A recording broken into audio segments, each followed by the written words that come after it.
Okay. Let's start. When do I start?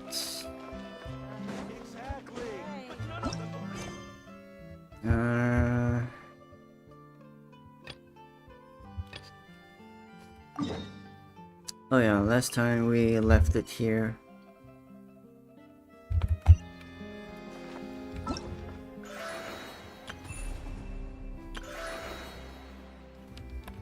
Six more hours. Okay. Should be enough time to finish the Fontaine Archon quest. Hopefully. Hopefully it doesn't take too long.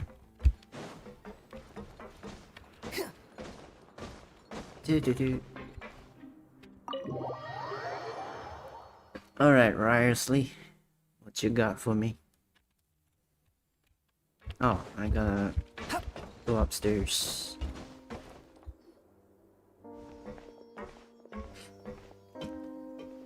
Excuse me. I take it Mr. Fremenet's condition has stabilized? Of course. I wouldn't have left the infirmary otherwise. I've been expecting those two, but might I inquire as to the purpose of your visit, Miss Siegewin? I wanted to check up on Miss Cloran. How are you feeling? Mostly fine, I think. If you don't mind, I'd like to perform another quick physical exam. It'll just take a few minutes. All right. Thank you for looking out for me. I'll take my leave for now, then. Well, want to explain yourself, Risley? Of course, but I'm not partial to the word choice of explain. How about enlighten? Alright, please enlighten us as much as you like. Where should I begin? How about you start by asking me any questions you have? You can start with whichever one you'd like to get answered the most. Alright. Then Paimon will begin. Did you know about Lenny's goals from the very beginning? No. I just knew they were Fatui operatives sent to the fortress by the Knave. As for their specific goals, I only figured those out as you made progress on your investigation. You managed to monitor and stay ahead of them even though you didn't know what they were trying to do? They came here with ulterior motives. I'm quite adept at discerning what that kind of behavior signals. Why didn't you stop them? Initially, I thought their goal was just to investigate Child's disappearance. Linny suggested that I had deliberately let him escape, but in truth, I didn't really do anything special to help or hinder him while he was here. Everything he did, from finding helpers to leaving this place, he did on his own. Of course, it's inevitable that the Knave would make a big deal out of her fellow Harbinger's unexplained disappearance. I'm also quite curious about where that Harbinger went. So I figured I might as well let the Fatui do their own investigative work. All I care about is the answer. So you were hoping Lenny's group would just do your work for you! You make it sound like that's a bad thing. Unfortunately, things didn't go as planned. I assume that Fremenet has told you already, the ratio of primordial seawater around the fortress of Meripede is on the rise. The Forbidden Zone has always been Linny's target, and you got roped into that investigation after running into him. I began to intervene out of concern for your safety, and also to prevent the fortress from becoming entangled in more irksome matters. Are the rumors true? That you're also a former criminal? Now, why would you put it like that? Isn't staying here all day and serving as the manager of the fortress a kind of sentence unto itself? Another form of prison? I just happen to have some support from the rest of the inmates. That's all. Oh, right. Paimon wanted to ask, who invited Cloran down here? Me, of course. I paid her good mora to come down to the fortress for some field work. As a champion duelist, Miss Cloran could be considered to be an independent party. I needed to find an exceptionally capable person to help me get through the impending crisis. And saving Fremenet was part of that crisis? You can think of it like that, yes. Credit where credit is due, that boy is quite adept at diving. Had conditions not been as hostile as they were, he probably would have found the missing Harbinger already.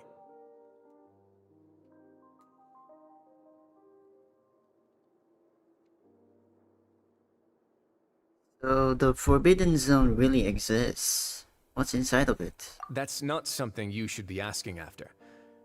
Neuvillette only asked you to investigate Child's whereabouts. All I need to prove to you is that the Forbidden Zone had nothing to do with the Harbinger's disappearance. That should be clear now that you've spoken to Fremine. But we've already uncovered that there's something wrong with the infirmary, and we've answered a bunch of questions that you threw at us. Isn't it about time that you answer our last question in return? You make a compelling case. Do you really want to know the answer that badly? Yeah, Paimon really wants to know. Even if the truth may not be pleasant? Yes. Tell us. Follow me. Okay. Wherever you go, I go. Follow Rasley.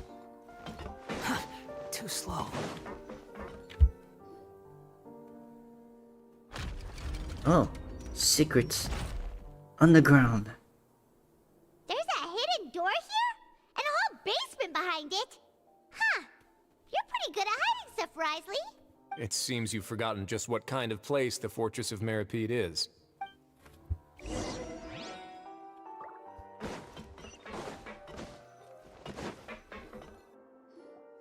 Stand on the central plate.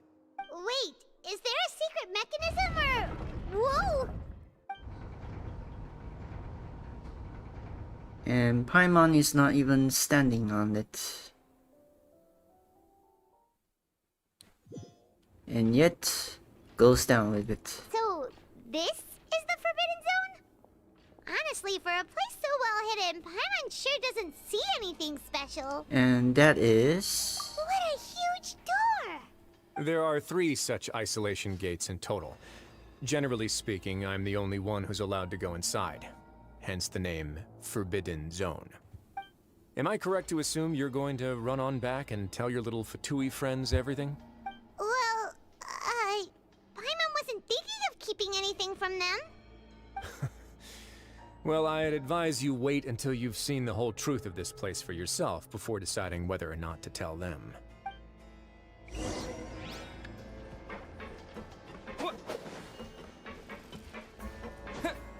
Let's explore. And another cutscene. So there's a switch on the side. Stand back.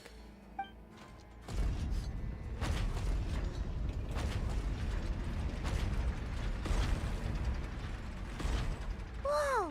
They all just went up one by one. What's that in the middle of the room? Go on, have a look.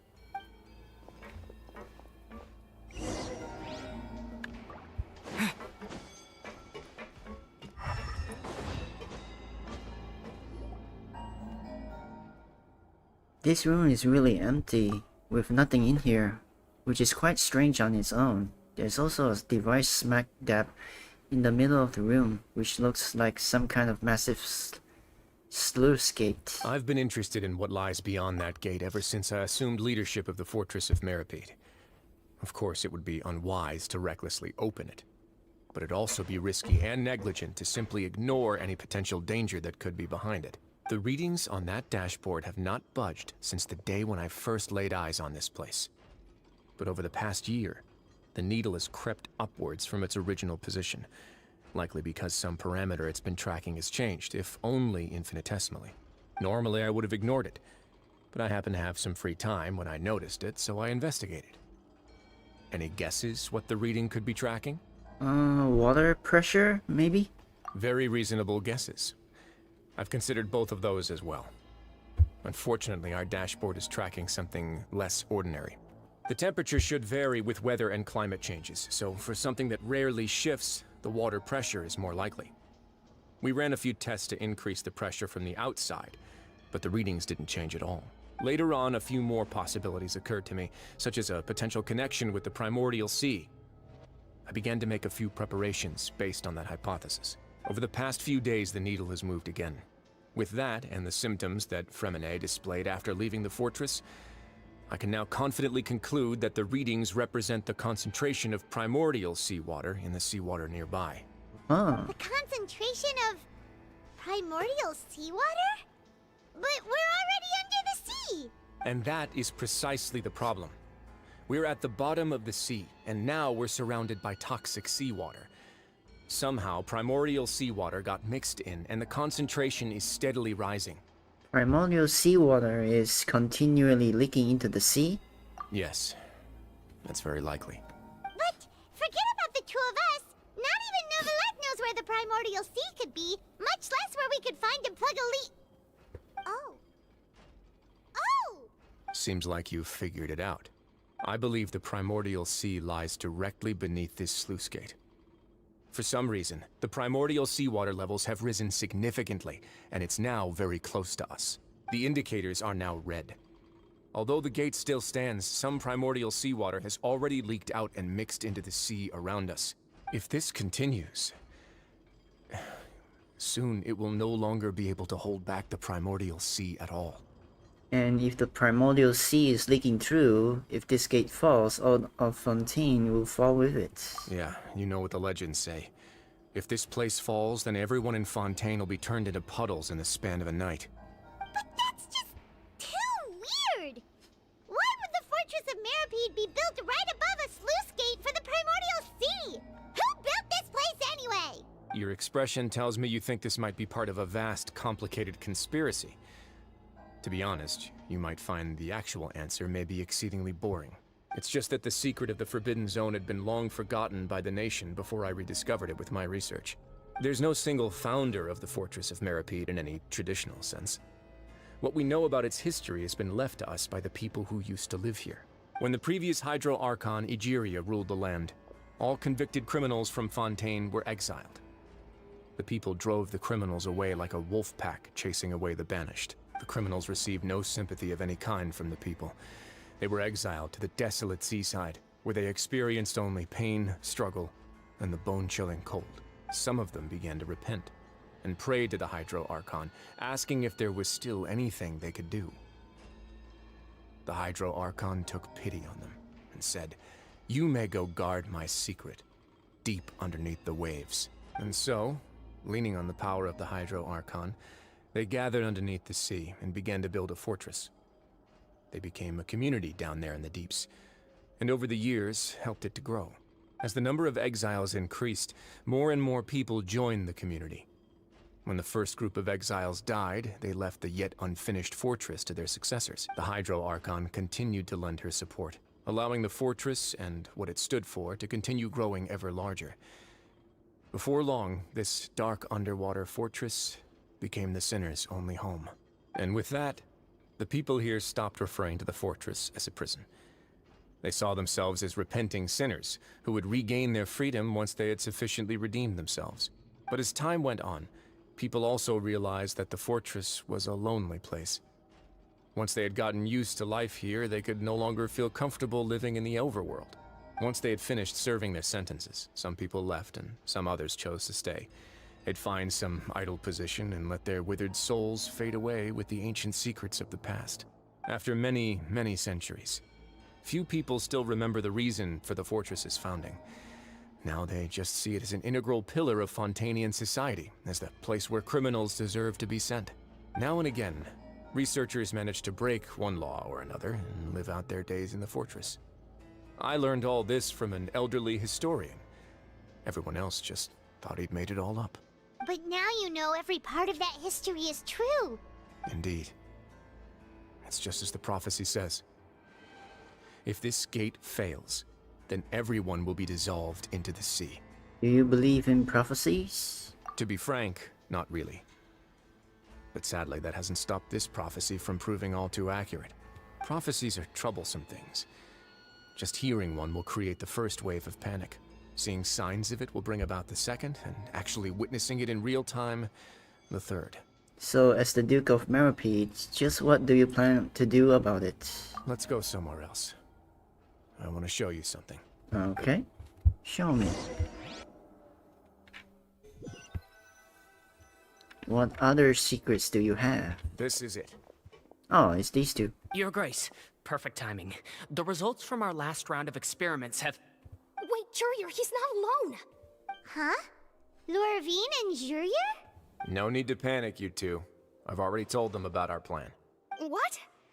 After you warned us not to tell a single soul about any of this? I'm skeptical as well. Are you sure they are trustworthy? Don't worry about it. The results speak for themselves, don't they? These two may already know more than you could ever imagine.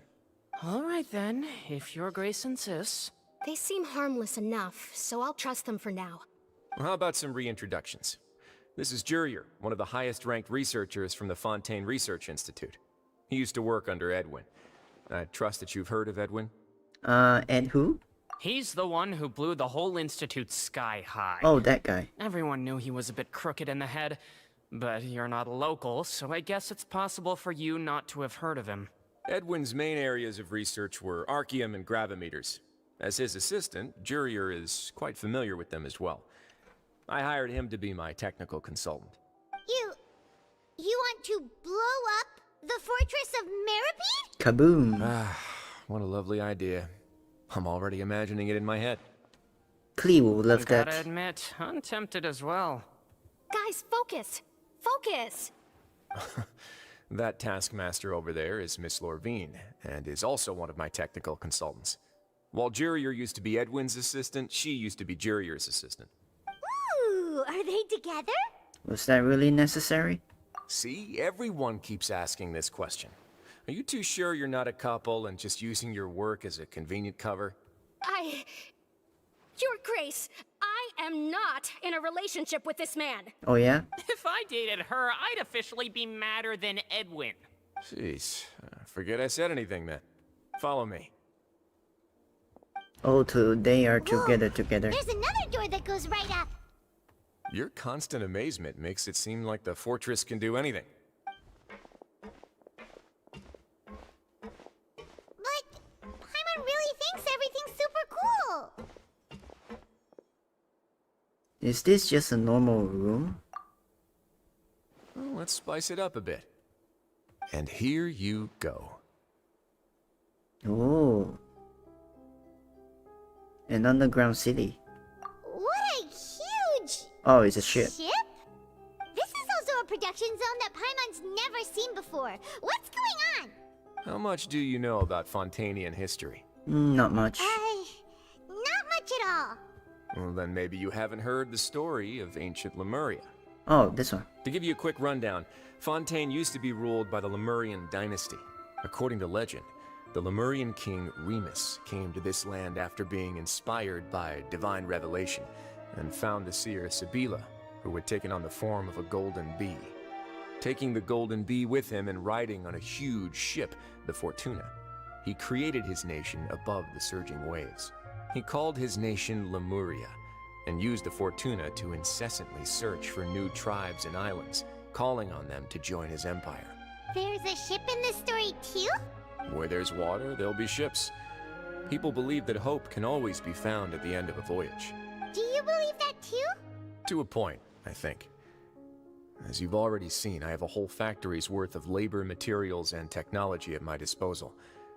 Certainly can't hurt to give it a try. So the moment I began to speculate that the primordial sea might lie underneath the gate, I also began this project. Were you inspired by the legendary Fortuna? Maybe. Fontainians need something to hold on to cope with the impending disaster. This is a plan for the ages. Can't you share your plan with everyone? Were the workers to find out the truth behind this ship, riots would destroy the fortress faster than any catastrophe. As the fortress's administrator, I'd never make such a reckless call. Alright, that's enough talking for now.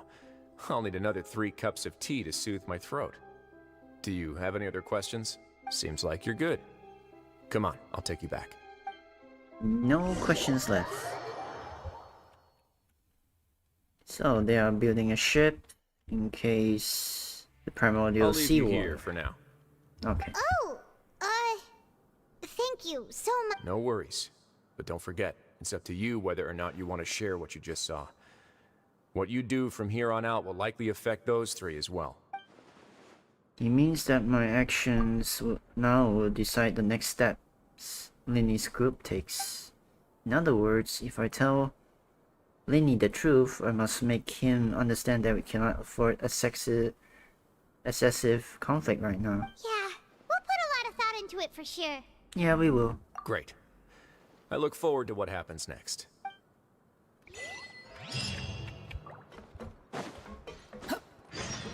Quit following me. Return to the infirmary. Wait, there's more. Swollen Fury. Is Act 4 this long, though? We're back! Hello? Welcome back. Do you want a cup of tea? Sure. How can you be so much like Risley, always drinking tea? Huh. Actually, now that you mention it, I just remembered something now. While I was sedated, I could still barely hear two people talking next to me. They were discussing everything, from the leaves, to the water, and even the teacups themselves. Must have been Risley and Sishween. Yeah, I heard one male voice and one female, so it should have been the two of them. They really were just talking about brewing tea. I really can't make sense of this place. So, Traveler, Paimon, were you able to learn anything from Risley? Yeah, he explained everything. Very well. Then, would you mind checking your answers against my speculations? Linny sounds a lot more like his old self. Feeling better now, Linny? Yeah, I took the time to rest, so I'm feeling a lot more relaxed now. Nobody else is around, and Miss Sijwin is also busy with something or other. So let's just talk here. Alright, then I'll posit my theories. I asked myself 3 questions. Firstly, why was Fremine affected by the primordial seawater? It was because he dove into the sea. My theory is, the long-lost primordial sea is probably very close to the fortress of Mirapede. Ooh, he's good. He got that right on the first try. That's our Linny. Secondly, Risley's attitude changed dramatically during the course of our stay here. He ignored us completely at first, then suddenly roadblocked us. Why? I spent quite a long time thinking about this. If he has been monitoring the Fatui since the very beginning, he probably ignored us at first because he was hoping we could find Master Child for him. What's more, the Fortress of Mirapede is not part of Fontaine's court system, nor does it report to Udex Nervulet. Risley is basically the king of a no-man's land. As long as the fortress doesn't do anything about Master Child's disappearance, Father can use it to pressure the Fontaine authorities. And while the two factions are pitted against each other, Risley will be free to move between the parties of interest. If I had to guess, he probably has something that he's working on himself. It's likely related to the secret of the infirmary, but I just can't think of what it could be. Linny's grasp of the bigger picture is amazing. You're super smart. Thanks so much. Then finally, there's the last question. If Risley does have a plan, what could it be?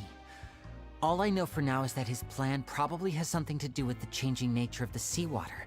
He's even gotten Cloran to help him out. That can't be the full extent of what he's doing. There's probably a secret passageway behind the block in the infirmary, and there's something big in the fortress that most people here never get to see. He has a bargaining chip, and it could be important enough for Father to deal with him directly. I don't have enough information, so I have no idea what his chip might be. But let me guess. You have the last piece of the puzzle.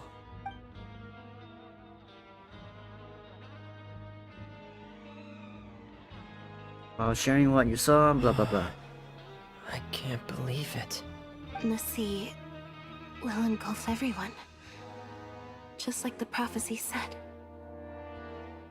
The prophecy. Could Risley have wanted to meet Father to figure out a way to deal with this crisis? If you remember, I once mentioned that Father sees the House of the Hearth as her base of operations, and she truly wants to resolve the crisis. But how could Risley have known that? Or perhaps he didn't know, and just wanted to bring Father over to his side?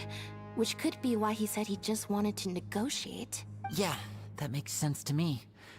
I understand your concerns as well, Traveler. I'll figure out a way to pass this on to our father. No matter what, we're on your side. The two of you have already aided us far too much. We probably wouldn't be standing here right now if not for you. If you ever need anything else going forward, please come to the House of the Hearth at any time. Though you may not share the sentiment, after all that we've gone through together, the three of us basically see you as family now. You have my gratitude. Thank you for protecting Linny when it really mattered. And thank you for sharing the secrets of the fortress with us. We didn't think you were going to do it. Why are you being so formal all of a sudden? Don't mention it. What was that? Hungry again? Paimon, Let's go get some grub. Oh, you've done so much already. Go get some food. Alright, then we'll catch you guys another time.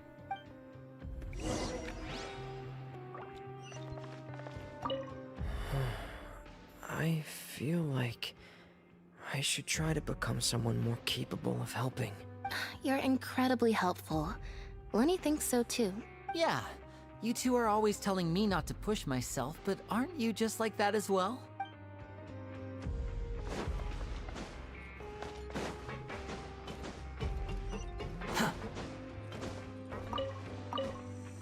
When rises. Let's go to the cafeteria. To the canteen. Wait, is it down? Yeah, it is here. It's time for dinner. Welfare meals now being served in the coupon cafeteria. Come on, let's go pick up ours as well. Traveler and Paimon, over here. Are you here for dinner too, Miss Sijwin? Mm-hmm. And I'm taking the opportunity to prepare Miss Cloran's dinner as well. Huh. You're right. She's actually sitting in the fortress cafeteria. What would you like to eat? We can choose. Yep, you can. I've already talked to our chef, Mr. Wolsey. It's all on me today, so you can get whatever you'd like. Then I'll have the tastiest stuff you have to offer. Me too. Don't forget Paimon. No problem. Just leave it to me. After a while, the meal Seedring ordered for you arrive. Seedring also brings some drinks over to you. They taste a little strange. Okay, the shakes generally taste pretty horrible, terrible. So delicious. Amazing. Free dinners are the absolute best. Is this how it feels to be freeloaders? Wait a second, we did do plenty of work after all. We are hungry. After all that work. Feeling full yet? How's the food? Delicious. Exquisite. Thank you. Besides the milk, I mean, everything was super delicious. I'm so glad to see you all so happy. Oh, see, the expression on your face just now? The muscle here just moved, which suggests that you're feeling quite relaxed at the moment. Sijwin, do you do this to help your patients or to better understand human beings? A bit of both, I suppose. I'm a Melazine, which means I'm very different from human beings. I must know what you're thinking if I want to take good care of you. You're really good at taking care of people. Even though you're so short, you still talk and act like an older sister. Really? You're reminded of an older sister? That's great to hear. Oh, and what did you mean back in Risley's office? When you said that you were protecting Linny and his siblings as well? Oh, that. I just asked His Grace to look out for those children, especially that diver boy. I was getting a bit worried after hearing that something was wrong with the water. Thankfully, Clorand is very strong and managed to save him in the nick of time. His Grace also sealed the pipes after Clorand left, to make sure that Linny wouldn't impulsively chase after his brother. Although the path was blocked, we still stationed some guards there to stop anyone from approaching. They were instructed to only open the door once Miss Clorand had returned. Oh, and I was keeping an eye on Mr. Linny as well. We had to press him, but we couldn't allow him to be in any real danger. You were all super considerate and really thought everything through. It's just what we do down here at the fortress. At least this has been His Grace's style for as long as he's been the leader. Oh, I really wish Monsieur Nervula would come down here more often too. I feel like he'd like it here, with all the darkness and chaos. But that doesn't make sense at all. It's hard to imagine new roulettes outside of his office. Get a good night's rest, you two. You both worked very hard.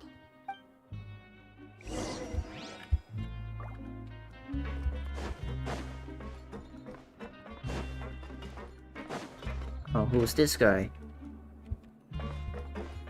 What are you eating? There's a big pot over there.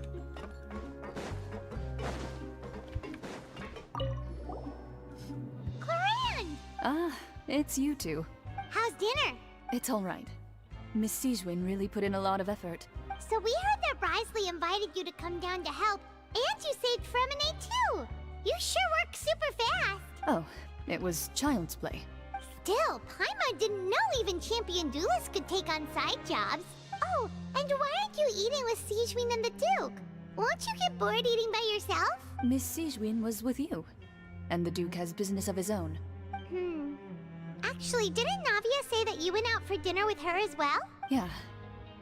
First time in a long time. First time in a long time? So you mean you've gone out to dinner with her in the past? In the past, yes. You seem to be enjoying yourselves here. All thanks to Nivelette. This is technically a work trip for us too. Things will be getting messy at the fortress soon. Don't run around unnecessarily. Okay. Now we gotta go up again. Or I could just teleport, but I don't want to. Feel lazy. Besides, I like the elevator. The elevator ride. It's fun to me.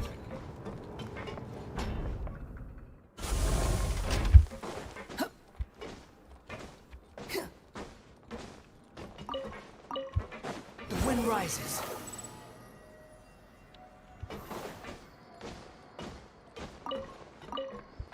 Quit following me.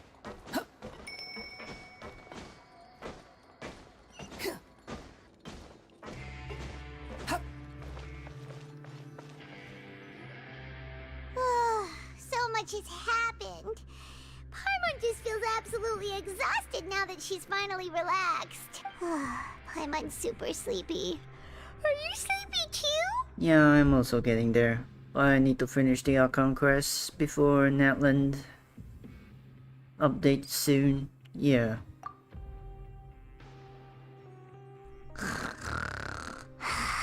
That was fast.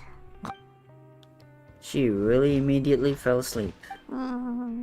Delicious. Paimon wants seconds for free. Good night. Out of my way! Get out of my way! What happened? Why is everyone running? No idea, but something must have happened. Stop asking! Who's yelling? Paimon still wants to sleep. What's that sound? Paimon, wake up. We need to go out and see what's going on.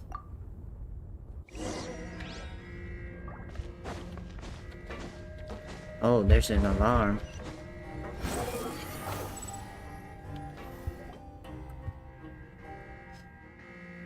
What happened?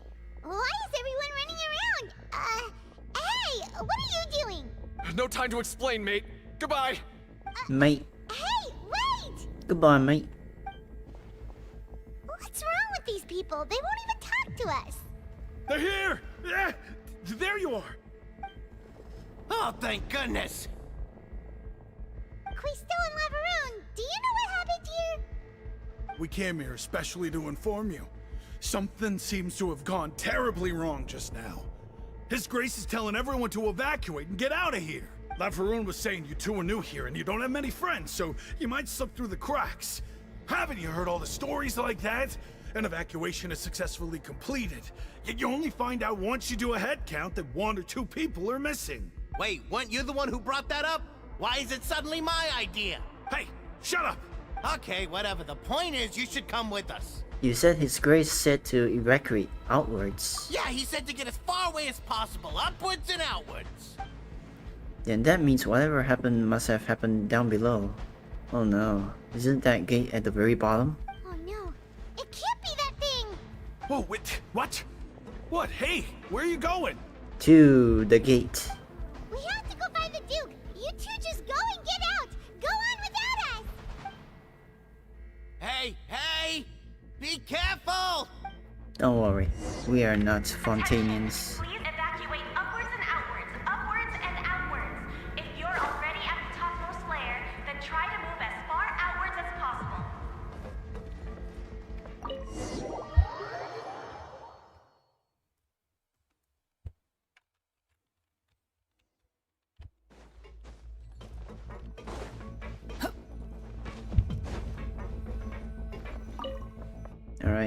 Activate it.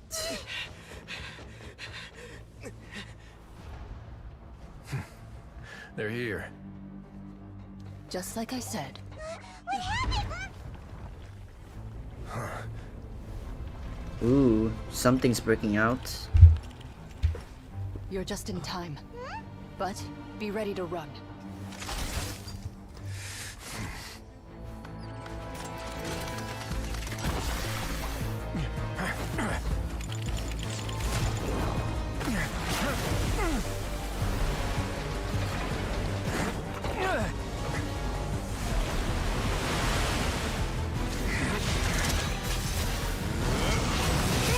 Oh yeah, Risley is cryo.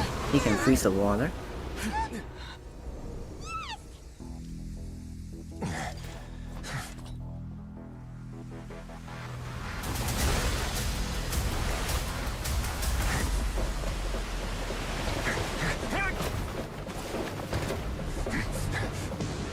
Yep, let's run.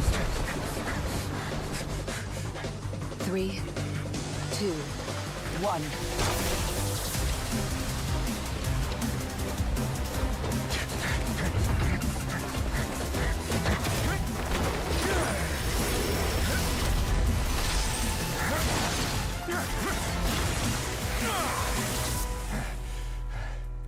That was cool.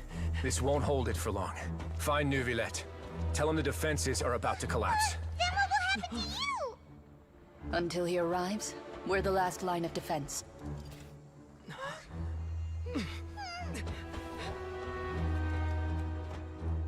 The gate. How long do you think it'll hold? That depends on us.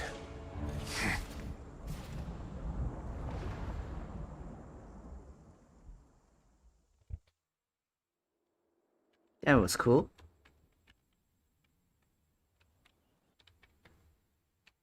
Cool action sequence. Really like it. Neuvillette, why are you here? Traveler, I need you to head to the Opera House immediately. Farina will soon be meeting with the knave there. You must protect Farina, and make sure she doesn't spend too much time alone with her. Okay, you can explain everything else to me later. Will do. You have my sincerest gratitude. Oh, and Risley and Clorinde are downstairs, fighting for their lives. Go to the Opera House. Search for it. Ready.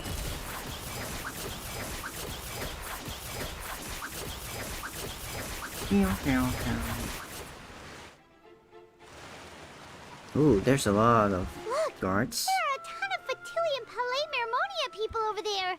The knave is probably here already. We need to hurry. Are you two the traveler in Paimon? Monsieur Neuvillette has left instructions. Please follow me. Though I'm sure he's already explained, this should be a mostly cordial conversation, unlikely to give rise to violence. But it would be most appreciated if you could protect Lady Farina to the best of your abilities. I will do my best.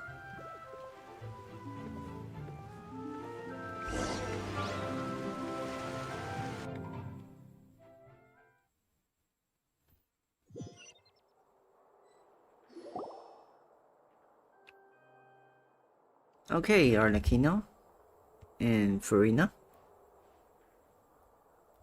What you guys talking about? Oh, so you two are the honored guests Miss Farina mentioned. Yep. Of course, of course.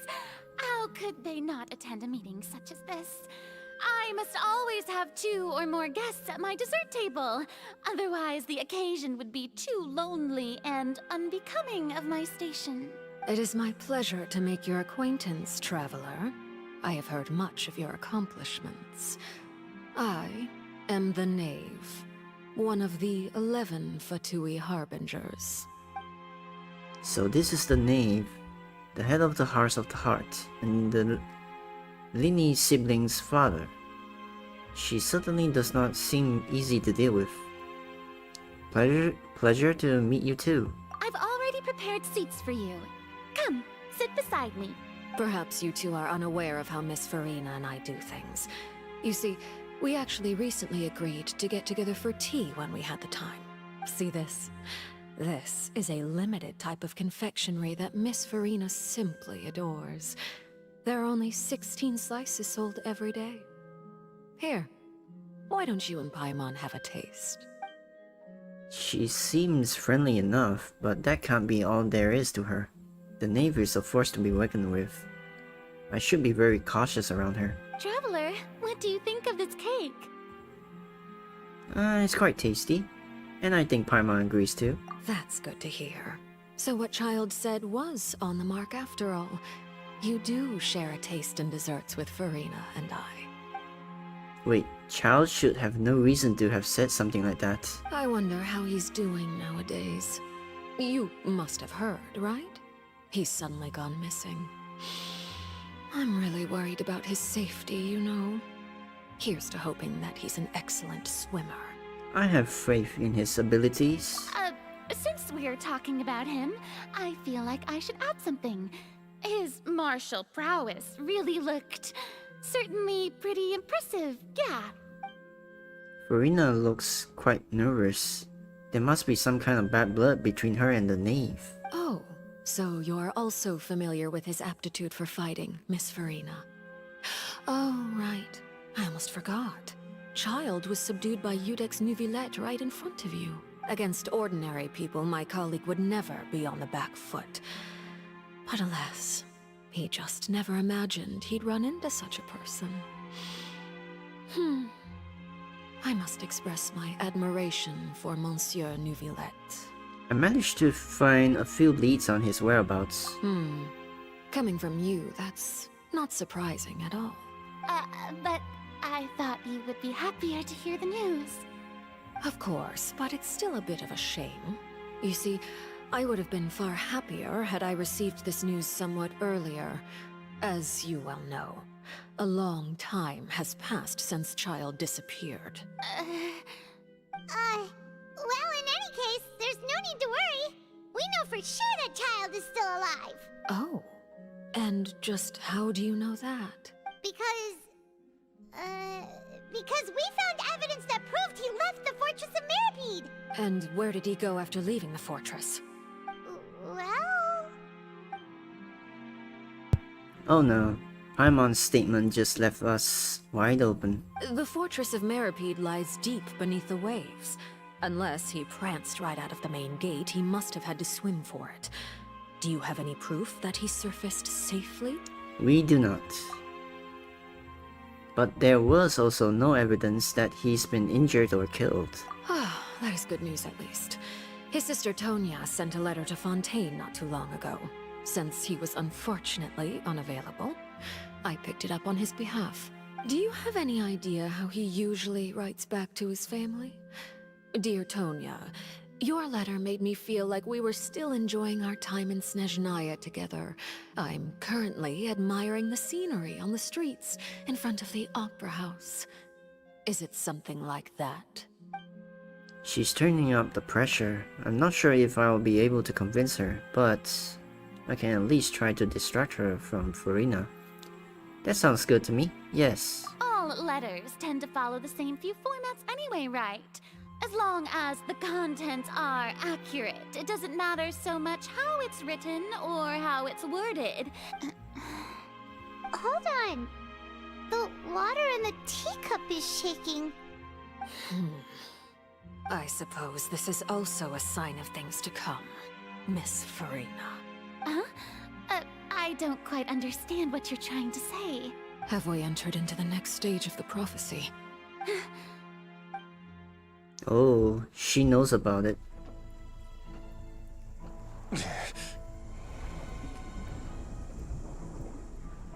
My thanks to you both. I will take it from here.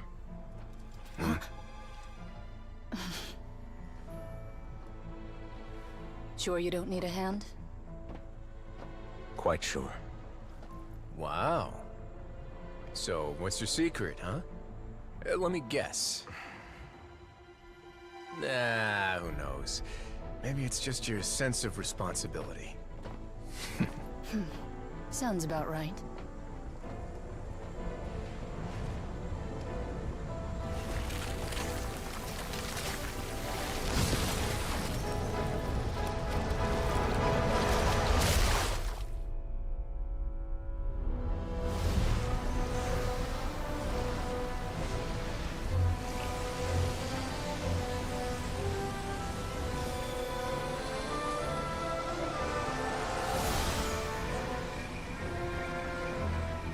day may come when the prophecy is fulfilled, and the waters burst forth.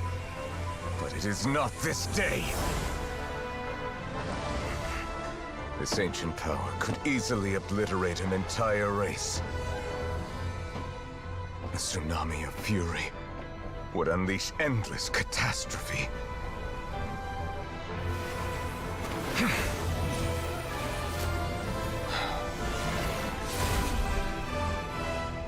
Ooh, he sealed it. This sentence is too severe. Forgive me for overruling it.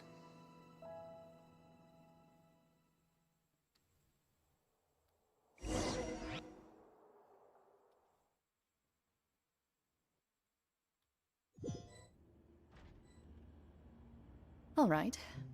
Seems like the problem inside has been suppressed. Let me guess, we're safe for now. Indeed. But only for now. I win this bet. You owe me a present. Very well. It was indeed just as you said. You made a bet? We made a bet on the size of your entourage. Cloran thought you wouldn't come down by yourself. I figured you would have at least brought a few people along for appearance's sake. It appears I underestimated just how confidential the mission was. Shouldn't you have gotten used to confidential missions by now? That's just how the courts operate. So what gift must the loser give? Tea? He already has tons of tea in his office. I'm thinking about a set of legal codices. That wouldn't happen to be a dig at my lack of legal awareness, would it? Well, I'm sure His Grace doesn't consider the fortress to be outside the law. I was under the impression the residents of a place like this would be uninterested in the legal codices. That was obviously a joke. Anyway, you've still got some unfinished business to attend to in the overworld, correct? No need to stay here if you have a pressing matter. We all know you can't leave Palais Mermonia for long. Thank you. I hope everything went smoothly with the Fatui Harbinger. Don't worry, Newblet. We are there with Fullerina. We'll keep an eye on her.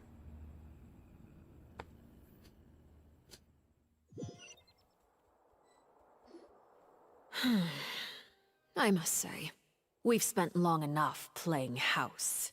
Miss Farina, as the Hydro Archon, I am sure you understand the exact meaning of the phenomenon we just witnessed. Or should I say, that's what I originally thought. But looking at your expression, was I wrong? And you haven't a clue? What are you trying to say? At this point, I don't think there's any more need to speak as diplomatic representatives. Allow me to speak to you now as just a Fontainian. You know the prophecy by heart, and also that every part of it is being proven true. Yet, here you are relaxing, drinking tea, and eating desserts as if it's all nothing more than a few stray bugs in your garden. Do you really think that's acceptable? The prophecy's hanging above our necks like a guillotine. Every faction is looking for a way to either avert the disaster or save their own. Even the orphans of the House of the Hearth have devoted everything to saving their homeland. But you? It beggars belief just how nonchalant and carefree you have been. From the very beginning, you, the god Focalor, you have utterly failed to take action. You're wrong. I've never ignored the prophecy, nor have I just been passing the time in self-indulgence. Retract your accusation and stop doubting the wisdom of the gods with such absurd conjectures! I am not alone in my doubts, you know. All the children of Fontaine may be harboring the exact same thoughts right now. Oh, great Hydro Archon. How are you going to save them? Save us? How are the people you've sworn to protect supposed to survive in a land that will soon disappear beneath the waves? I have my ways, and I've been working on them for all this time. Even if you look down upon me, you have no right to judge me. Fontaine will be saved. Even if I still cannot see the true future right now, As long as I continue on as I am, I will be able to hold my head up high! Farina is not acting like her usual self. She's actually seriously refuting the knave's accusations. She means what she says. She's not putting on a front. Then I ask you, Miss Farina, just what have you been working on? Where can we see it, and what is it doing to help? So was that all a lie? Or can she really not tell us? She was so full of conviction and confidence just now. But now she's deflated like a popped balloon. My machinations are just like the prophecy itself.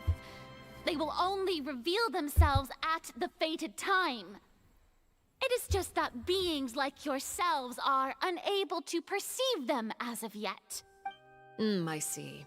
As a god, the proof of your labor always lies beyond prying mortal eyes. Allow me to be so bold as to ask another way. Would it be possible for you to tell us the parts of your plan that are not confidential? Such as your emergency response plan for the impending disaster? An emergency response plan? Oh, that look in your eyes. Have you not even prepared one of those?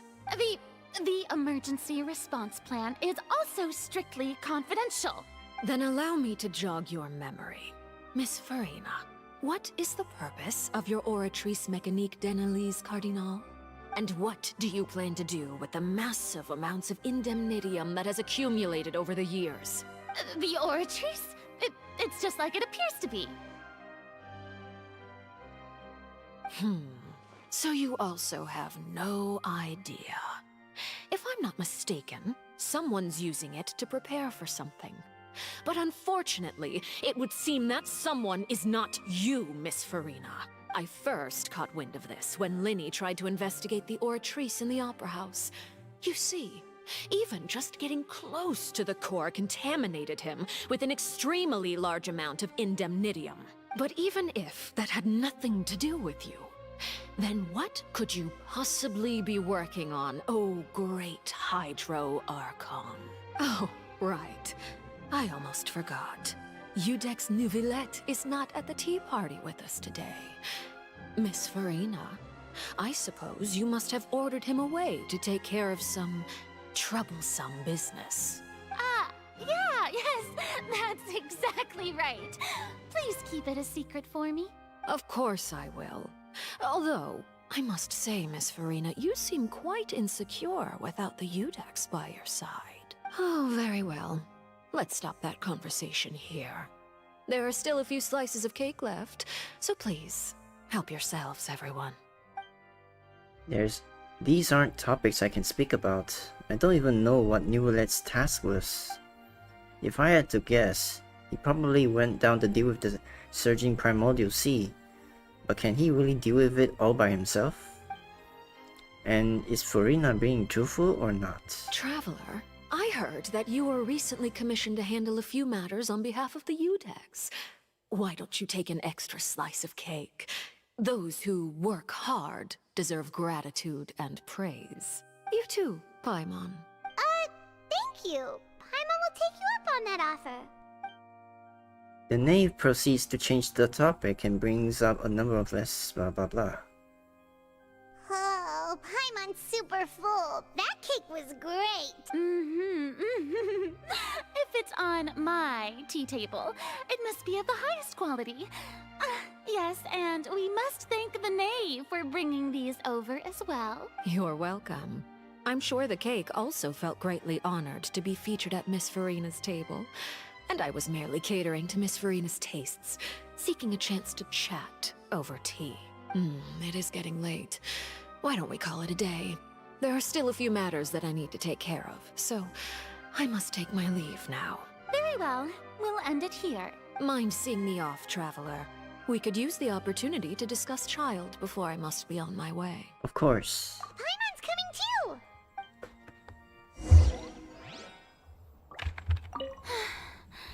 The tea party turned out to be even more difficult than I'd imagined. Why are you looking at me like that? Is something the matter. If there's nothing urgent, then I shall be retiring for now. Alright, take care of yourself, Farina.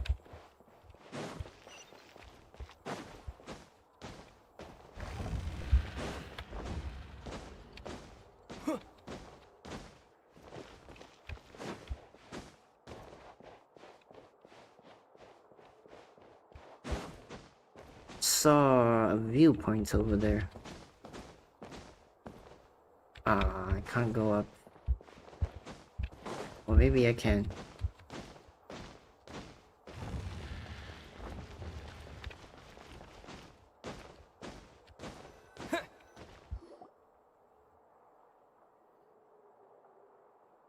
I'm glad that you were willing to come with me. Of course, Child was just an excuse. I have no interest in your dealings with him. That's what Paimon thought. What do you want to say? You lent your aid to the children of the House of the Hearth. As their father, I would like to express my gratitude. There's no need. Was there nothing else you wanted to say? That was all. Formal topics should be discussed in formal settings, and informal topics in informal settings. I know you just returned from the fortress of Meripede. Relax. I have no intention of trying to get anything out of you. Linny, Lynette, and Fremine are still there, and I trust their judgment and abilities. They've all been working very hard and have always done all they can to fight back against anyone who tried to stop them. Especially Linny. You mean Wriothesley. He's a tricky one to deal with. It's unfortunate that Linny's so eager to prove himself that he can't learn to rely on others, including me. By the way, and you can just consider this a bit of idle gossip, but what's your impression of Farina? You are outside of our disputes, and the freest person in all of Fontaine, able to move around most easily. Allow me to share my perspective with you. And that's everything that happened during the trial. Master Child was declared guilty and immediately transported to the Fortress of Meripede. Didn't he say he was coming here on vacation? Does he not feel an ounce of shame for all the trouble he has caused?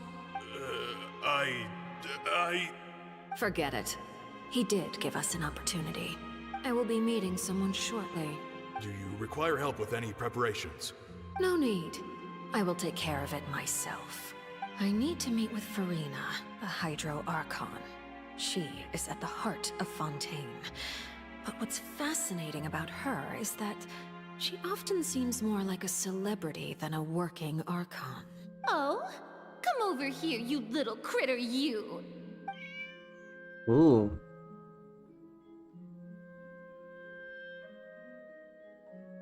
I dig this look. Arlecchino looks really good like this. I like it. You dare to run from me? Stop right this instant! My goal is just to discover the location of the Gnosis. But I didn't expect the chance to approach Farina to be handed to me on a silver platter. This is so easy, it's actually making me a bit suspicious. Anything left unguarded is usually just bait. But no one will blame someone for taking the bait. After all, from the moment it was attached to the hook, the bait is meant to be sacrificed. It's just as I guessed in the second before I struck. The Hydronosis is not currently held by the Archon. In fact, this Archon doesn't seem like a god at all. And I sense that she's under some kind of curse. Who are you? And what are you trying to do? Please don't kill me! I'm begging you, please! The fear in her pupils is genuine, so perhaps she's not bait after all. Either way, targeting her has lost all meaning. I left the scene with ease. Nobody came looking for me, and nobody could serve as a witness to my near assassination of Focalor. I suspect even Farina dares not mention this incident to anyone. So she's not a god at all. And Neuvillette is more of a god than Farina. I see. Not long after, my informants confirmed what I had guessed. After returning to her quarters, Farina quietly cried alone. She was so scared that she could not sleep that night, nor could she even bring herself to eat her cake. There's no doubt that there's something wrong with her. I began to entertain the possibility that she is not the true Hydro Archon. Perhaps Iudex Neuvillette is actually the genuine article. I have to find the Gnosis. If the Neuvillette hypothesis is correct, he is probably in possession of it. Alternatively, it might have been hidden in a place that's hard for ordinary people to access. Yes, Father. My dear children, please speak. News from the fortress of Meripede. Master Child has gone missing. On top of that, the contacts and guards we bribed at the fortress have all gone quiet as well. Probably the handiwork of that Wriothesley. I'm afraid so. This is a good opportunity. The value of a Harbinger is much higher than most would imagine. We now have an excuse to exert diplomatic pressure on the Fontaine authorities. Set up a meeting for me. I would like to meet the Hydro Archon and Iudex Neuvillette. Oh, and I have an additional mission for you three. Yes, Father. Tartaglia's disappearance was not a part of my plan, but I can use it to make a breakthrough. With this as my excuse, I can ask for an official audience and continue my investigation of Farina and Iudex Neuvillette. Hello, Teopat. Hello, hello. Don't mind me, I'm just going through the Archon quest for Fontaine so I can do Natlan's soon after on 5.0. The initiative belongs to the House of the Hearth. My wish to investigate the fortress of Meripede will be a front. Linny and his group will be responsible for the actual intelligence gathering.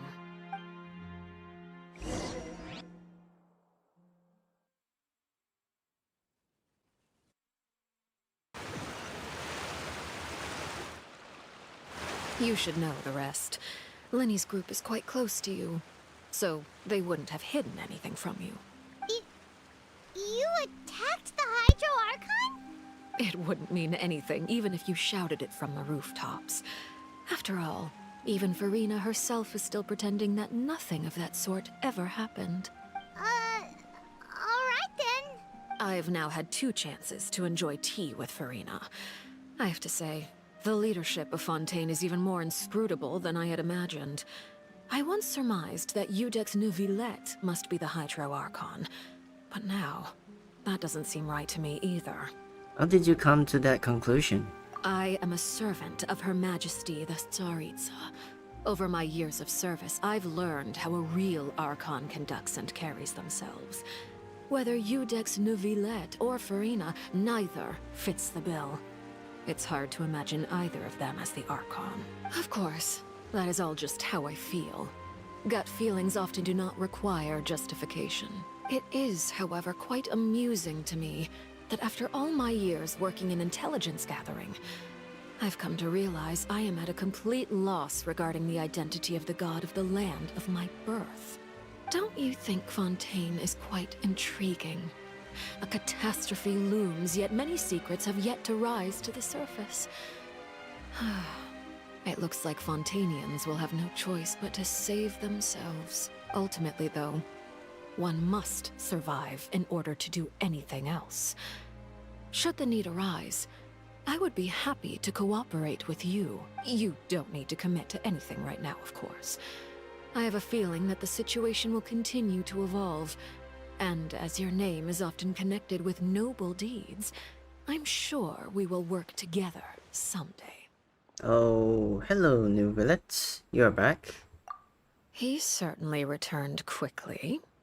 You must want to catch up with each other, so I'll leave you to him. Neuvillette, is it over? For now, yes. But this issue will prove quite thorny in the long term. I'm concerned that sooner or later the prophesized events will occur. Thank you for protecting Farina. May we ask what happened down there?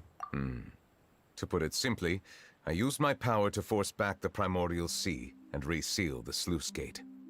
As for what happened on our side, you recount the happenings of the tea party to Nivelette. So as expected, the knave has turned up the pressure on Farina.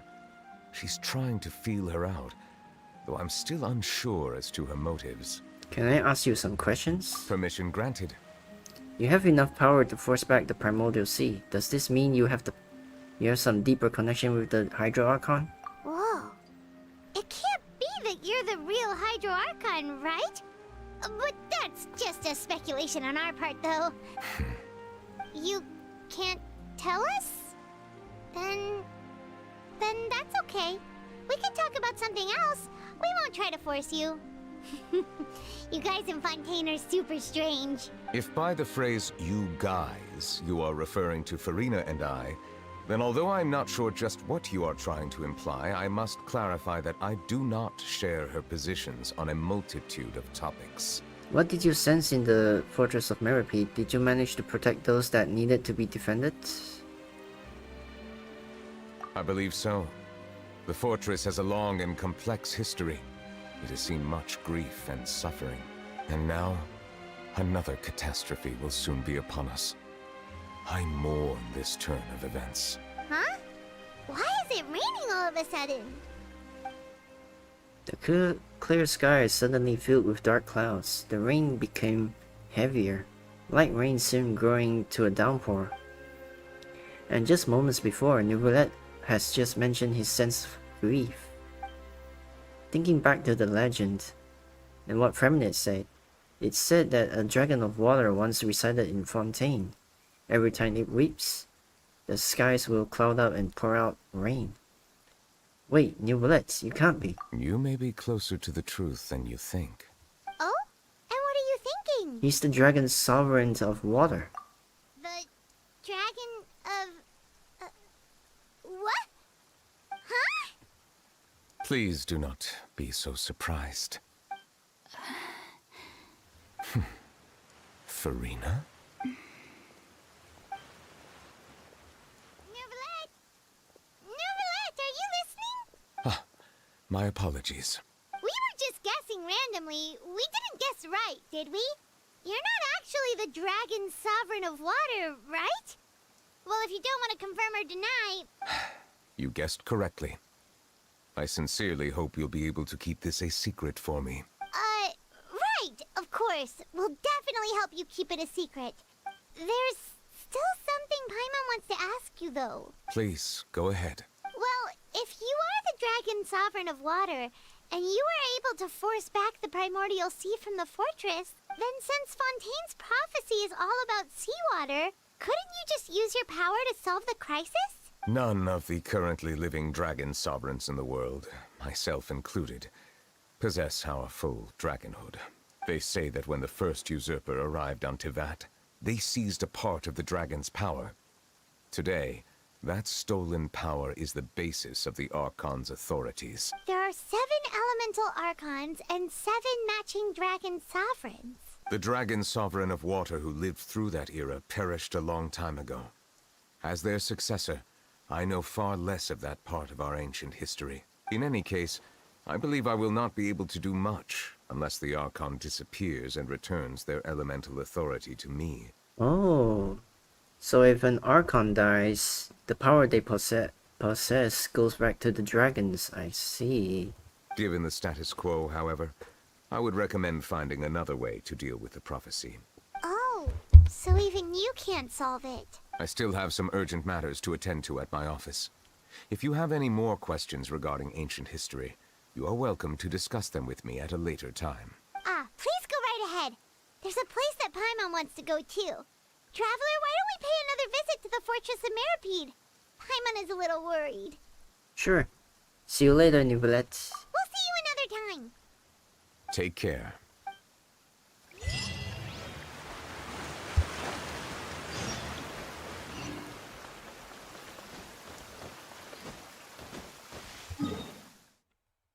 Man, we're still not done.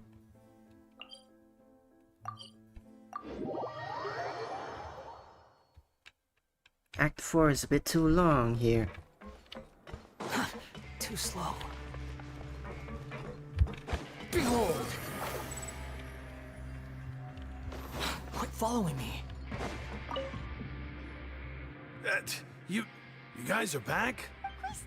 Macaroon! You guys didn't get caught and thrown back down here, right? Huh? No, not at all. Ah, and here I thought you'd managed to escape from jail during all the commotion. I'd held you up as legendary jailbreakers, but now you're telling me you just never left? We're sorry, but we just had some business to take care of. All right. There's no need to get caught up in the details. We're just relieved to see you. He was super worried about you, you know. Hey, it wasn't just me. Weren't you super worried as well? Something like that, yeah.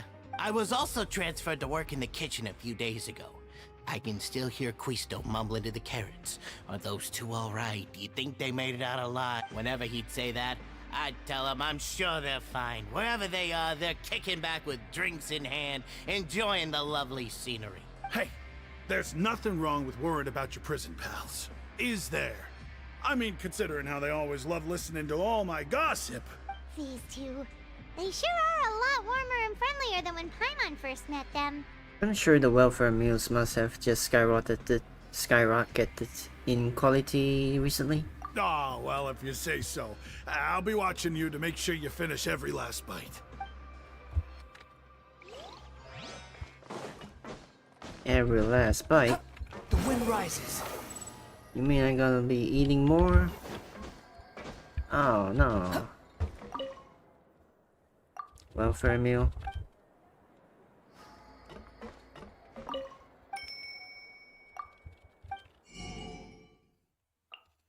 How do I get these anyway? I have no clue. Siegewing! Siegewing! Traveler! Paimon, you're back! Are you still doing alright? Did either of you get hurt? Don't worry, we're both doing great. We're fine, but what about you guys? It was such a huge mess. How bad was it? A few people sustained superficial injuries, but that's about the extent of the damage. Monsieur Nervulette paid us a visit. It was all thanks to him that we managed to suppress the crisis for the time being. Of course, we must also thank you for the help you provided. How did Nervulette know that he was needed here? Well, Monsieur Nervulette has strong resonance with the hydro element. When the water level rises, he can feel the waves produced. I ran into the bombshell bros while bandaging the injuries of the wounded. They were mumbling the whole time about how you just ran down without a word. I'm so relieved to see that you're both alright. If you're not too pressed for time, please stay with us a few more days. Just let me know if you get a craving for any particular dish, so I can have Mr. Walsey get your meals prepared. Oh, and please feel free to visit the infirmary for a break at any time. I'd like to take the opportunity to spend some more time observing your facial muscles as well. Your happy smiles are quite contagious, you know. They're so memorable, and I've missed them immensely while you were gone. Okay. Squall and Fury. She likes my facial muscles, okay.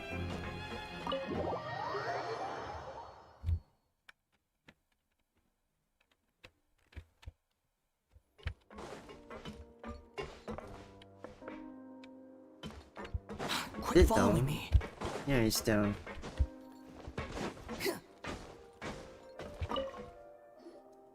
Courier, Miss Siegewing told me you still haven't eaten. Yeah, I was working on something, so I forgot. That's no excuse for... Huh? It's you two. Courier, Lurvine, we're back! Hello there. It's been quite the mess here recently. How have you been? We're fine, thanks. And you? Are you still taking the secret passageway from the infirmary to work on the ship? Yep. That is still top secret, though. So don't say a word to anyone. It can be a bit annoying when there are lots of people in the infirmary, but I still prefer taking that route over the one from the Duke's office. I mean, the infirmary does make it easier for you to slack off. Oh yeah? Then why are you also here so much? You two really are just using your jobs as a cover for your relationship, aren't you? Not at all! The wind rises. Courier, the rumors about us are literally everywhere now. Please do something about it. But it's not like I caused them by myself. All right. I'll try to do something about it when I can find the time. Too slow.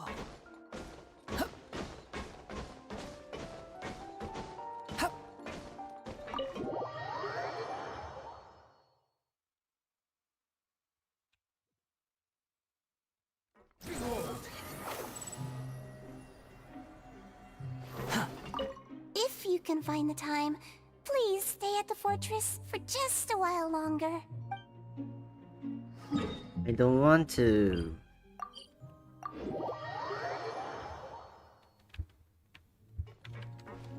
Wait, how do I get upstairs again? Ah, Wind rises.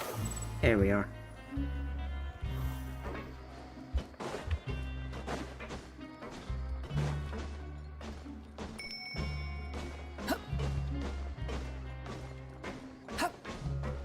Squall and fury. Too slow.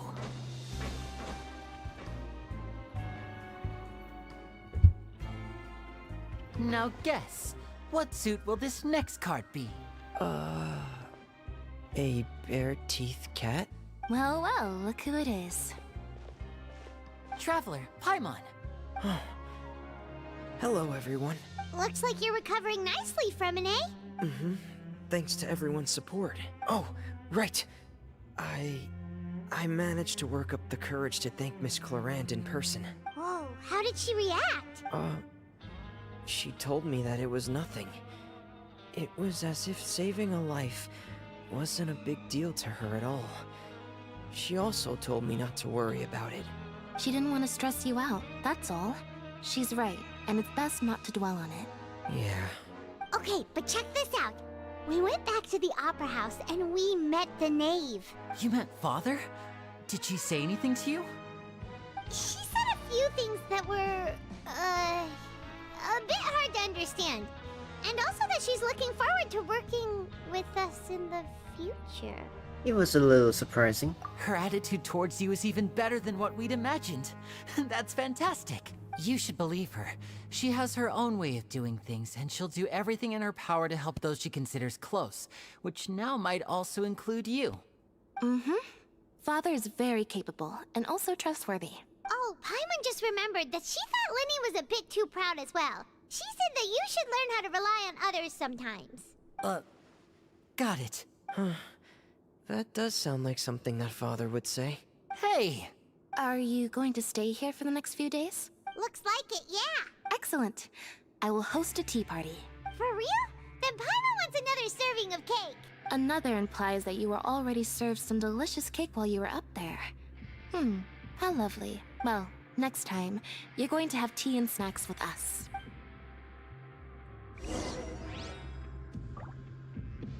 We should start preparing that tea party. Oh, that's a great idea. I'm all for it. I'll help you set it up. Now we gotta talk to Wariously. Where is he? Still cooked up in his office?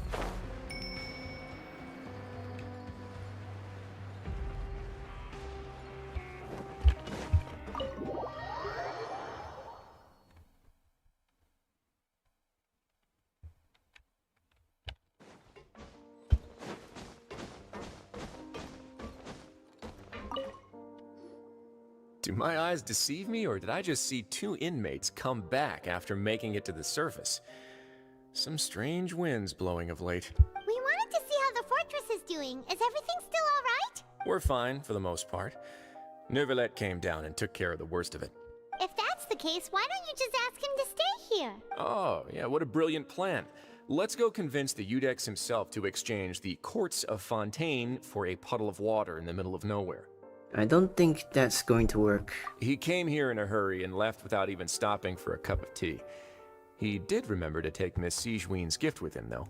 He sure sounds super busy. Miss Clorand has left as well. She also took her gift from Miss Sigewinne. Were the gifts milkshakes? Neuvillette got the milkshake. Clorand received lipstick instead. Those aren't even remotely alike. Well, it's Nervilette's own fault for making Sigewinne worried about his health by working so much. But besides that, our head nurse is still pretty fond of picking out beauty products for the ladies. Oh, and I have some gifts here for you as well. Are these from Sigewinne too? Nope, they're from yours truly. You've already wrapped up your work at the fortress, so you can return to the surface at any time. You haven't yet served your full prison term, however, so you may continue to use your cell until your term is up. For real? Then we could stay here for a really long time? Is food still covered? You may access the cafeteria for free. Just remember to come complete your paperwork once it's time for your release.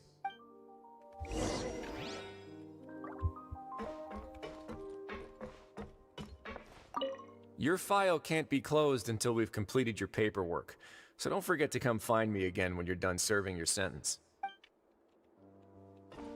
Man, we still need to serve time. Quit following me.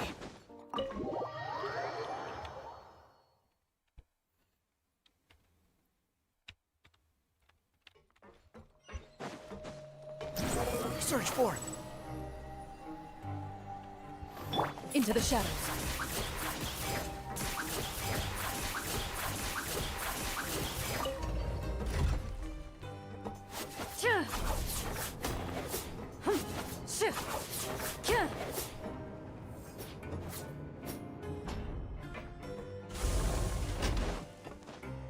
Ready.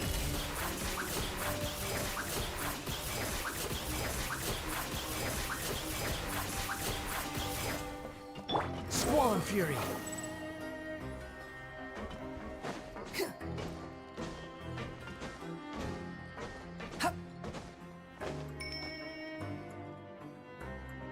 We're back in our cell again.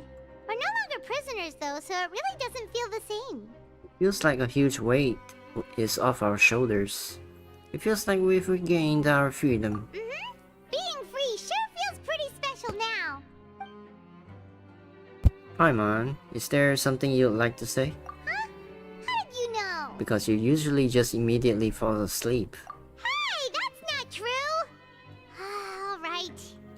Okay, Paimon just wanted to say that we really are an amazing duo after all. It's like, we've now gone to so many places together and become friends with so many people. We've never stopped traveling or stopped meeting new friends. There are so many bad things in the world, and we're just two people, but we've still been solving problems no matter where we go. Isn't that pretty cool? We are the best adventurers ever. You're counting Paimon today? Aren't you the only adventurer here? Being a guide counts too. Then let's ask Catherine to give Paimon an adventurer handbook as well. Paimon will also be an adventurer from today forward. Just our thoughts making Paimon giddy. Paimon's gonna crash, so you sleep soon too. The last time we fell asleep here, we woke up to a whole mess outside our cell. The primordial seawater nearly rose up. That was so scary. We should be safe now, right? We'll be fine, so don't worry, Paimon. Alright then, good night to you, traveler. Good night to you too, Paimon. And then we sleep. And then we dream. Called it. Oh, child's vision. Oh, hey there. Where are you?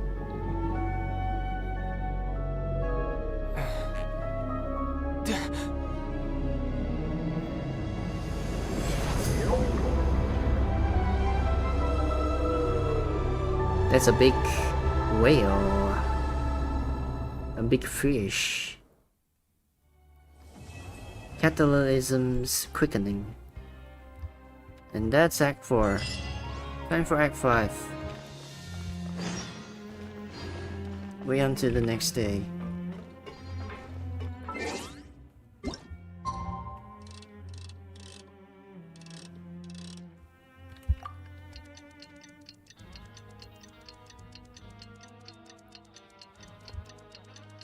Man, hopefully I can get Act 5 done before the maintenance. I think maintenance is about 6 hours or something.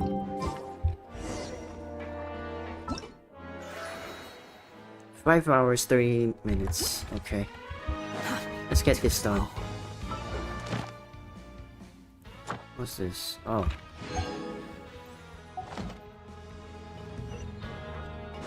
Wait, where do I need to go? Return to the dormitories. Quit following me. Some time has passed since the incident in the Fortress of Meripede, and your sentence is almost finished. Now for a little rest after breakfast. This is the life. Wait a sec. Isn't something important supposed to happen today? Oh, today's our big day! We're supposed to leave the Fortress of Meripede! Come on, we've got to go complete the release procedures now! Masquerade of the Guilty.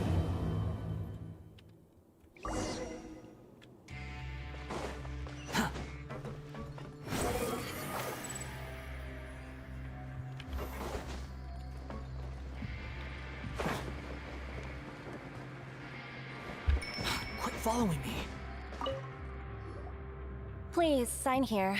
This document will be effective immediately upon signing, and you two may exit the Fortress of Meripede via the regular channels. It's been so long since we've been to the surface. Let's hurry up and... Huh? Oh. That's an earthquake? What's happening? Are you okay? I'm fine, thanks. But I wonder what that tremor was just now. Let's go ask the Duke. Behold! New life's beginning.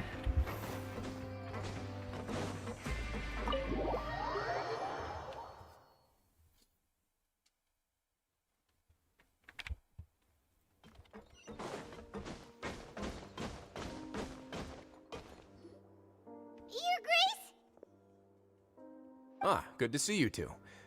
Is there something you wish to see me about? Yeah, what was with that earthquake just now? Ah, that. The tremor didn't originate from the seafloor.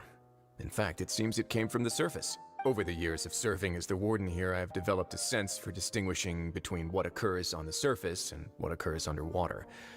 Besides, the seal that Monsieur Neuvillette set in place won't fail so easily. So the fortress is okay? If you recall our last incident, if there really were a problem, there would be crowds of inmates in a panic right now. Huh, you've got a point. Okay, seems we need to get back up to the surface and ask about what happened. By the way, do you know what day it is today? I believe today is this month's pipe cleaning day. Wait, seriously? Actually, today is the day we say goodbye to the fortress. Ah, yes. Have you completed your release papers? Yep. It's you two. Are you leaving now? That's right. Today is our last day in prison. But now that Paimon says that, it doesn't feel like we were confined here. It's actually been pretty nice. A lot of people have helped us out. Oh yeah, Paimon feels fond of this place now. Then be sure to come back and visit. I'll miss you. Damn. We really need to go back to the prison, huh? If you've signed the release papers, then you're free to go. The guards will escort you out. You're not going to see us off? I knew you'd ask. All right, sure. Let's go. Well, you actually agreed. No worries, you must be busy. Paimon was just joking. Ah, so you do have a polite side, I see. After being down here for so long, I imagine you must feel like you're lacking companionship. Shall I come along too? No, that's alright. It's not like we'll never visit again. Yeah, don't worry, we'll come back to see you. Paimon really likes the cafeteria here. The chefs sure do know how to make good grub. I hope you won't be here as convicts the next time I see you. We'll do our best to stay out of trouble. Well, it seems our work in the Fortress of Meripede is finished. That's the end of another chapter in our journey. And since Neuvillette was the one who asked us to come here, we should probably go report to him now. Next up, the Palais Mermonia! You're going to see Monsieur Neuvillette? Please pass on our kind regards. I'm sure just your regards will do, no? I believe it would be the polite thing to do. You're right. I've heard the Palais has been terribly busy these days. Tell him that I hope he hasn't been overwhelmed by the recent string of troubles. Wait, what? The quest location is currently involved in the quest certain stamp. Please complete it first. Eh? What? This one?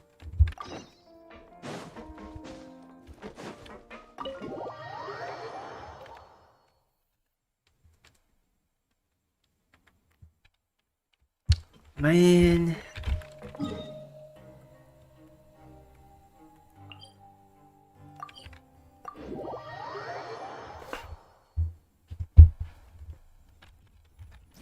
Man. This is what I get for starting side quests. Squall Fury.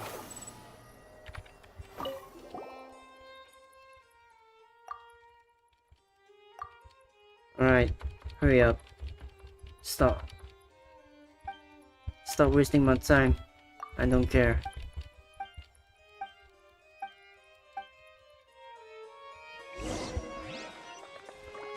Get the fucking stamp. Why do I even... I've been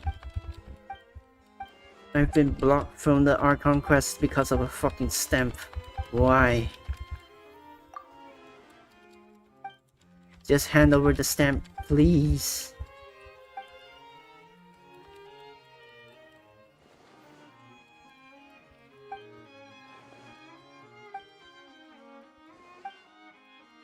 All because of a fucking stamp, I can't do the fucking Archon quest.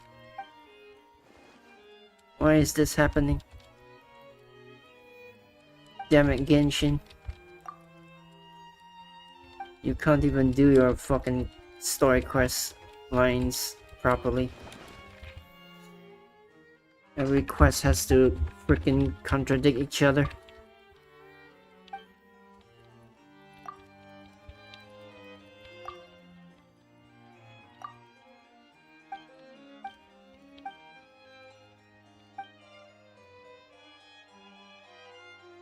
Yeah, the Opto stamper are well worn out.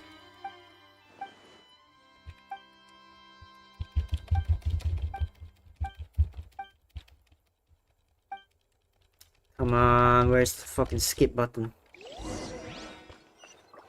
For fuck's sake.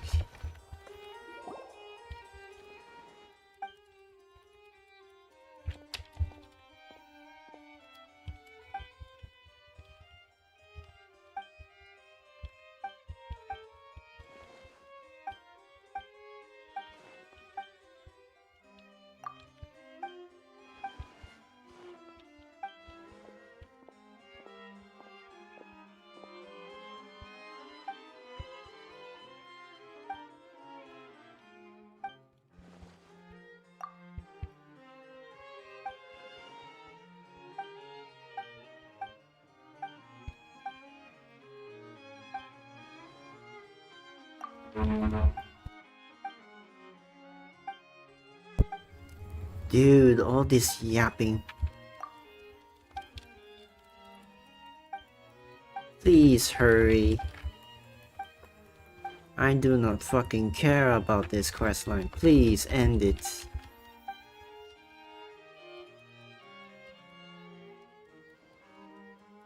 Fucking finally, he's dead. Oh, he's rushed to the doctor, so he's not dead.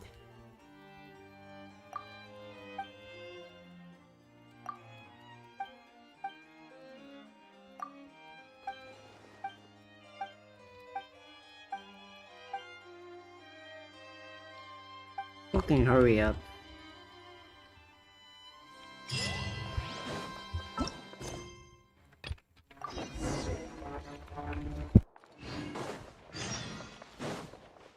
Behold! The Palais Mermonia sure is buzzing with activity today. Halt! Huh? Oh, it's you two. Apologies. Monsieur Neuvillette did say you'd be welcome at any time.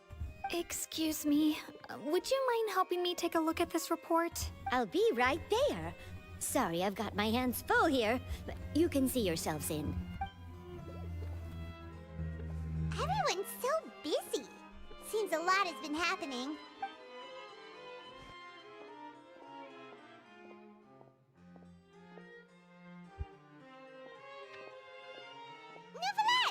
Hello.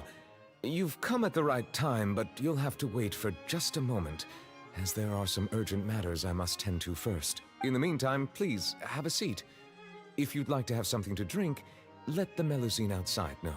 That's all right. We just ate. Very well, then. Let's take a break over there while we wait for him to finish his work. Dum da dum dum dum. All right. That should wrap things up for now. Are you done with your work? Yes, sorry to keep you waiting. Today should be the day you were released from the Fortress of Meripede, and it appears that you have managed to complete all the release paperwork. That's right, and we came here to see you right away. You and Parmontel knew that everything that happened since the Primordial Sea had incidents. A massive whale. Do you have any idea what that might be? Judging from your description, that cannot have occurred in any ordinary waters, but rather something like the Primordial Sea. A whale of that size and shape cannot usually be found in the waters of Tevat. Therefore, we can only assume that Child is presently immersed in primordial seawater. Ah, so there are whales in Tevat. Okay. Immersed in primordial seawater? But how? And is he okay? He's not from Fontaine, so he won't dissolve. Most people wouldn't be capable of entering in the first place. I'm not completely sure how he could have gotten there myself. There's something we'd like to ask you about. Yes? What is it? What was that tremor we felt earlier? Ah, right! Paimon felt it too! We asked the Duke and he said it wasn't from underwater, so we figured you might know something about it. It turns out that I have just received a report about this particular matter. In fact, that's exactly what I was busy with a moment ago. The source of the tremor was here on the surface near Poisson. After the shaking stopped, the water levels in the Poisson area rose at an alarming rate. The water levels rose? Oh no! What about all the people there? Fortunately, the water levels only rose for a short period of time, and have already returned to normal now. However, I still have a bad feeling about the whole phenomenon. If the change in water levels is connected with the leaking primordial seawater, then the situation in Poisson may be much worse than it appears. Navia should be in Poisson, right? We need to go check on her! Yes. Spinan di Rusula's headquarters is there. I would also like to go there as soon as possible, but I'm afraid I can't leave just yet. We must immediately formulate disaster prevention plans for the surrounding coastal areas to avoid potential catastrophes. I'll have to ask you two to go to Poisson first. I'll meet you there to check on the situation once I finish things here. Sounds like a plan. There's no time to lose! Let's get going! Please be careful. Will do. Go to Poisson. The two of you have my thanks. If you need any help, just let me know. Oh, I will.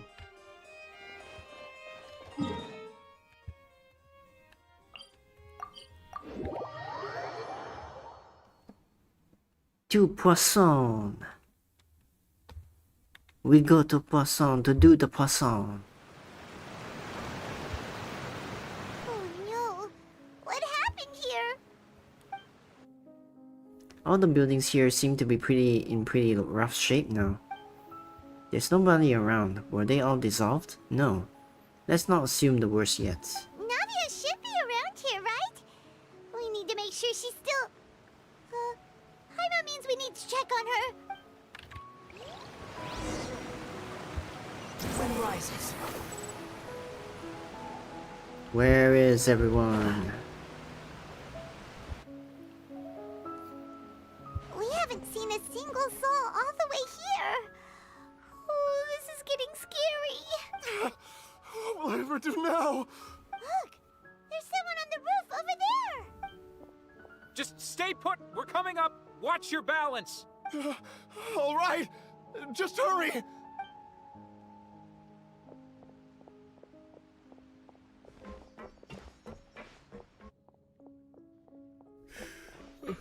I'm not young anymore. How will I survive on my own? Desiree! Oh, he looks pretty sad. My leg! My leg! How could this have happened? It hurts! Just hang in there. Help is on the way. You can hold my hand if it makes you feel better. Whoa, what's happening here?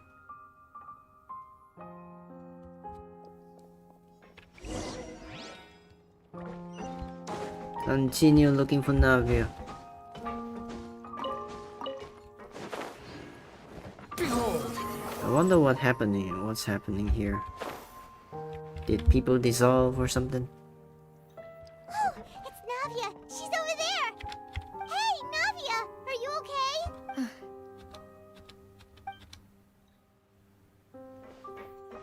You're here. We heard there was a situation in Poisson, so we came as quickly as we could. Yes. As you can see, the water level suddenly rose. It caused quite the disturbance, in fact.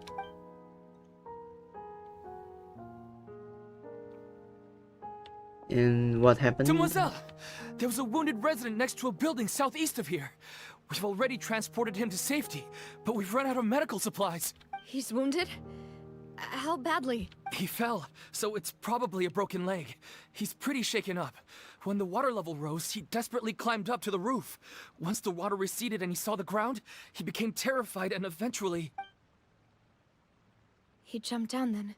Find the leader of Squad 1 and tell him to take the wounded resident to see a doctor. He should know where to go. Understood. I'll take over his search and rescue mission in the meantime. All right. You'll be in charge. I'm sorry. Where were we? The situation in Poisson? Right. Allow me to explain. A little earlier, we suddenly heard a loud noise. At first, everyone thought that something might have exploded on an aquabus. But before we knew it, water started pouring out from everywhere. The rushing water seemed a little odd, almost like the unique color of primordial seawater. Some people didn't realize the danger and thought it was just ordinary water, leaking from somewhere. Everyone on the street who happened to be close to the water didn't have a chance to escape. As the water levels rose, they suddenly disappeared. They were all dissolved. Those who realized what was happening started to flee in a panic, desperately trying to get to higher ground. Many were injured in the stampede, and some people fell from significant heights. The Spina di Rosula initiated rescue operations as quickly as possible, but there have been a lot of casualties.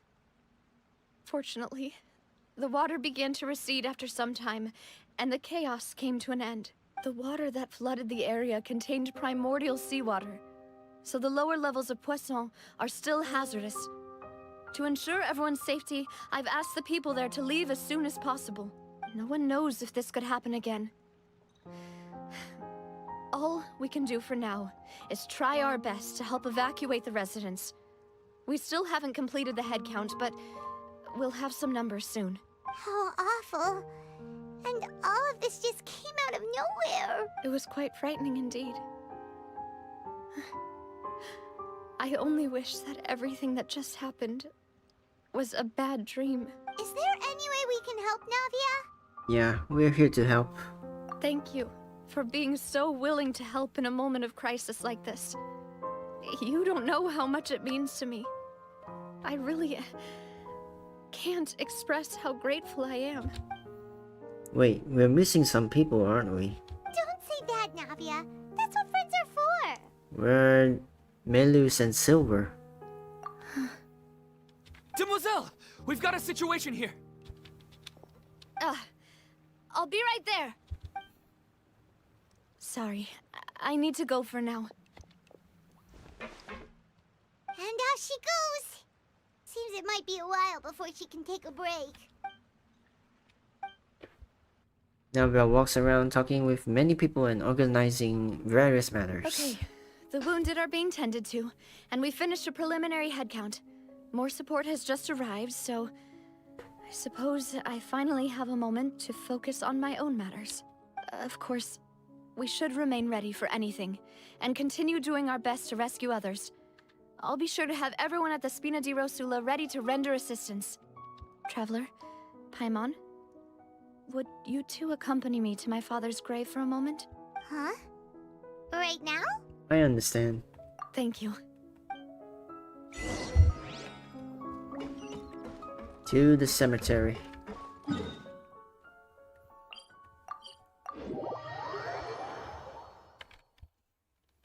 Squall Fury.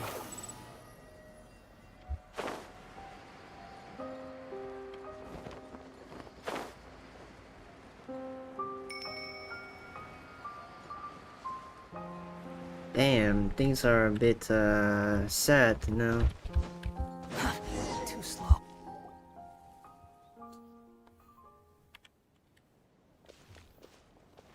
Not a lot of people here, huh? Well, given the time of day and the whole situation in Poisson, Paimon doesn't think there'd be a ton of people here visiting graves. Right. That's how things are now. The living are so exhausted that they've no strength to spare any words for the dead. Navia? There's no need to push yourself so hard. Navia,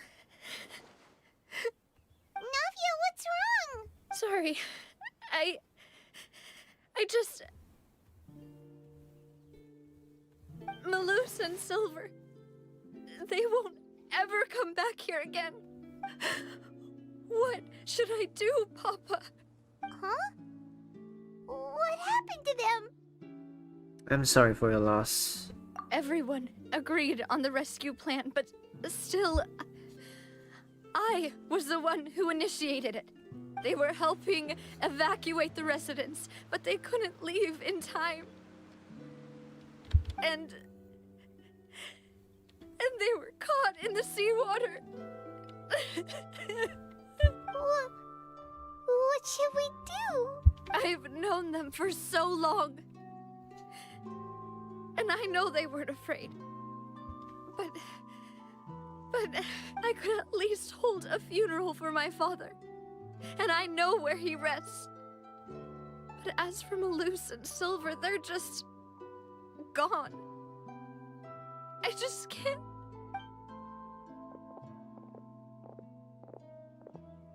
Everything looks so clean after it rains.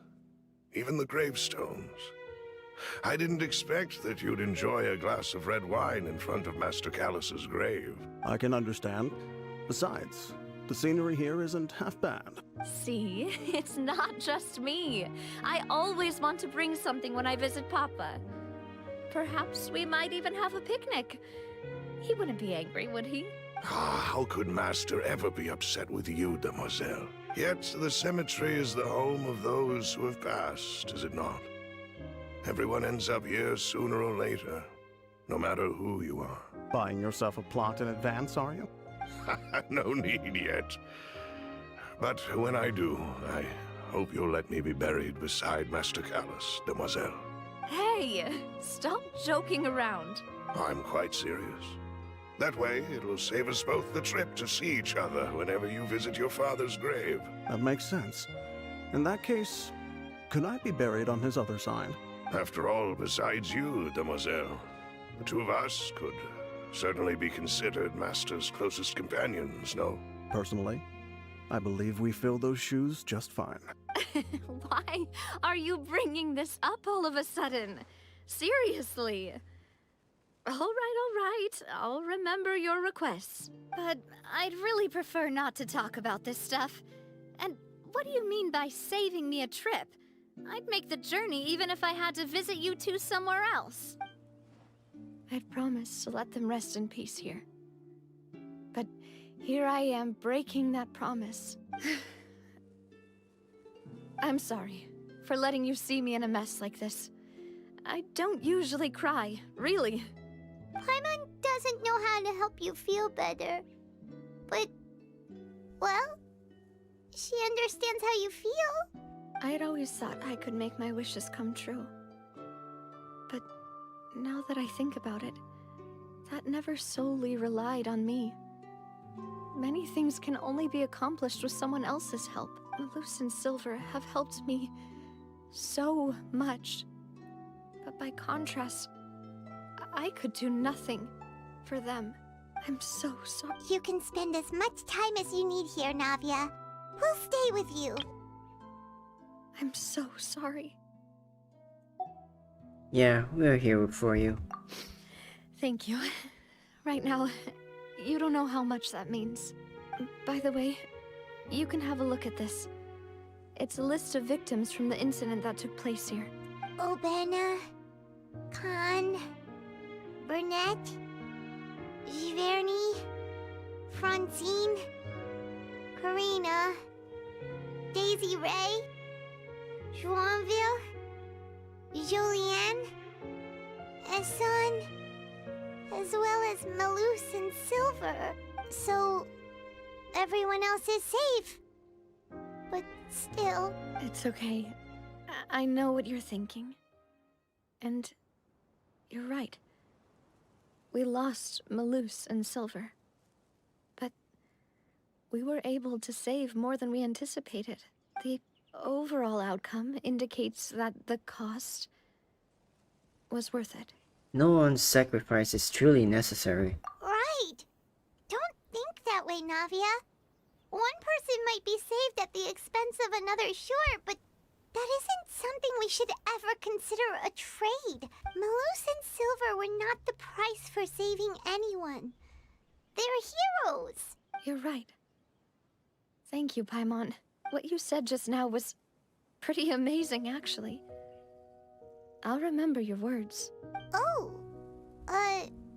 really? Seems you've become more eloquent in the time since we last met. Oh, Alakino. The knave? What are you doing here? Ah, is everything going well on your side?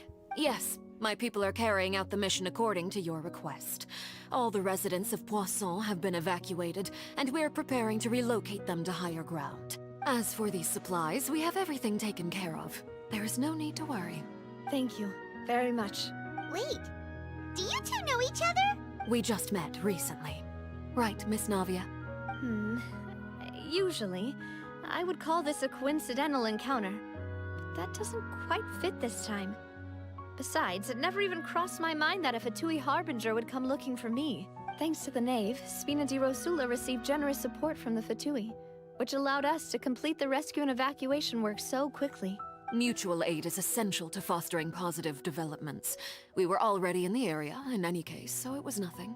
That said, I must say that you're a lot sharper than you let on. I'm sure you understand what I mean. I apologize for all the ways in which I tested you previously. We've never worked with a Fatui before, and it's extremely important for us to know who we're working with. My subordinates have reported that Fatui soldiers have been observing water levels and taking head counts in various locations. I hear that they've also prepared a large amount of emergency supplies. I'm quite surprised. This is nothing to brag about, nor do I intend to. It is simply the way of powerful organizations to act forcefully, whether they are doing good or ill.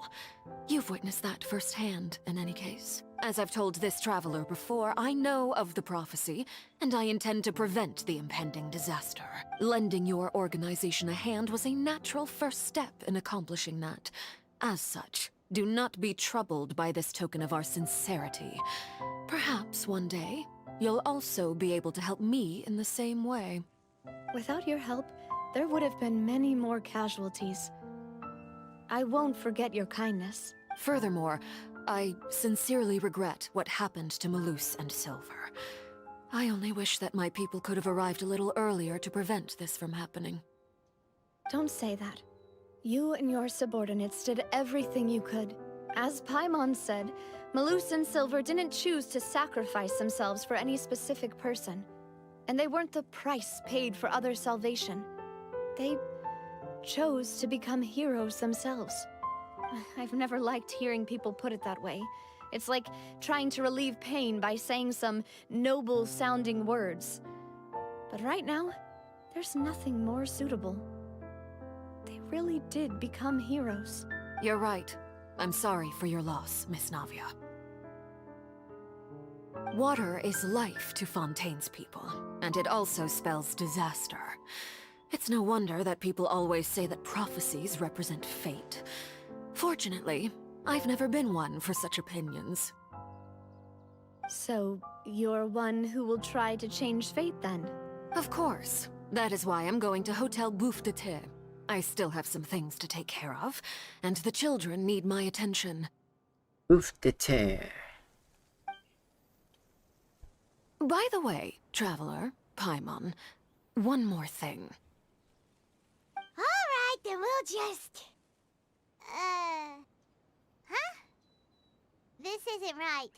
Paimon thought you would ask us to walk with you for a moment so you could tell us something in private. That is a clever and useful conversation technique, which I do like to use when necessary.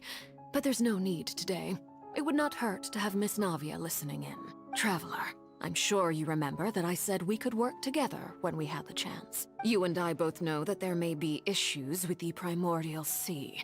Previously, it was the Fortress of Meripede's sluice gate, and this time it was the water levels in Poisson. These are both signals. So the time for jolly cooperation has come. Indeed. Allow me to share the latest intel I've received from the House of the Hearth's intelligence network with you. Alright. During some recent investigations, a child claimed to have discovered some ruins near Poisson. The ruins date back to ancient times, and seem to be worth investigating in many ways. Judging by the dating of the ruins, they may be related to the prophecy and the coming crisis. The situation is becoming more urgent, so any pertinent information will prove extremely precious. My people initially came to prepare for ruin exploration. Unexpectedly, this disaster struck. And at present, we're all busy prioritizing the rescue effort. So that's why the Fatui were already in Poisson. I wanted to take the children along, but unfortunately, Linny, Lynette, and Fremine have all been dispatched to higher ground to assist affected residents. Linny told me that outside of the house, the person they trust most is you, which is why I want to give you this task. Are you sure this will be okay? You can trust an outsider like me? The House of the Hearth's members see each other as family, but Linny, Lynette, and Fremine said that they also see you as such, even though you are not from the house. I'm sure you already understand how earnest they consider their friendship with you to be. Oh, that somehow makes Paimon feel kinda happy. The intel I just shared about the ruins could fetch a high price. But since the children consider you family, it's only natural that I freely share it with you. Got it! So all we gotta do is go to some ruins, right? We can handle that. Excuse me, but may I tag along? You wish to join, Miss Navia? But are you sure you're up to exploring some ruins? You need to rest. Well, I'm sad, yes. But I can't just go back and plop myself into a chair by the roadside and do nothing. There's no point in being depressed while we still have a disaster on our hands. As my father's successor, I must live up to the hopes he had in me. Besides, I'm also doing this for myself. I need something, a distraction, to keep my mind off Malus and Silver. Navia's strong, but she needs company right now. We can be that company if she goes to explore the ruins with us. Since you put it that way, I have no objections. What do you say, Traveler? We'll go to the ruins together. All right.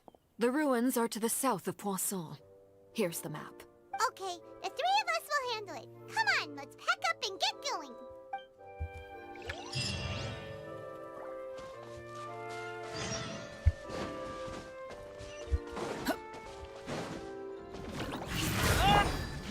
Gather! Ow. Hey there! Move it.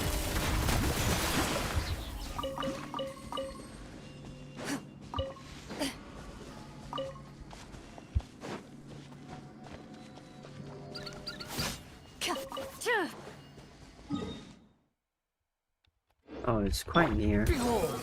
Not too far.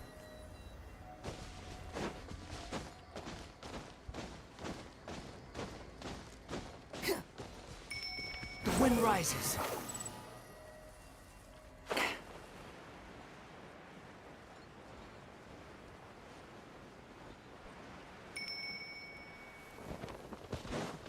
fallen fury. I say that, but it still takes some time to get there. Into the shadows.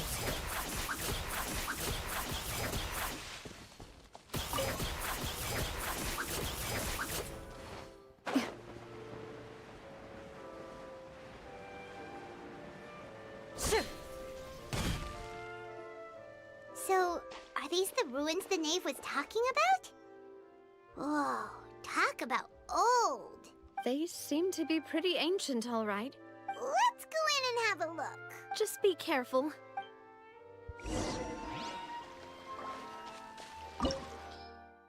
Alright, bathroom break. I'll be right back. Time to do some stretches and drink water.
Alright, I'm back.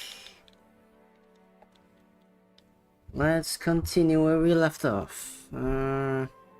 Place of Secrets. Faturi intelligence indicates that this place may play host to here to for unknown clues. Let's go with this.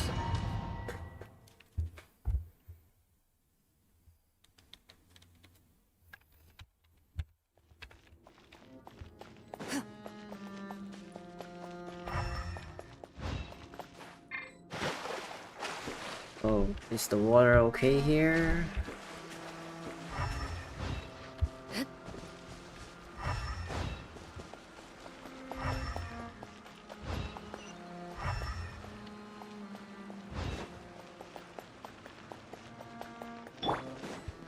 Enemies. Time to testify.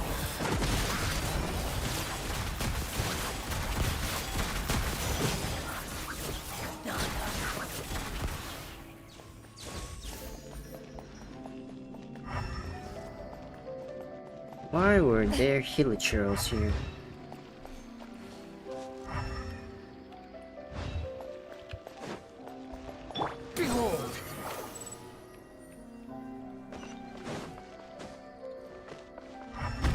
Oh.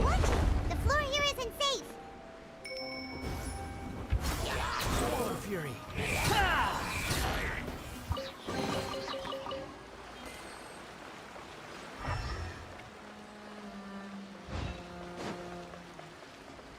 The wind rises.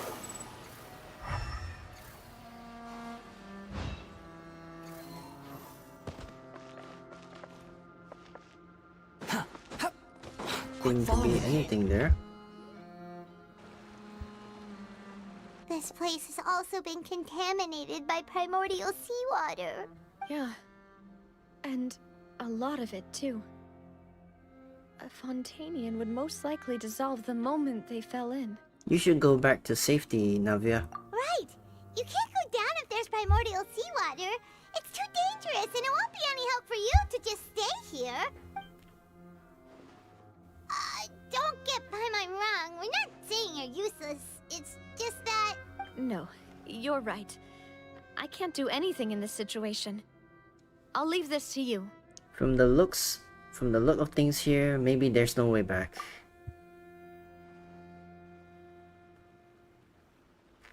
That complicates things.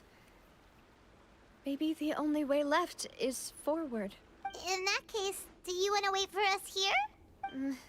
The water levels here are unstable, and there's a chance the water will rise. So staying here wouldn't be safe either. I'll go together with you. Perhaps we'll find the exit just up ahead. Seems like there isn't any other option. All right. Come with us for now then, but please be careful.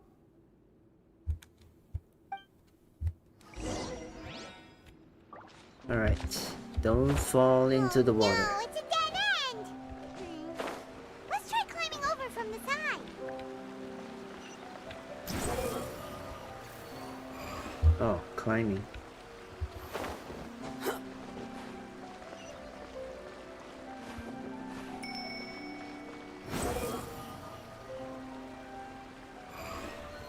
Man, this feels like cheating.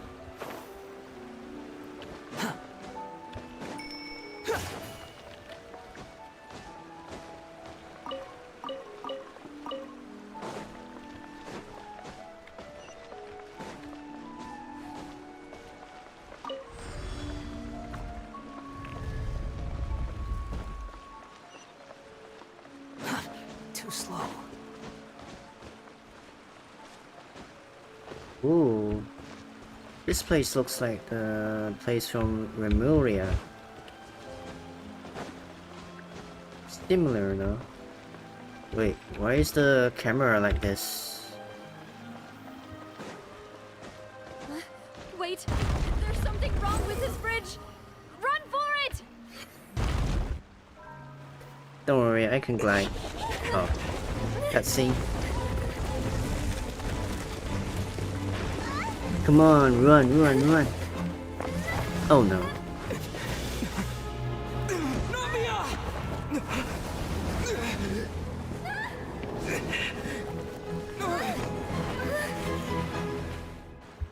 Oh no. She fell down. Into the sea.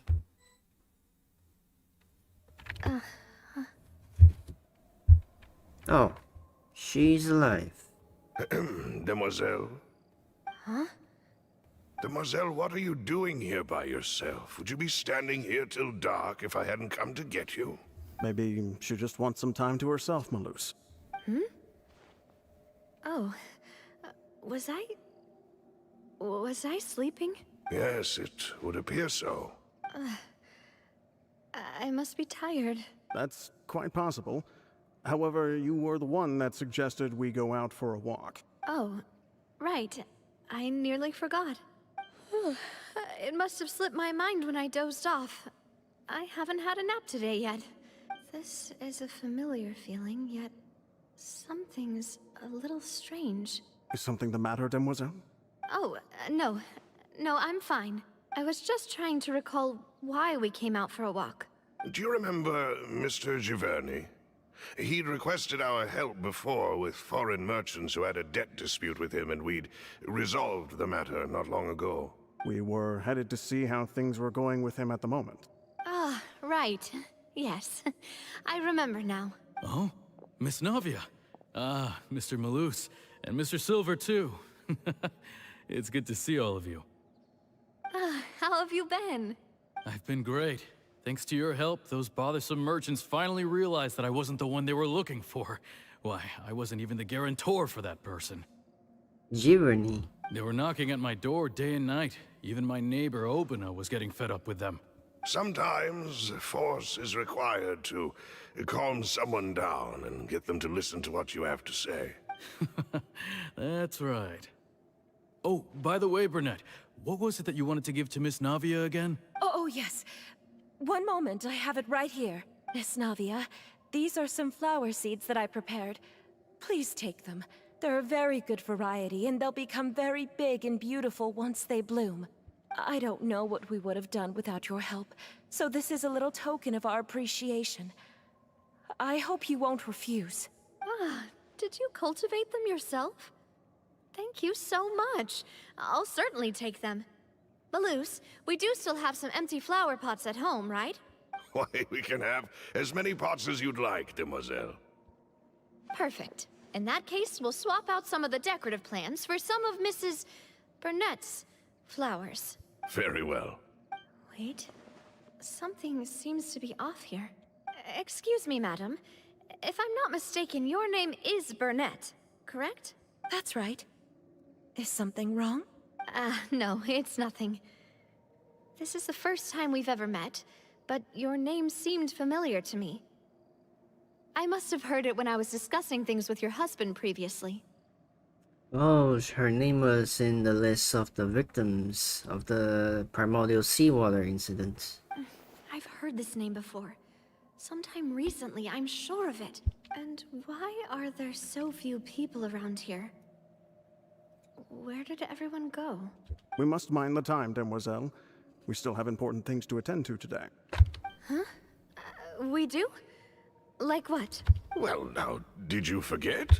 Miss Navia, here you are. I've been looking for you. Please, come to the Opera House. Your trial is about to begin. My trial? Wait, why would I need to go to the Opera House? Yes, she's right, demoiselle. It's just about time now, so we should get going. Oh? All right then. Huh. Is she experiencing the past again? Look, it's Navia. She's here.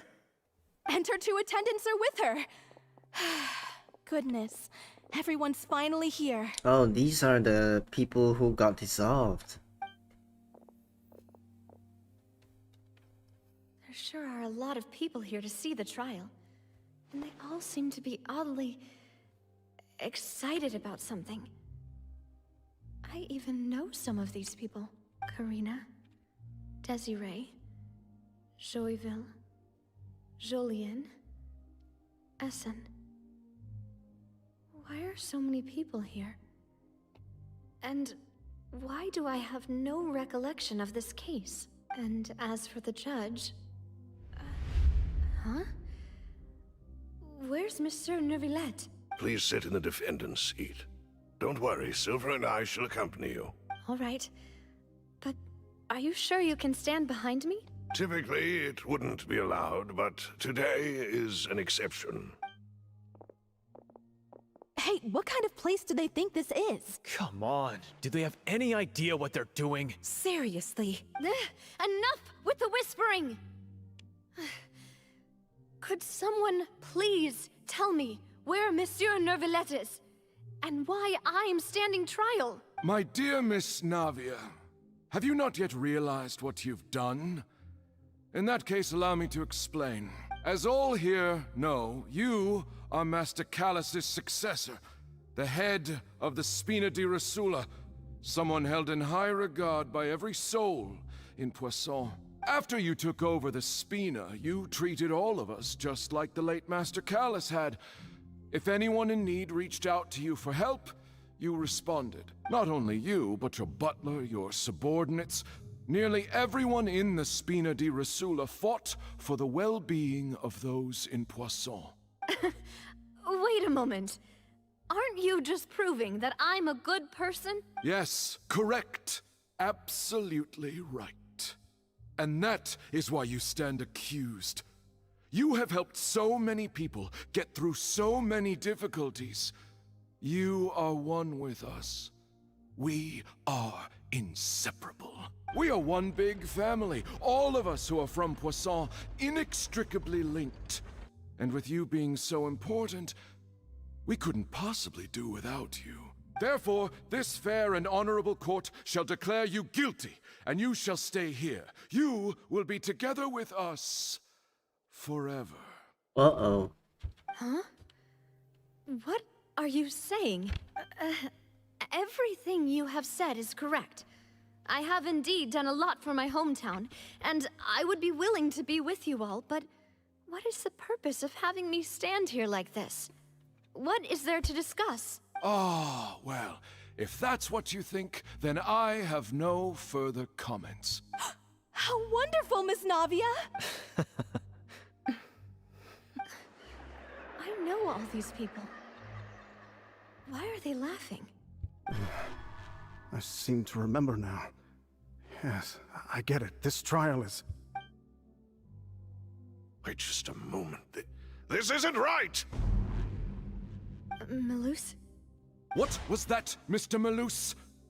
Our conclusion is very clear and unanimous. Let the court judge her now. She's guilty! Stay here, Navia! You're one of us! Demoiselle, don't admit guilt. This trial means to keep you here forever. I wish to exercise my right to defend Our Lady. Mr. Joinville, you only know of Navia's goodness, but nothing of her utterly independent mind. She was born a free and independent spirit. She has never been tied down by anything. Indeed, even the death of Master Callus couldn't stop her. Her actions cannot serve as proof that she identifies herself as part of any group. She merely acted as an individual, extending her hand to help others. Please do not mistake her actions as being otherwise. Really? As an individual, you say? Don't forget, we are all Fontainians here. This is the nation of justice, the nation of Hydro. Even if Miss Navia only voluntarily rendered her assistance, that doesn't change the fact that her beautiful soul must return to everyone. Water accepts all, blends with all. It will surely accept her kindness. Everything is measured here in the nation of Hydro, and in the end, everyone shall meld together. Thus, when a unanimous opinion emerges, that opinion represents justice. Now I speak for everyone. Our opinion is consistent. Navia should stay. We and Navia are one. And you would call this justice? Preposterous. You are merely jealous that Demoiselle still has a chance to exist as an individual. Have you forgotten how much you all once longed to become individuals, to become independent? Do you mean to defy our justice? If your justice is flawed, then why should we acknowledge it? As you said, we can also have our own justice. Silver and I shall defend Demoiselle. Damn, this is starting to get a bit creepy and horrifying. And that is how we will enforce justice. Ugh, my head... It hurts. Demoiselle. I'm starting to think this is about Navia about to be dissolved or something. Silver, it hurts. My head is spinning. All I can see is stars swirling in front of me. I remember now. Everything that seemed odd from the very beginning. Karina, Desiree, Joyville, Jolien, Essen, and Mr. Giverny and Mrs. Burnett, who we met earlier. Even Malus and Silver. I don't want to admit it, but they're all dead. Don't be afraid, and don't admit guilt. We will protect you to the very end. Absurd! Who are you to say that she cannot be judged? We are the majority, and in the nation of trials, the majority is absolute justice. We are the will of all. Don't let them escape! We shall keep Navia here with us! Mr. Malus and Mr. Silver, must you be so stubborn? How could the two of you possibly hope to stand against the collective? Do not resist. This judgment is fair and just. Navia belongs to us. After all that happened, she should not be left alone in Poisson. Oh. The Oceanids. Okay. What are you saying? No more excuses. She says we're jealous. Jealous? How could she possibly be an independent individual? What's with these people? Who's jealous of her? She belongs to us. Miss Navia, she... Silence. Oh. That's... Monsieur Neuvillette! Such commotion is prohibited in the court. The accusations you just presented are nonsense and cannot constitute a proper trial. The court will adjourn for the rest of the day. In this, I shall hear no objections from any unauthorized party. Our thanks, Monsieur Neuvillette. Please leave with me, Miss Navia, while there is still time. But... Go on now, demoiselle. This is your only chance to leave this place. What, can't bear to leave us behind or something? Malus. My apologies. I couldn't resist making one little joke once I realized that this shall be our last goodbye. Malus... Silver... Quickly, you must come now. Goodbye, demoiselle. She was in the process of dissolving, and then she got out. Alright.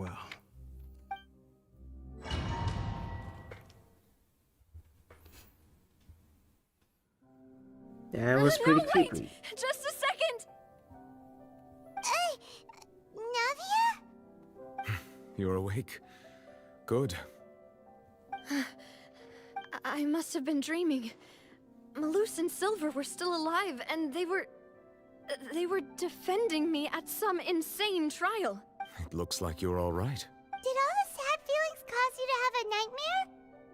Paimon could give you a hug. The ruins you were exploring suffered a cave-in. When I arrived, I found you falling toward the water. You were just about to be dissolved within, but I... What is it? I think I saw two Oceanids protecting you. It was only for a moment, perhaps even a fraction of a second, but they gave me the chance to retrieve you. Were it not for their intervention, I would not have been able to rescue you before your consciousness dissipated. Wait, did you say Oceanids? You mean like what happened with Vache? So people that are dissolved became Oceanids? Perhaps those two Oceanids were the people you saw in your dream. I always told them that they didn't have to protect me. To think that they'd keep doing so even after death. Please come with me.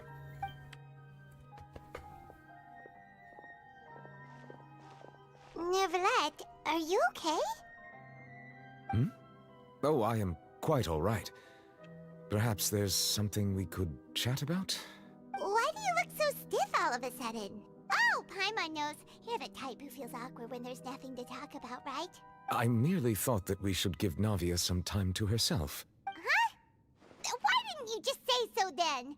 Don't you think it's even more awkward to call us over like this and then have nothing to talk about? I suppose so. By the way, Sigewin sends her regards. Ah, Sigewin. I hope all is well with her these days.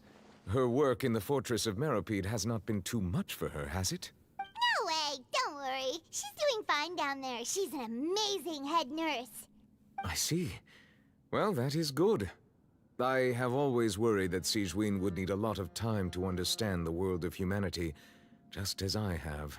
Oh, and the Duke also says hi. Even though Sigewin made him do that. He hopes that you haven't been overwhelmed by all that's happened lately. Thank you. I have indeed been busy lately, and I also hope that everything is going well in the Fortress of Meropide. He still doesn't know what to talk about. Let's chat about something else then. You're the expert here, Paimon. What should we talk about? So,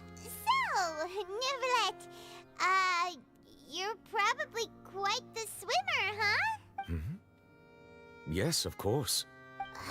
This isn't going anywhere. Let's try something else. How did you find these ruins? Did the knave tell you? Yes, in fact. I had arranged to meet you in Poisson, but when I arrived, I discovered that the Fatui were helping the residents evacuate. They had even transported a large quantity of supplies to the area. Amid my astonishment, I ran into the knave, and we had a chat. She informed me that she had asked you to investigate the ancient ruins here.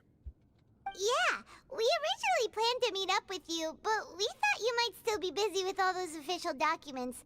We didn't think exploring the ruins would take very long, and who would have thought you'd wrap things up so quickly? I hope Navia can get back on her feet.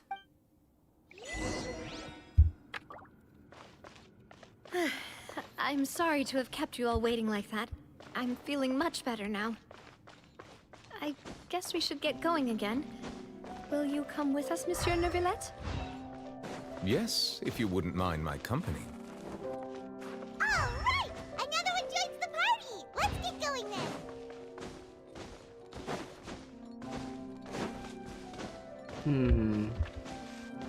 Is there any hidden path around here? Oh no! Another unstable path! Watch your step!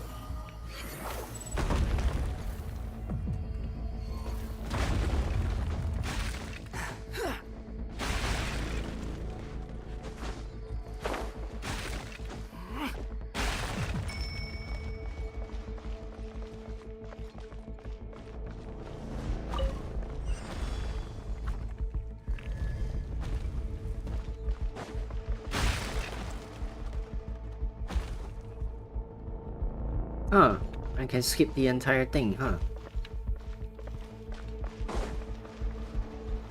What if I go down back?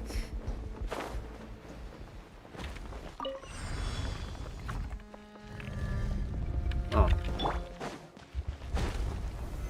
Solidify! Hey there!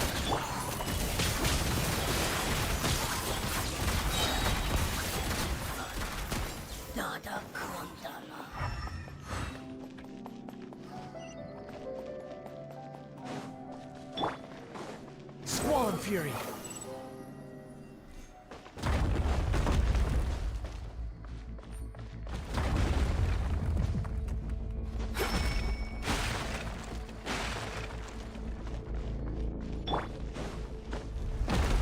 Watch out! There are rocks falling over here!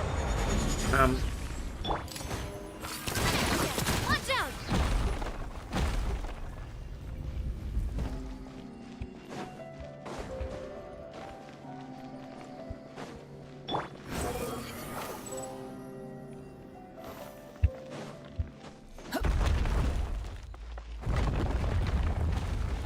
The wind rises. Seems we're almost at the top. Keep it up!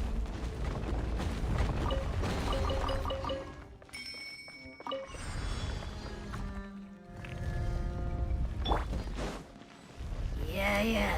Solidify! Order guide you! Boom, boom, boom. That's the way. Haha! Hunt them down. Ready.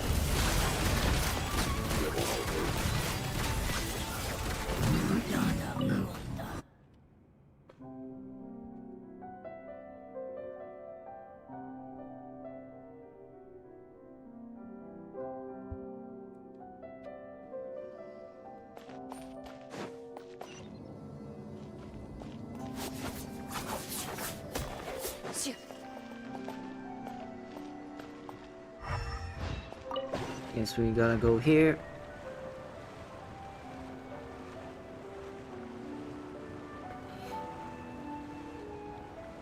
Is this place part of Remuria or something? I'm not sure. Probably is though.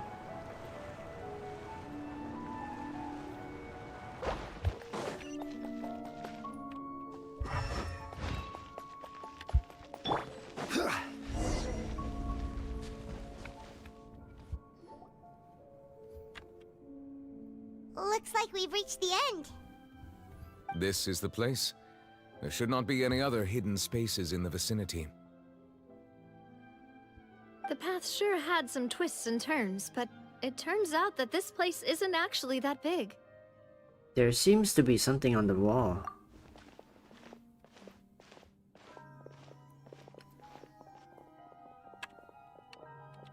Stone slates? It seems like they were put here as an offering. Could we take them down and have a look? Perhaps we should just leave them be for now. There are 4 locations in total, but only 3 stone slates. The slate that should be in the first empty spot is missing. The surrounding walls also show signs of damage. There's something written below. Let Paimon see. Reason dictates that this nation be destroyed. I shall record the history of its future here in its past.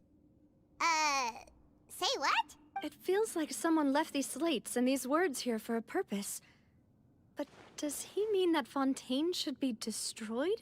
That would fit the circumstances dictated by the prophecy, yes. Indeed, the slate's contents correspond to it. Take the second slate, for example. There's a person kneeling here. She seems so dedicated. And there's a whole bunch of other people behind her doing the same. She's facing this... what is this? Some kind of island in the sky? Celestia, I guess. And is that Lady Farina in the third image? Did the Hydro Archon fall into the water? And is that a ring of people around her? Paimon doesn't quite get it. Are they all in the water? The fourth image. I know this one. This exactly matches the content of the prophecy. The people will all be dissolved into the waters, and only the Hydro Archon will remain, weeping on her throne. Yes, they do seem to match.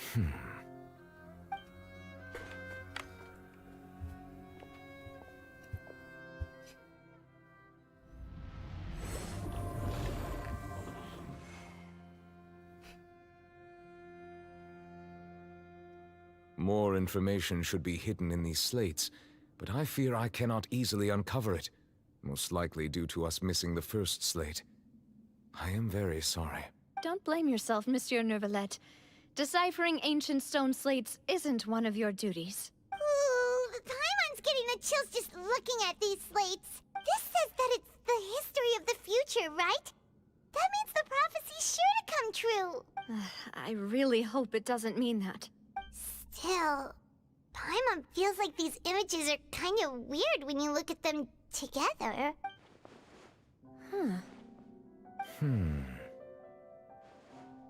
I get what you mean, Paimon. The issue is the order of the third and fourth images, right? That's right!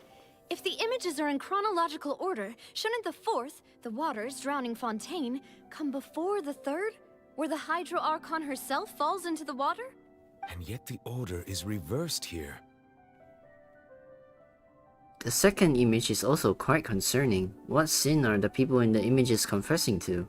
If we go by timing, Lady Farina only emerges in the third image. That means that the person in the second image might be the previous Hydro Archon. Egeria, then. I had never met her, but her appearance here does match the records. The previous Archon kneeling before the floating island in the skies, as if confessing a sin. Did she herself commit that sin?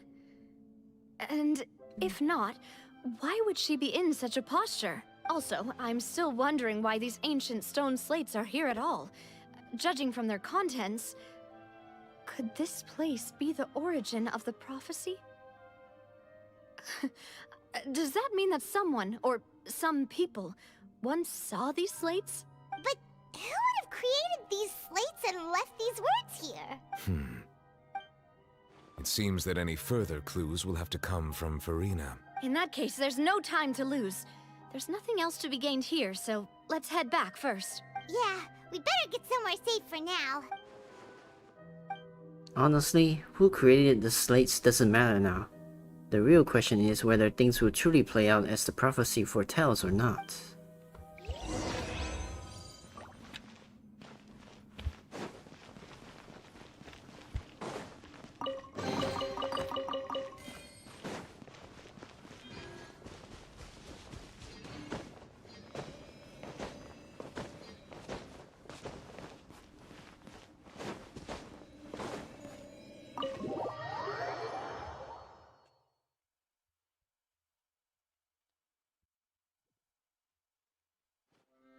let's split up here.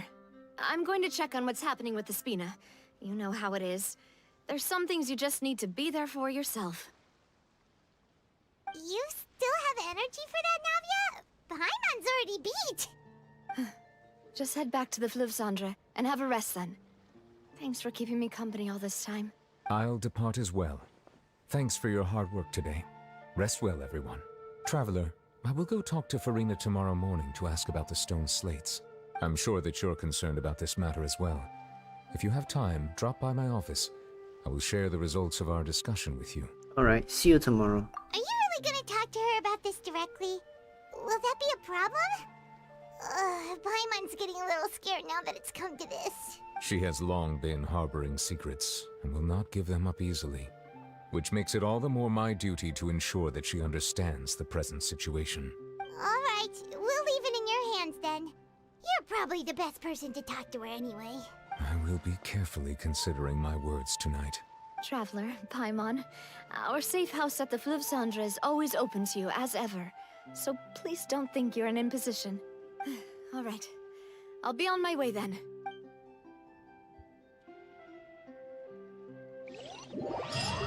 Navia and Nubilet both depart, and you and Paimon head to the Spina di Rusula. We're finally back! Welcome back. We've got a special menu prepared for you two tonight. Yay! And there's good food too! Navia, no, the boss is the best. You did great, Redswell. Ooh, desserts! Nice, these are all Paimon's! So we got some garlic bread. I'm guessing this is cheesecake.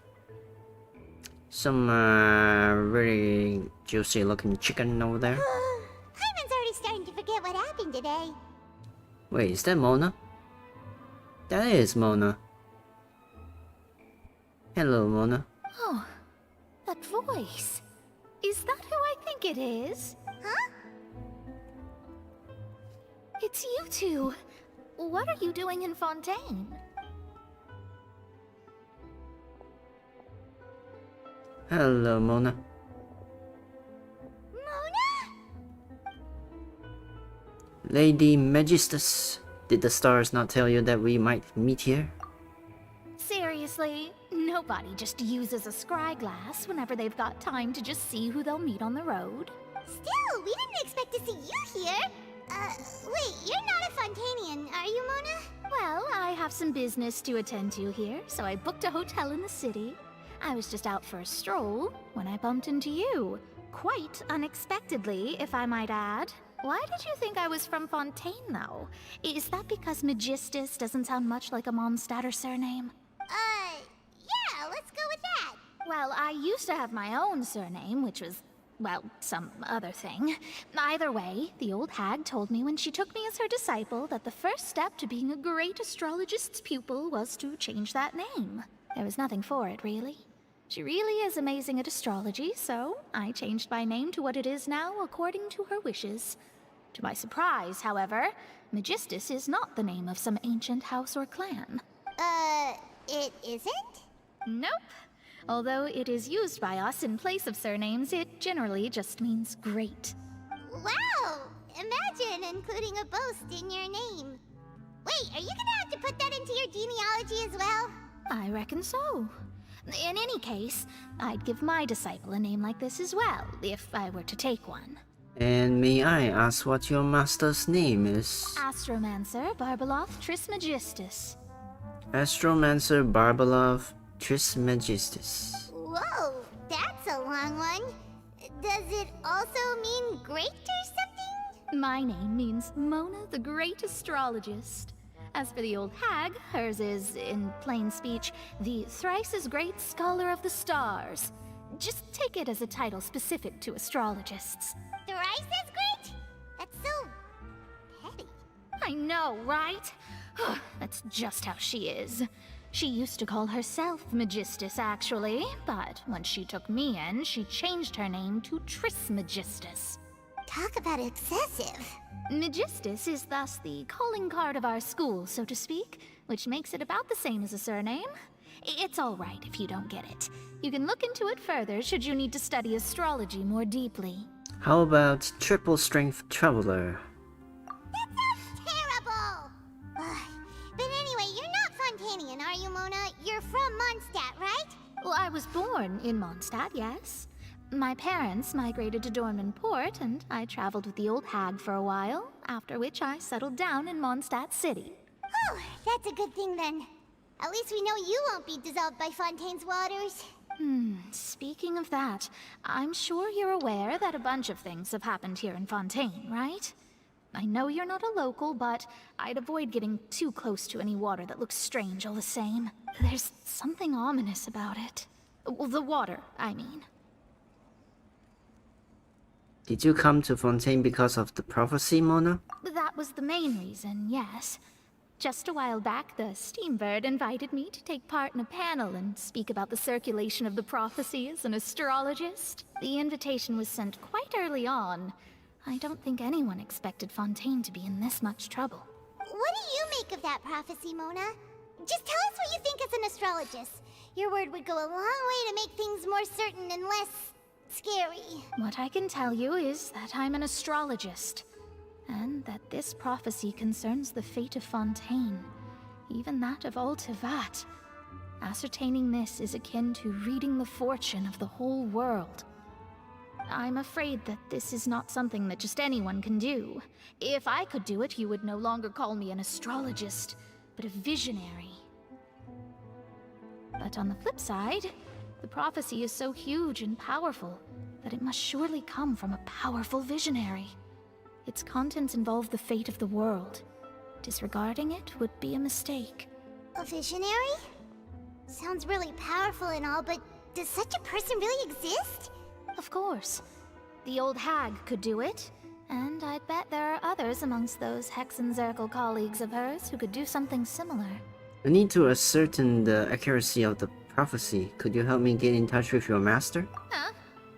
Are you sure? All right, I'll help you. It isn't often that I see you with such a serious look on your face. I'll tell you once I hear back from her. Thanks, Mona! You're amazing as always! Oh, well, this is something only I can do after all. So yes, your praises are quite welcome. That's the greatest of astrologists for you! Of all the people we know, you know the star's the best! Indeed. That's the spirit. Oh, sorry. I came to see what all the commotion was about. If there's anything you need, do not hesitate to inform the Spina di Rosula. Oh, whoops. Guess we were getting a little too carried away there. Well, I'll go tend to my own business now. If I receive any news, I'll be sure to come find you two again. And there she goes, quick as rushing water. And here we are with the Spina guy giving us suspicious looks. Hello, Francisco Kinazuk. You can do? Yeah, I can. You too. Well, we were making a ruckus. Try to keep it down next time, Paimon. If Paimon hadn't spoken for you, it'd be you getting all the weird looks. The things Paimon does for you. Alright, thanks. That's more like it. After the conversation, you decide to get a good night's sleep to replenish your net energy. Good morning. To be honest, Paimon's still feeling kinda sleepy. But it's time to get up, traveler. We agreed to go see Neuvillette, so let's pack it up and get going.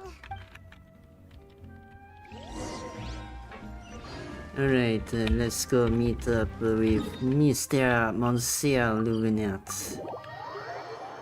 And then do something about it.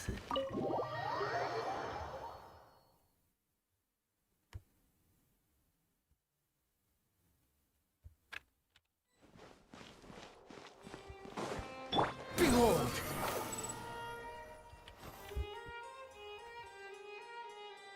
Oh, You're here! Finally! hello, Sadine. Is something wrong? Monsieur Neuvillette and Lady Farina, they seem to have gotten into a dispute. Please go see for yourself. Ah, they're fighting. Okay.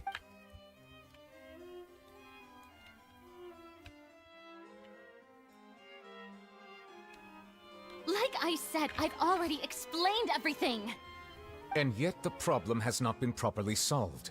There is little space for excuses between us. It is not my intention to offend you, but please, tell me where you stand. You are the Hydro Archon Focalor, are you not? Look at this. This is a list of the victims from the recent Poisson incident. Oh. You mean... they're all... They are kinda dissolved. We did not arrive in time to avert this disaster, and I will not have it happen again. I will say this once more.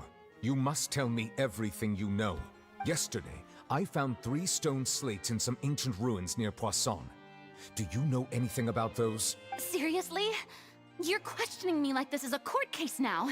I don't know anything about that. But you found them in some ancient ruins, you say? That's correct, which is why I came to ask you some questions. There should have been 4 slates, but one of them was missing. The other 3 featured different images that seemed to correlate to the prophecy. The prophecy? The second of these slates depicts the previous Hydro Archon Egeria kneeling before a floating island in the sky, as if confessing something. Do you know nothing of this either? I don't. I've never seen such slates. I'll ask you again. Do you really have no information regarding the previous Archon? My deciphering of the slates indicates that the Hydro Archon Egeria once had to confess to, or apologize for, a certain sin. If anyone would know about it, it should be you. All gods don't have the same secrets, you know. She was herself and I'm me. Is it really so strange that I know nothing? I understand your concerns, but I'm sorry. I just don't have anything to tell you. Forgive me for saying this now, Lady Farina, but I have long known of your various secret investigations into certain matters. There are several indications that you have been investigating the prophecy on the sly. This is not strange in itself, considering that you are the Hydro Archon. But it is strange that you should also claim to not know any of Egeria's secrets, as well as do nothing following your inquiries. Wait. But Arlecchino confirms that Farina doesn't have the Gnosis. And we know that Neuvillette is the dragon, or sovereign, of water. So if Farina is not the Hydro Archon, unless Egeria is still alive. You have never been as superficial as you have presented yourself to be, nor are you a fool. And yet, your behavior is very inconsistent.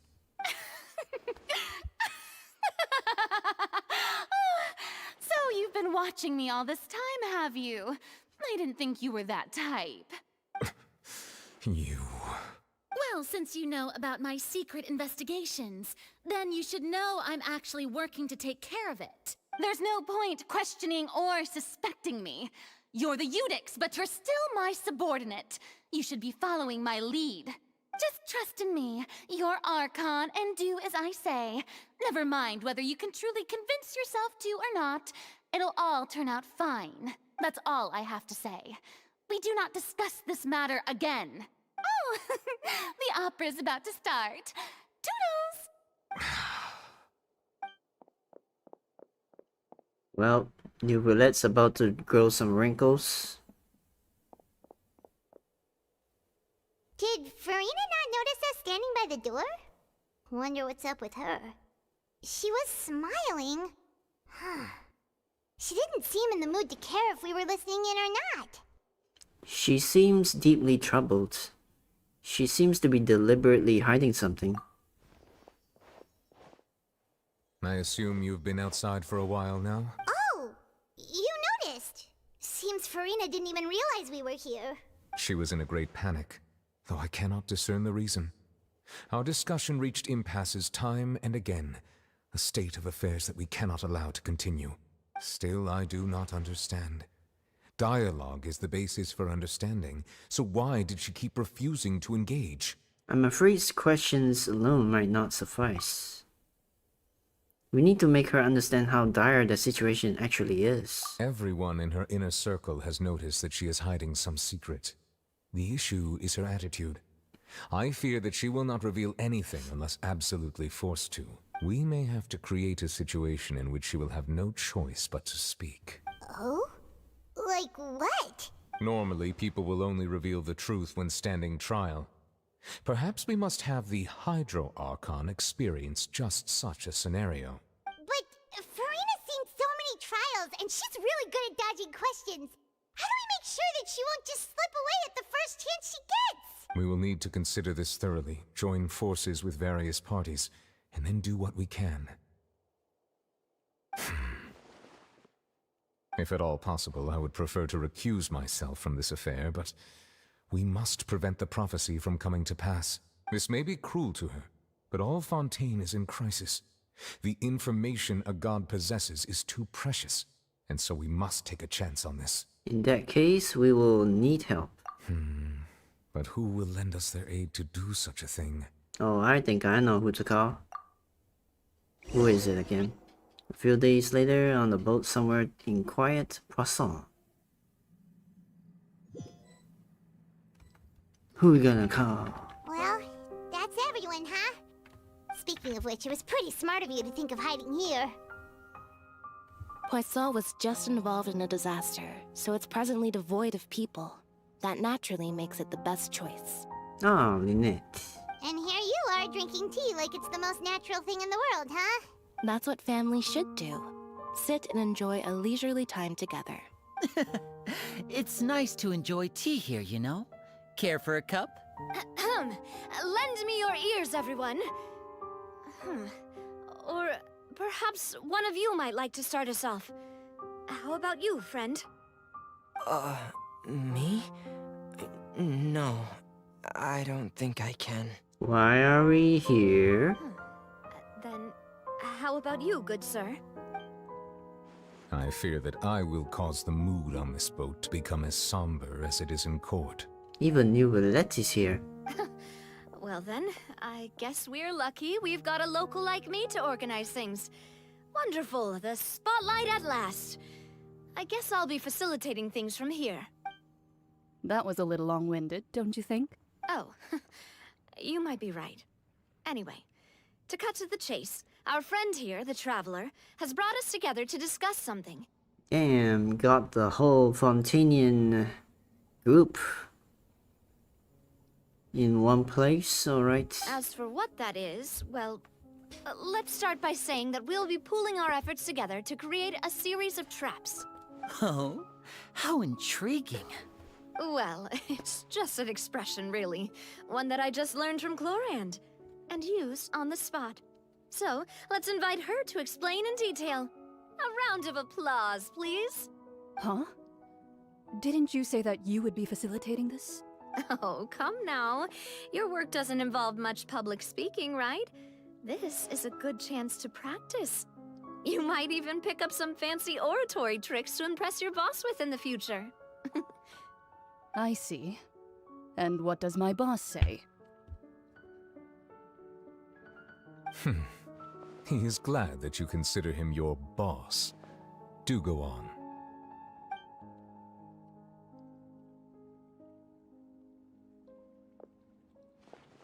In that case, do any of you have experience hunting? Not that I recall. Fremine and I once used a wooden stick in a basket to catch wild rabbits when we were younger.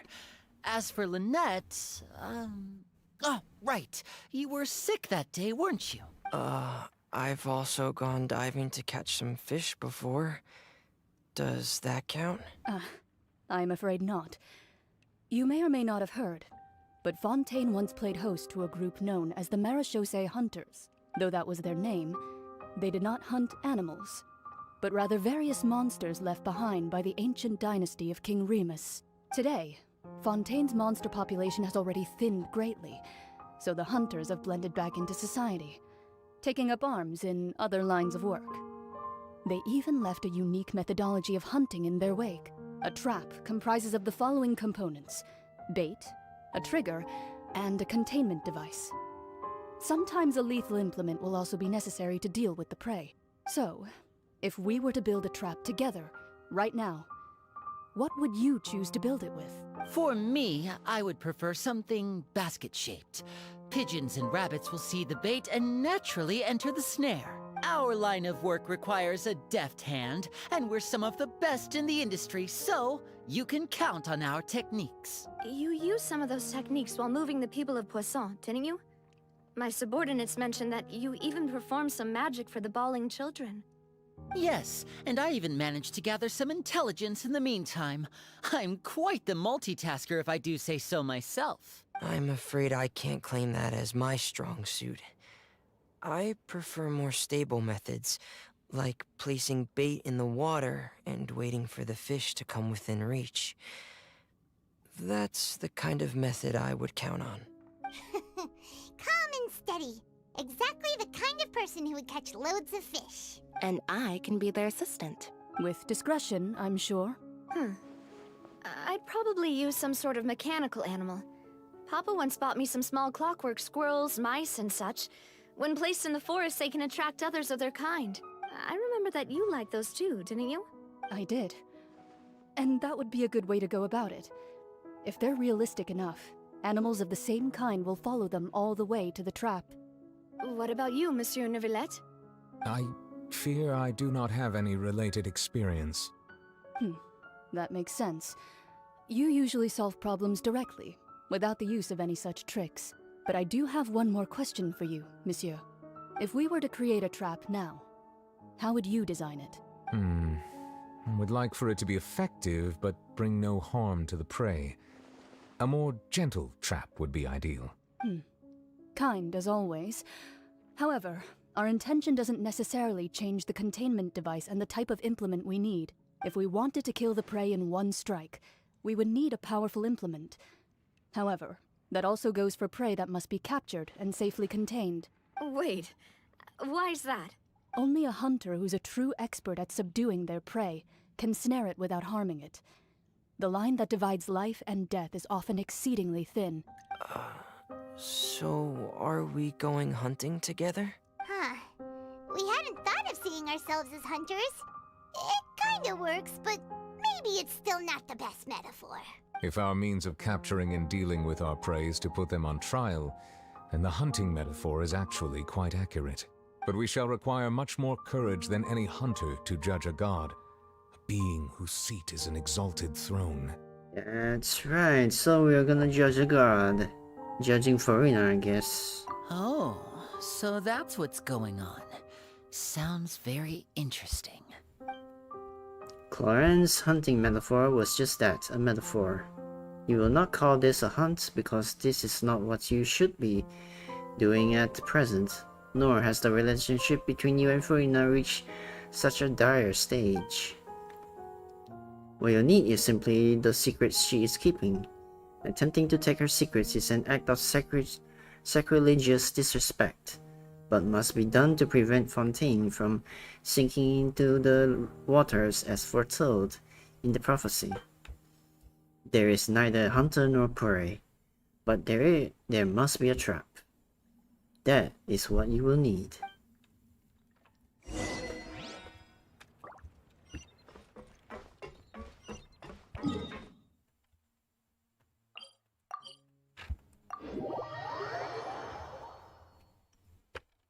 I'm guessing we're going to have to do way more. Quit following me.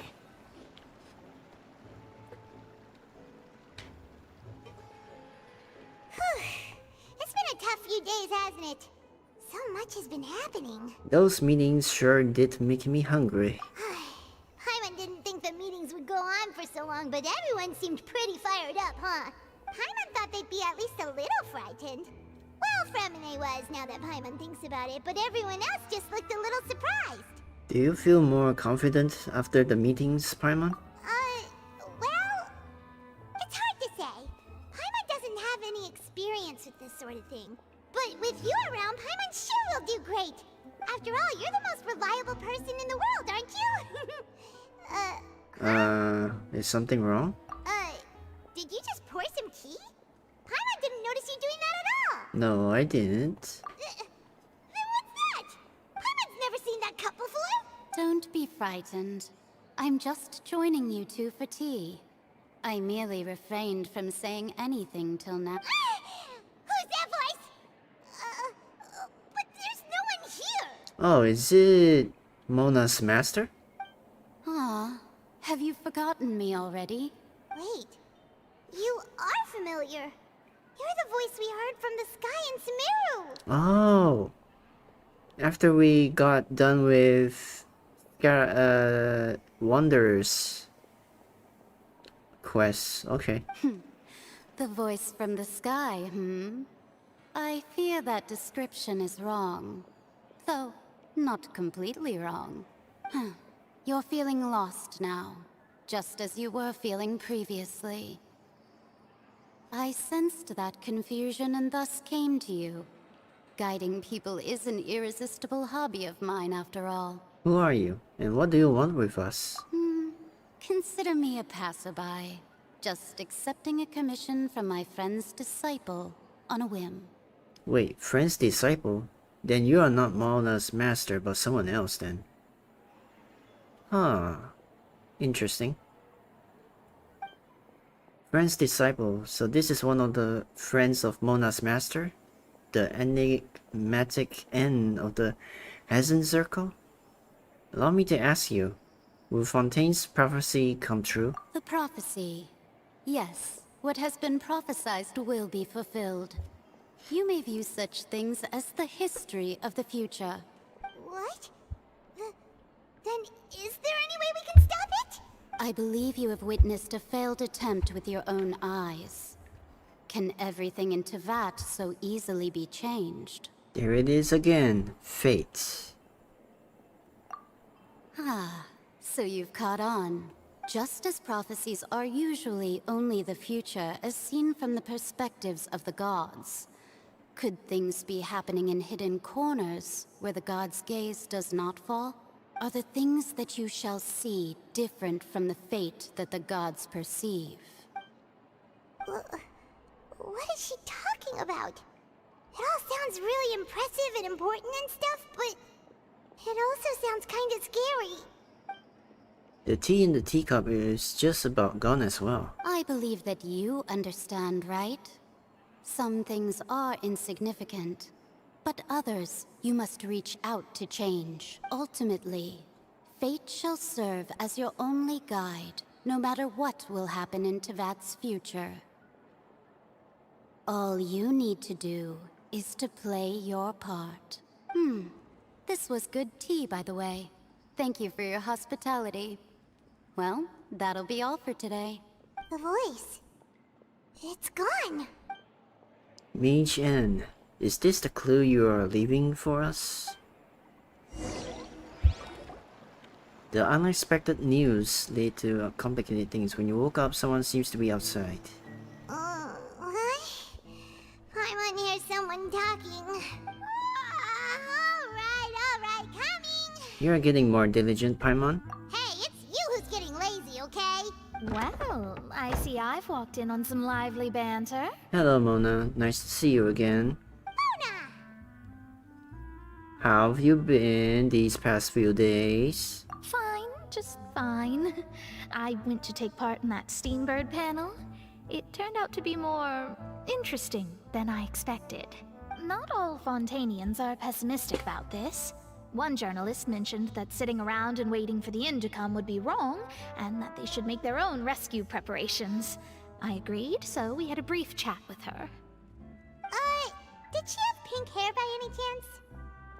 Why, yes! It was Charlotte. You remember her, right? That daredevil journalist? I'm in full support of her view. Prophecies are very important, but how can people allow their lives to be commandeered by just a few words? That's right! Paimon's glad to hear something sensible for once. Ah, yes. About what we had discussed before. I did try, but I'm afraid I couldn't reach the old hag. I'll try again tonight, but I wouldn't get your hopes up. Actually, someone already came over. Huh? You tell Mona about your mysterious guest. Goodness gracious. Are you serious? I believe she came to pass a message to us. She said that even the god's gaze has blind spots. pretty bold if you ask Paimon. Most people would believe the gods to be all-knowing, right? The Hexen Circle members are certainly anything but ordinary. As for the mage named N, the old hag has mentioned her a few times. She said that N's sense of direction is incredible, and that she loves guiding those who are lost. But I've never met her, and if she were still alive, she'd be... well, suffice it to say that the hag's at least a few hundred now, and N's been around for longer than that. Whoa. The Hexen Circle sounds like a scary group. But they must really stay in shape to live so long. Their abilities alone are pretty terrifying. If she came to see you personally, then the problem you're facing must truly be of great importance. Well, it's not like Paimon could understand anything she said. Yes, she was quite cryptic, but I suspect she means that there is still a way to turn things around. She didn't say when or what that would be, though, so perhaps it is something that you cannot know right now. True, her words were meant as a helpful hint, but when will we realize their value and meaning? Was that the best answer that my question could have gotten? Traveler, Paimon, are you two alright? Oh, we're fine. We're just a little down right now. It kind of feels like the end is coming, you know? I see. I feel that same sense of desperation, too. I guess you could consider me someone who has often witnessed fate. So far as I have seen, it cannot be swayed. But even so, I still hope for, and believe in, miracles. Astrology is eternal and rational, but fate may not be. It is cruel, but it can also be beautiful. Perhaps that's what En was trying to tell you. Not to lose heart, and to believe that what you are seeing playing out before you is not yet set in stone. I did originally think of steering clear of all this, but I couldn't. Even if this is all futile, I still wish to help everyone. If we don't struggle to the last, then how can we face the end when it comes? Huh. You do have a point. There I go, talking about astrological principles again. Sorry about that. The moment I start talking about work-related stuff... Oh, I need to get going. Don't worry about that, Mona, and thank you. It was worth trying to comfort you, even if only a little. I believe that you'll help those who are struggling in the same way I did. I suppose that might be why we always seem to meet by coincidence. Paimon feels kind of moved by what Mona said. But, hey, Traveler, Paimon suddenly feels like going outside for a walk. Let's go. Let's walk around the city, shall we? There's a few spots we always like to walk by. Now we're just walking, huh?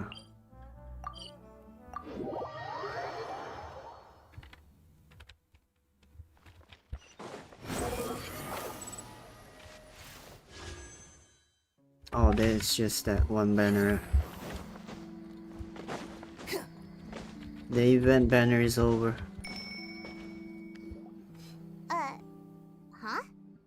Our names are written in this newspaper. What's going on? Maybe we're famous? Let Paimon see!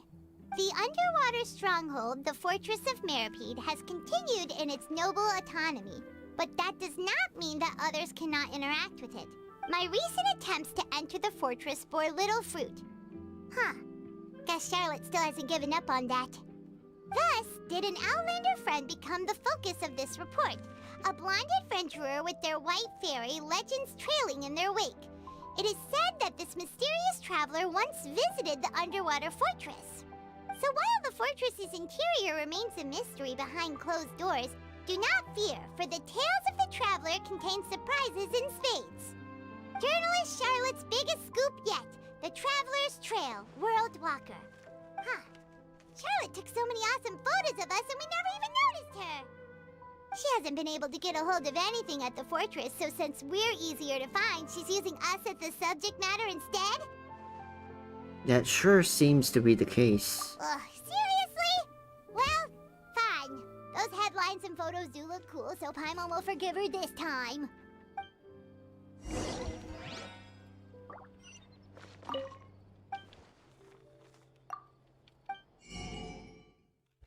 I bought all the books. The wind rises.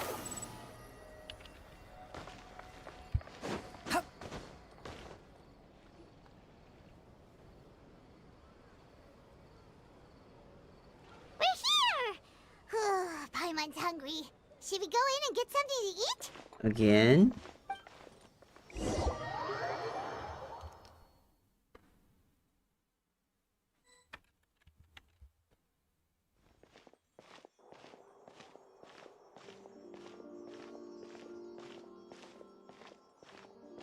Hey, quick!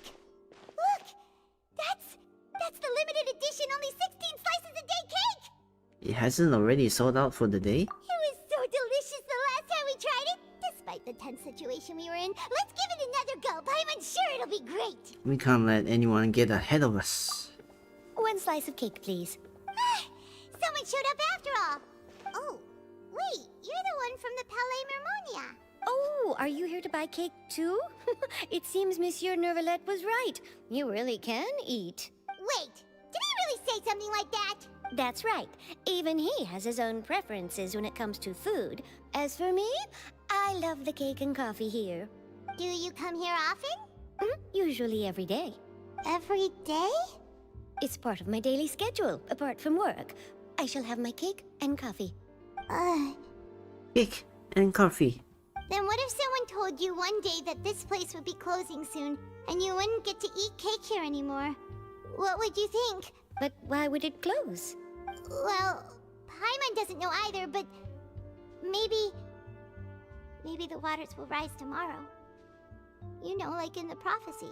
Oh, the prophecy. To be honest, I haven't paid much attention to that. No, still, even if there'd be no more cake tomorrow, that wouldn't keep me from having some today. No, it's the same for eating in general. You might not be able to eat tomorrow, but if you can do so today, then you should carry on. That's what people call living, you know. Huh. Basically, let tomorrow's worries be tomorrow, not today. Don't be sad. Excuse me, could I have 2 more slices of cake to go? These 2 slices are for you. Sijuin said that this kind of expression you're making is what humans call being sad. Oh, you know Sijuin? I sure do. She was born before me, and she sometimes comes to the surface to teach us things about humans. She said that humans are creatures that are saddened easily, yes, and you can only lift their spirits by feeding them delicious food. So please try the cakes here. I've got something else to do, so I'll be going now. You two try to stay in a good mood after eating, all right? Bye! Bye-bye, Sadine. I like the mellow scenes. And there she goes! Alright, let's dig in. Paimon's sure this cake will be delicious. You share a glance with Paimon and snarf down the cake. It's more delicious than last time! And the flavor gets even better with a sip of tea. It sure would be nice if we could come again tomorrow. Sure would be nice if we could always eat delicious food here.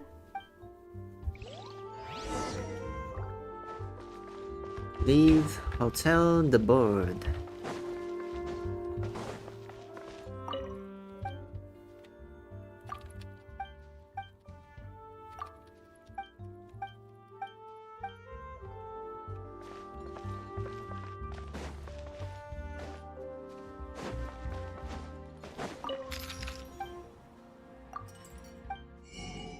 Oh, new recipes. I didn't know that. Thank you. Too slow.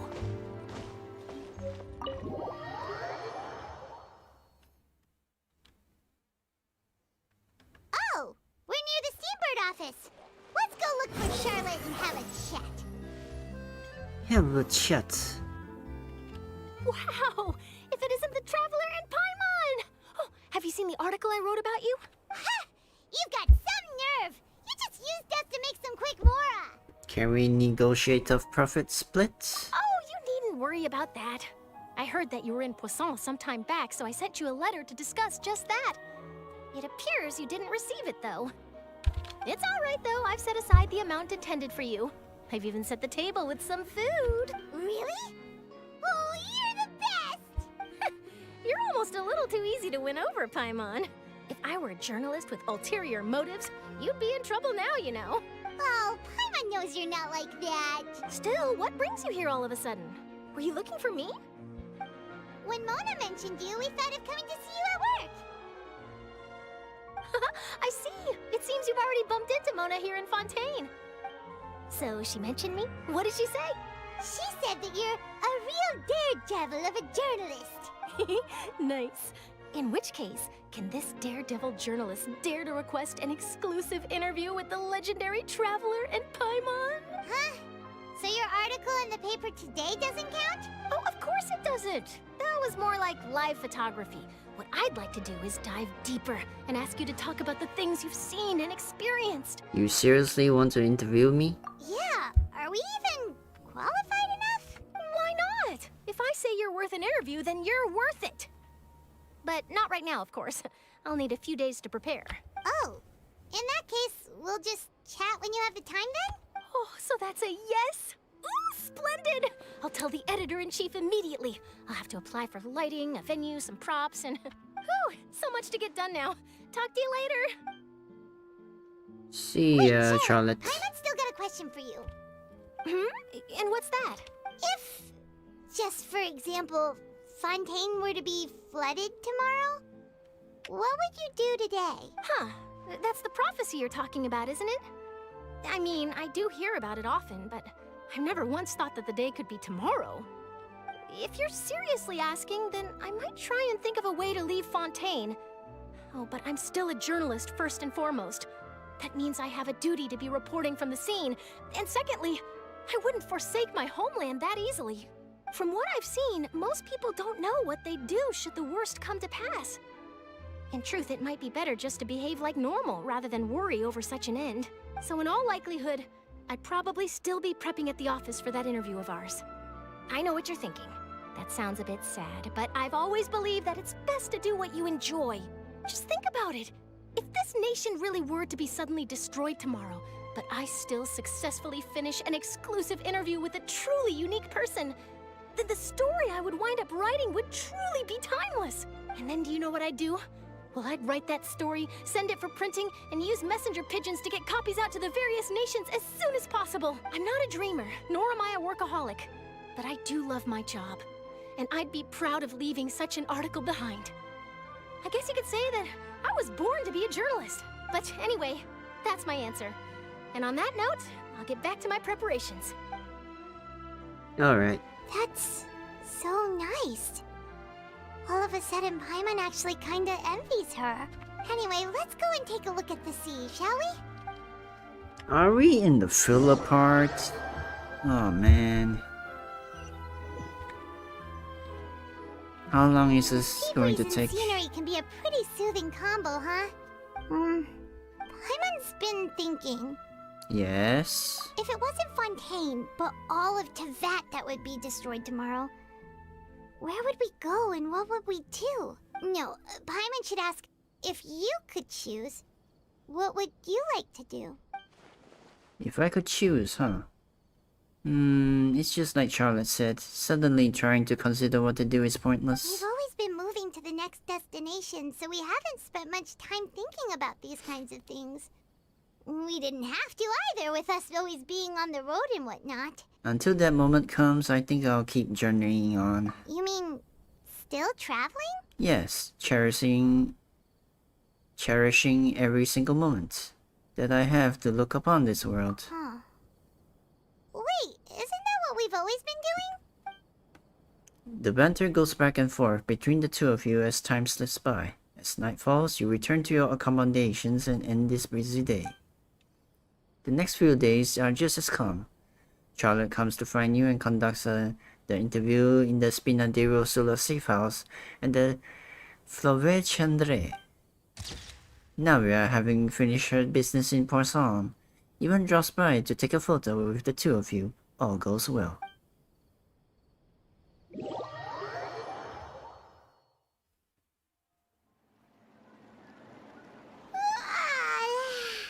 Feels like you'll grow mold if you stay here long enough. But it's still better than the Fortress of Mirapede, that's for sure.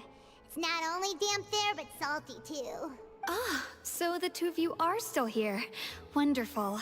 Oh, you're from the Palais Mermonia, aren't you? Yes, I'm Isadora.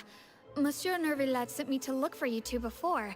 I heard that afterward you went to the Fortress of Meropide. So are you under the impression that we might be wanted criminals? Not at all. I'm well aware that you're friends of his. Actually, I'm here to pass along a message from him. Let's hear it. Yes, inside the Opera House. The Maréchaussée Phantom has declared the incident a small-scale riot. A riot? Well, that said, I don't personally think it was that serious. Lady Farina was watching a performance at the Opera House, and while she was resting during an intermission, some other audience members suddenly started harassing her, loudly accusing her of doing nothing about the prophecy crisis. And before she could respond, others started to join in. The crowd continued to grow, and protests against the Hydro Archon started to break out. Oh, that doesn't look good. So people have started to put the blame on Farina. Guess they finally found an outlet for the pressure they've been under due to the prophecy. I agree. People will naturally rely on gods, as is customary. But the moment people feel threatened, gods are also the first to be blamed. So what happened after that? Is Farina okay? Seeing that the situation was spiraling out of control and that further argument was pointless, she claimed that she'd gotten tired of this and left in a hurry. The Maréchaussée Phantom had their hands full maintaining order and did not catch where Lady Farina had gone. Only when things had stabilized did we realize that she had gone missing. So, you mean she's still missing? That's right. The Maréchaussée has dispatched many people to search for her, but we don't have any leads yet.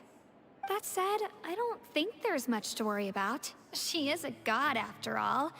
Even if she were to fall into the hands of rioters, what could ordinary people do to her? I understand the situation. Good. Monsieur Nervillet sent me to tell you about the situation, but he didn't say anything else. Don't worry, this is more than enough to go on. Thanks for keeping us informed. Ah, is that so? Well, alright then. In that case, you two take care. I'll be heading back to the Palais now. Well, sounds like we should hurry over to Poisson then. You sure caught on quickly. If we know Farina, she won't try to fix things in this situation. Instead, she'll look for a place to wait out the heat.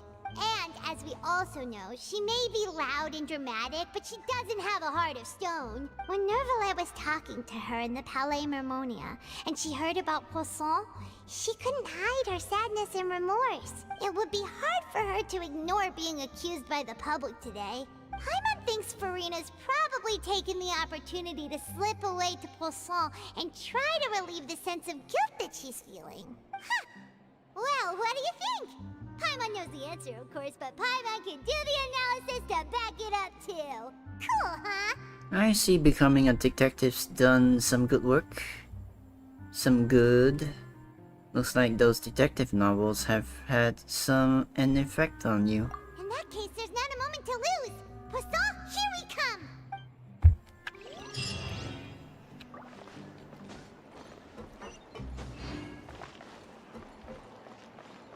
Legal advisor.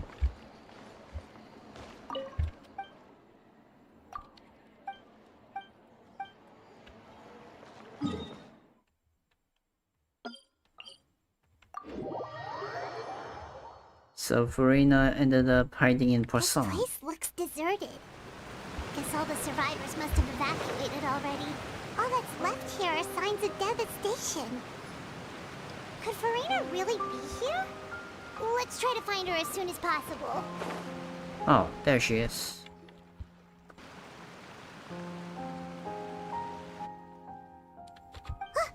That's Farina, right over there. She really is here all on her own. Shh. Stay quiet for now. Should I just give up? This is all meaningless. What was meant to happen did happen after all. Everyone's dead. I'm sorry. I am so sorry. Give up, Farina. There's no point in holding out. I'm sorry, but what can I even do other than to repeat meaningless apologies over and over? Farina. Who's that? Don't worry, Farina, it's just us. So it is you, blonde traveler from another land. Why, I almost thought you were someone from that mob of my ignorant subjects, come to kneel and beg for my forgiveness. Farina, you were crying just now, weren't you? The tear stains on your face are obvious. What do you mean, tear stains? Oh, I remember. The show at the Opera House earlier this morning was so moving. I'm still trying to process it. Who did that uncivilized rabble think they were? Disturbing my enjoyment of the arts. They even dare to tout their Archon. I must teach them a lesson. I can just imagine their twisted and frustrated faces once they realize that I'm nowhere to be found. Oh, and I'm sure Nouvellette and those people from the Maréchal say Phantom are freaking out right next to them too. Okay. You are actually beyond devastated right now, aren't you? Of course not.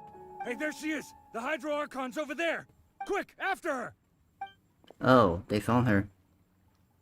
They found you. Farina, those people seem to be after you. Gotta run. They are? They're just some rabid fans who want to cut the line because they haven't been able to meet me in person, aren't they? That's against the rules. I can't let them get their way. Farina just ran off! Quick, we have to catch up with her!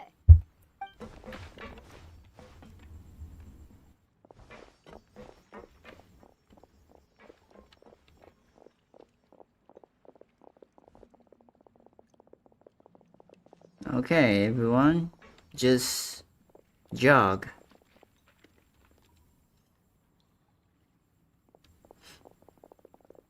Really?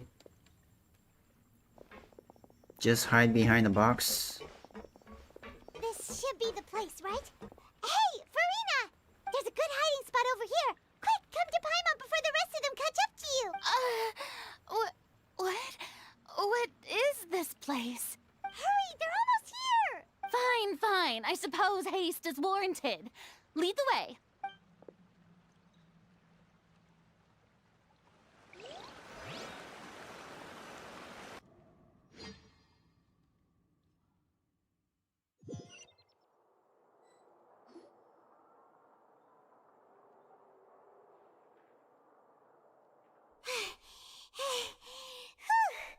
Paimon's exhausted.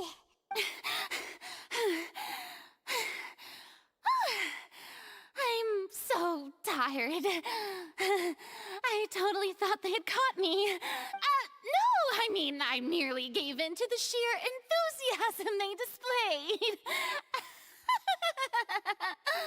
This place is not what I call soundproof. You might want to lower your voice to stay hidden. You're right. Yep, that's a good girl. Oh, another earthquake. What's happening? The ground's shaking. Is it an earthquake? Another disaster just struck, I suspect. Yeah, a quake of this kind preceded the flooding in Poisson, didn't it? It can't be. It's happening again.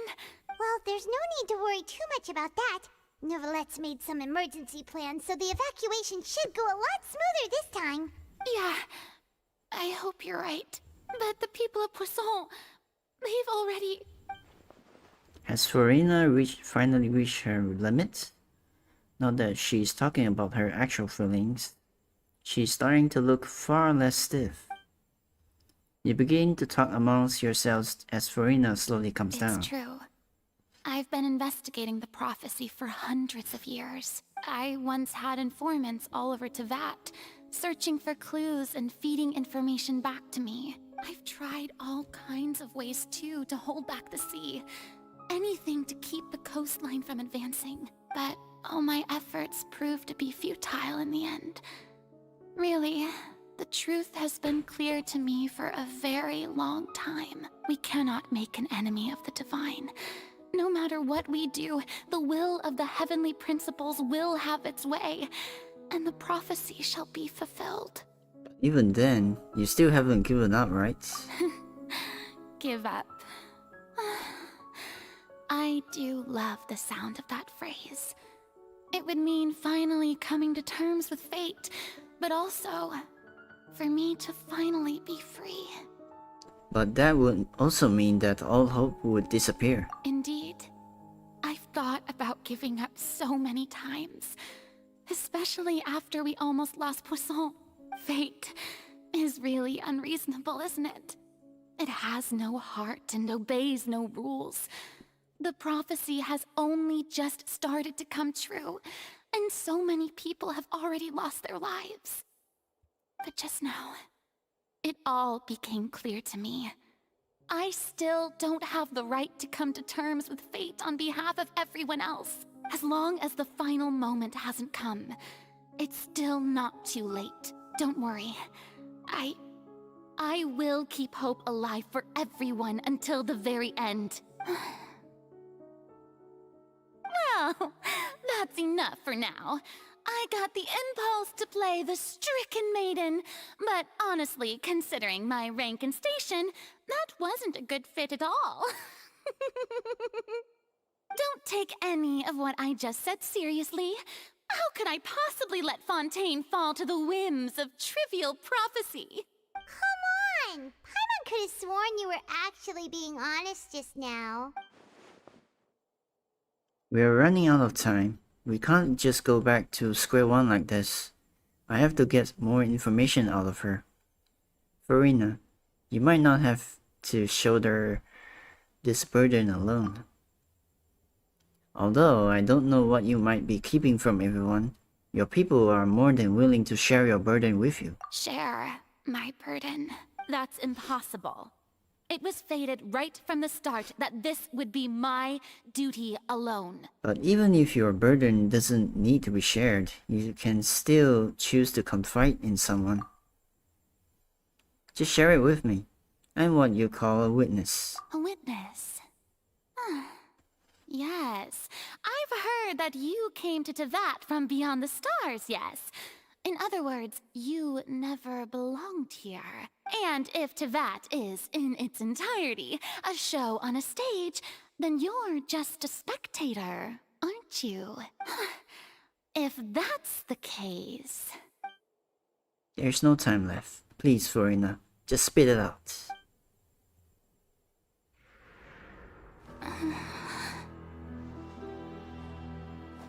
Will she though?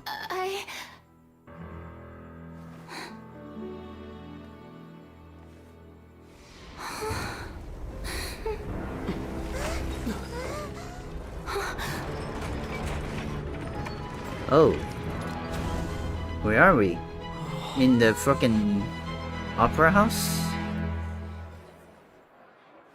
Oh. Okay, Linny. You brought us here. Ladies and gentlemen, this concludes my opening performance. Now, without further ado, we may proceed to the trial of our god. So this is what it is. Yes, you deserve praise for the effort you took to raise the dramatic stakes. Do not forget, however, that I am Fosalor, the god of justice, the embodiment of justice itself. Does it not strike you as even the least bit absurd to bring the very concept of justice to trial? May I interpret these words as your refusal to stand trial? In that case, you will have the opportunity to defend your honor through a duel. Oh. You would draw your blade against a god?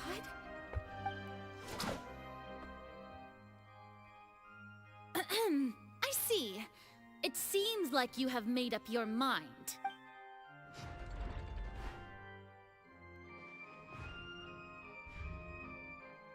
Oh, she's surrendering? Paimon can't believe it. She just surrendered! What the heck is going on? Did I just see an Archon surrender to a human? Wow, how utterly humiliating. Lady Farina, what is the meaning of this? It would seem that there has been a misunderstanding. To be clear, the raising of both hands is not always an indication of surrender. Looking for excuses again, huh? I raised my hands just now to indicate my acceptance of the trial. No duel shall be necessary. I will admit that I've been running away for a long time. I'm sorry, everyone. I was unable to protect the people of Poisson. It is my duty to stand trial for my crimes. You are not the only ones to be disappointed in me. I, too, am exceedingly disappointed in myself. But now, it is time for the Hydro Archon to show you her courage and resolve. I, Farina, will use this trial to show the world the true meaning of justice! Well, she's still going on. Okay. This time, I will protect you. Okay. By... how?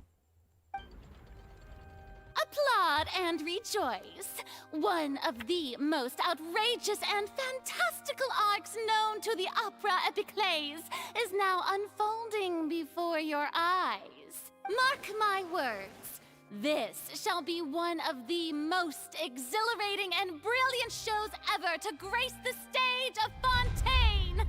The trial of the Hydro Archon, Focalor, will now begin! Woohoo!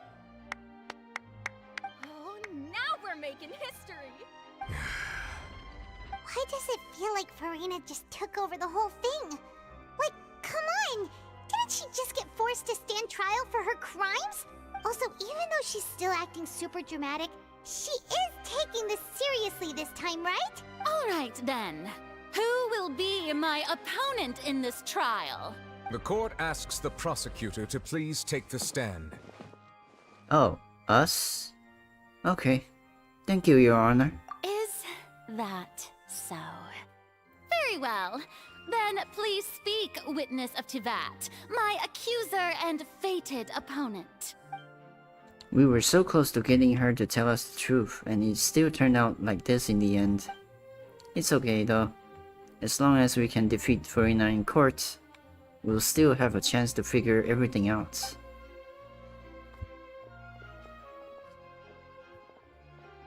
Oh man, we're gonna do the investigating stuff again. Also, please allow me to ask, as a final question before the trial begins. Just how much work did you do to force me onto this stage? Well, we did do a lot of prep after the meeting that day. I can go over the tasks assigned to the Spina di Rosula, since they were rather straightforward and easy. Navia, the president of the Spina di Rosula. Most of the people who participated in the disturbance this morning were my subordinates. Oh. They changed into plain clothes and came to the Opera House as regular audience members, waiting for the perfect opportunity to incite insurrection against you. The people's resentment against their Archon has been building as more and more of the prophecy is fulfilled. A spark was all we needed to turn smoldering anger into a flame. Moreover, according to our understanding and analysis of you, when something like that occurred, you would likely flee the scene and head to Poisson by yourself. So, we arranged for a second group to lie in wait there. So, you mean... the ones who scoured the settlement for me were also from the Spina? And their goal was to force you to step into the giant magic box so you may personally participate in the greatest magic performance in all of Fontainian history. That's right. That house was a magic box, rather than someone's residence. As the super ultimate version of the setup that I used when I first performed at the Opera Epiclese, the volume of the box was increased by a whole order of magnitude, and the distance it traversed was the entire gap between Poisson and Aranias. Its cargo, of course, was an Archon instead of a human. My thanks, Farina. Without your help, we could never have pulled off such an extraordinary performance. You're welcome? Of course, this performance was only made possible with Father's support. The House of the Hearth spent a massive amount of labor in Mora to pull this off. Ooh. Damn. Thank you, Gym Bros. And this mechanical saw thingy? We had to select a location, construct the giant magic box, dig a tunnel, and open up a path through the water. It was a lot of work for all of us. So, in other words, the earthquake that we felt within the giant magic box was just a normal tremor from the transportation of the whole house? That's right. It wasn't a sign of another disaster to come. Sorry about that. We deceived you back there. Then, I can guess Nervilette and Cloran's parts. You gathered a crowd, prepared a stage, and made sure that the champion duelist would be immediately ready for a fight. Also that as soon as I appeared on the stage, the trial may commence without a hitch. Am I right? Yes, that is correct. Well, Clorand, I must commend you for your courage. Only the most outstanding champion duelist in all of Fontaine would accept a duel with an Archon without flinching. Thank you. As for you, Traveler, I suppose your role was to keep me distracted with conversation once you found me in Poisson. You'd make sure that I didn't notice anything amiss before revealing yourself as my prosecutor once we'd arrived onto the stage. No, you guessed wrong. Oh? My mission was to give you one last chance. We hoped that you would share your secret with us before the magic box arrived onto the stage. Is that so? Then I suppose I must have missed my final chance. It's fine. It matters not. What's done is done. The stage is already set, so there's no reason to disappoint the audience. Let's see this trial through to the very end. Yeah, the only thing we can do now is to judge the Hydro Archon. Still, I can't help but be a little bothered by that conversation earlier. What did Farina want to say to me right before we arrived on the stage? Sir Prosecutor, please allow me to pass this along. This is a document that Miss Charlotte applied for and received permission to share with you during the trial. According to her, it should speed up the proceedings. Huh? Charlotte wanted to give us something? Oh, so she's here too! Hey, Charlotte! Oh, let Paimon see. Isn't this the exclusive interview that she did with us before? So she's already finished it, huh? Wait, then that means this document is a perfect timeline of everything that's happened ever since we stepped foot in Fontaine!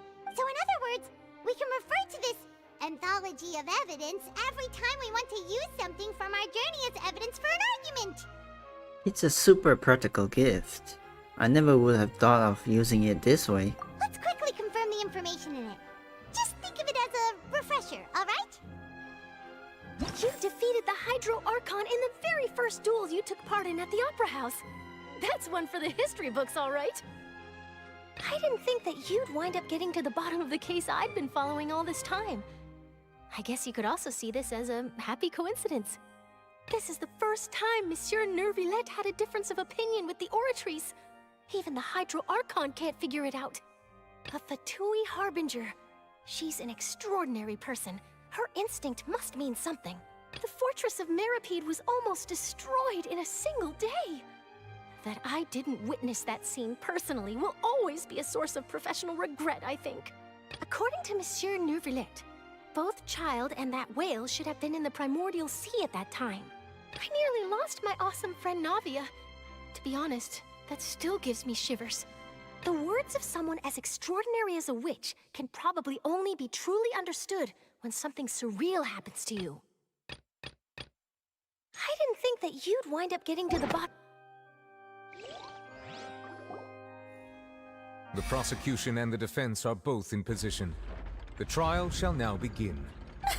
Oh, on, Nervylette.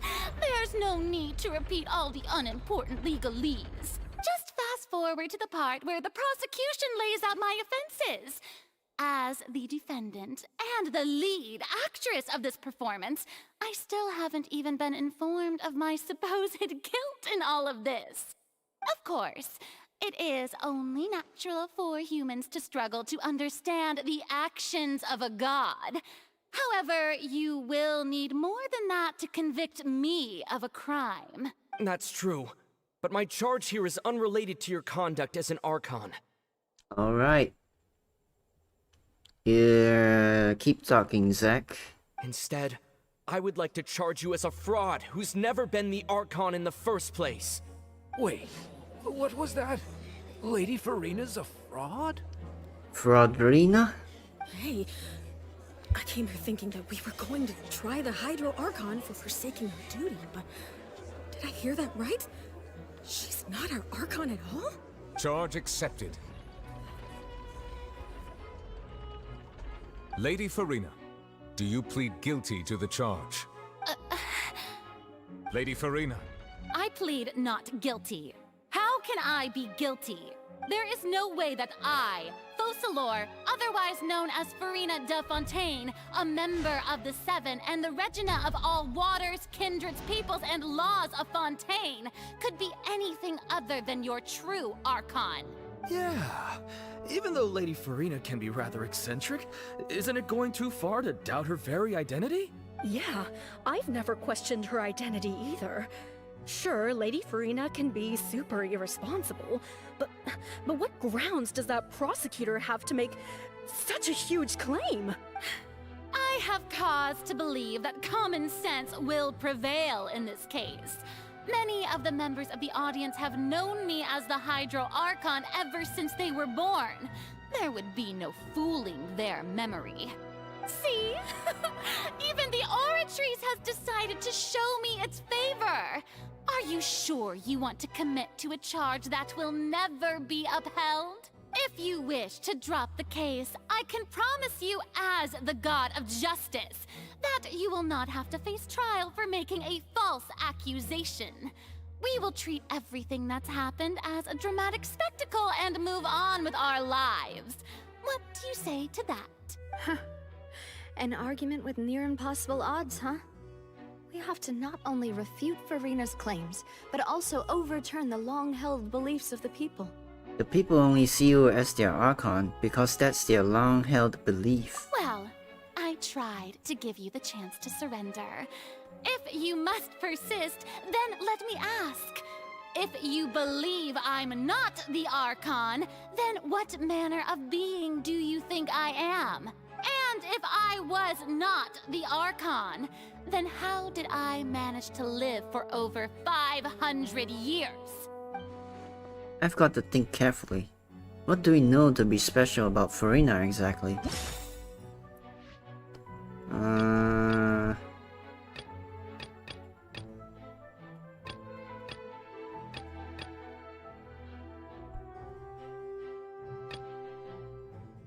She revealed that she had already probed Farina on her own and believes it is possible that not only is Farina not really the Archon, but that she is actually afflicted with some sort of curse. First of all, you may be a member of another long-lived race, which would allow you to naturally possess an extended lifespan. And second of all, even if that wasn't the case, there could be other ways to extend your life. Such as a curse. Who gave you that idea? Was it the knave? You'd sink so low as to use a harbinger's words against me. It doesn't matter who gave us the information. What matters is the veracity of the claim. A curse? I once thought it possible that the aura of an Archon might naturally resemble a type of curse. But in light of this claim, perhaps what I sensed was not your divinity, but a curse after all. Neverlet sensed it too, huh? So Farina, instead of an Archon, could you just be a cursed human? Lady Farina is actually a human? Well, it is true that it's extremely difficult to tell humans and gods apart just by looking at them. It's not impossible. Oh. Well, don't start celebrating too early now. Even if I have been carrying a curse like you said, how does that prove that I am merely a human being? Besides, everyone knows that the main difference between a human and a god is the possession of authority. Gods can do what humans cannot. That's why they're worshipped as gods. For centuries, manifestations of my authority have served the nation of Fontaine. One need only to turn their eyes towards the Oratrice Mécanique d'Analyse Cardinal in this very opera house, or consider the indemnitium that is used in every aspect of life. Wait, that one trial proved the opposite. Farina actually has no control over the Oratrice at all. Child's conviction... Yeah, let's go with this. You tried to reference the Oratrice, but weren't you as confused as all the rest of us when the Oratrice declared Child to be guilty without any for that by now? Didn't I make myself clear at the time? The decisions of the gods are naturally difficult for humans to comprehend. There is no need to provide an explanation. Lady Farina, I believe a reminder of your current circumstances is in order. While the court is in session, the principles of justice and the law must come before all else. While you are an Archon, you are also first and foremost the defendant in this trial. You will prove yourself unable to defend against the prosecution's charges if you continue to withhold vital information against the rules of the court. I never thought you'd use that kind of rhetoric against me. That was no trick of rhetoric, Lady Farina. I've merely reiterated the rules of the court. Rules that all should respect and follow. So, you neither knew why Child was declared guilty, nor did you understand the structure and operations of the Oratrice. Instead of having been created by you, the manifestations of authority you mentioned have been made by the real Hydro Archon, haven't they? The real Hydro Archon? Well, now you're really losing me. It is true that I did not know why the Oratrice gave out a guilty verdict that day. But the Oratrice handed out that verdict unilaterally, and it has been operating independently ever since it was first created. You can't argue that just because a divine creation is flawed, that the god behind it must also be no god at all. She's still throwing out all kinds of excuses. Seems like she's confident that we won't be able to produce proof that she has no power over the Oratrice. We can put the Oratrice aside for now, but then, Miss Farina, could you give us a brief demonstration of your power as an Archon? My power as an Archon? There are many ordinary citizens in the audience. How can I just carelessly demonstrate the formidable power of an Archon? If that poses a concern, I'm prepared to extend my protection to the audience. You don't need to go that far. A brief demonstration of your power over Hydro should be quite harmless. Surely an Archon can at least match the capacities of a human with a vision. Aren't you the Hydro Archon? Or is it that you can't even wield the power of Hydro, much less the authority of a god? Indemnitium! Yes! It's all because of Indemnitium! All Archons derive their power from the faith of the people, and I've converted the people's faith in justice into Indemnitium! Thus did I give up all of my divine power to provide everyone with energy for their daily lives. Have you ever seen a more magnanimous god? Isn't that a huge stretch? Yeah, no matter how generous an Archon can be, how could they give up all their power? Can a god with no power even still be called a god? It seems like nobody's buying Farina's excuse. Hey, come now, everyone. Please don't stare at me as if I was a liar. I'm still the same Farina you knew, right? The one that you loved. Shouldn't you want to believe in me? Please? You've got to believe me. If what the prosecutor said is true, she really has committed a grave offense. Did she deceive all of us? And all of our parents and grandparents too? And then all of our ancestors? Ever since they were born? Enough! That's enough. Uh-oh. Tell me then, if I'm not the real Hydro Archon, then who is? The previous Archon? If you have no evidence of another Hydro Archon's existence, nor can you find anyone who can back up their claim to be such, then what grounds have you to say that I'm not actually the real deal? Wow, she came up with yet another argument. How can we refute her now? Seems like she really doesn't want to give up. If we can't prove that she isn't the Archon, we can try to prove that she is just a human. And if she's only a human...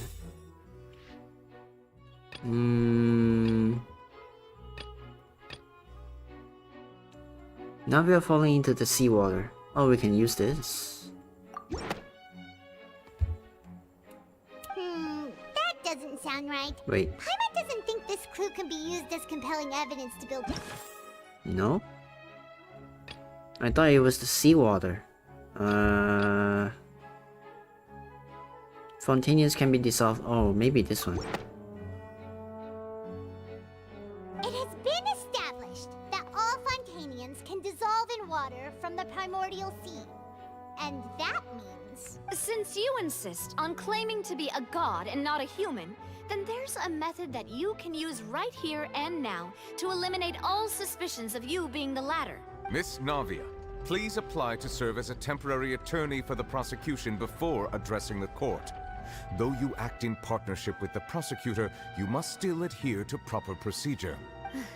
Super sorry, Monsieur Chief Justice. I swear this really will be the last time that I'll speak out of turn. Now, I've brought some seawater from Poisson. As everyone knows, a massive flood struck the area not long ago, taking many lives, including those of some of my closest friends. So, Miss Farina, would you dare to touch some of this seawater? If we are to believe that you are indeed the real Hydro Archon, touching this seawater would have no effect on you. All it should do is strengthen your case. But if you don't dare to touch it, then we would have basically proved the reverse. Oh, and I must remind you that after the disaster at Poisson, nobody wants to see any more people dissolve. I do hope you'll act prudently and choose the simpler path of admitting guilt. Navia from the Spina di Rasula. The Spina has governed Poisson for many years. I guess her suggestion is valid. If Lady Farina is indeed just a human, she's probably Fontainian like all the rest of us. Would she really dare to try? She's coming down. Deep breaths. Farina? Are you sure you want to do this? You don't have to do this. Lady Farina, this test has been unilaterally proposed by the prosecution. As it falls outside the realm of standard court proceedings, you possess the right to decline participation. Well, of course he had to tell her that. But refusing to participate is basically the same as a confession of guilt. She's just staring at the water without saying a single word. It really does seem like she's quite terrified of it. That could only mean... What's going on? Is she really planning to... that's not what we thought she would... Due to the inherent risk of the test, Lady Farina, you may... Hey! She actually did it.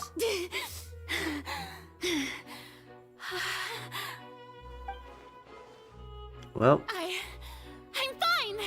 Look at me, everyone! My hand is still here! I haven't been dissolved!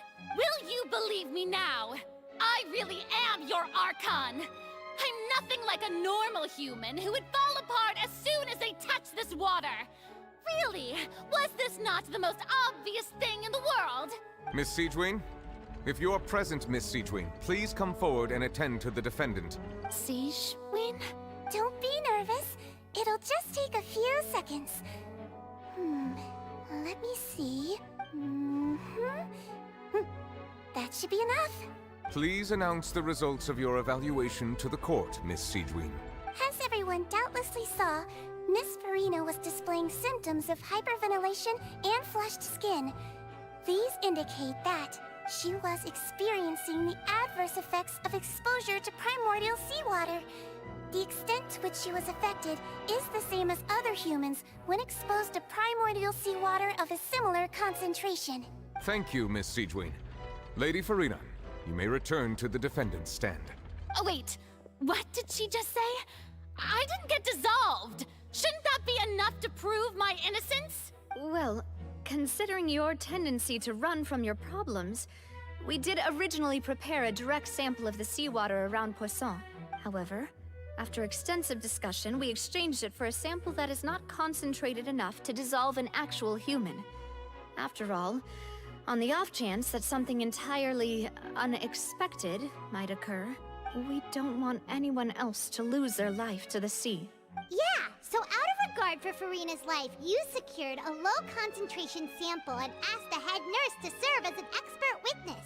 It's a great thing that the direct sample wasn't actually used. Farina could have... I can't believe... you...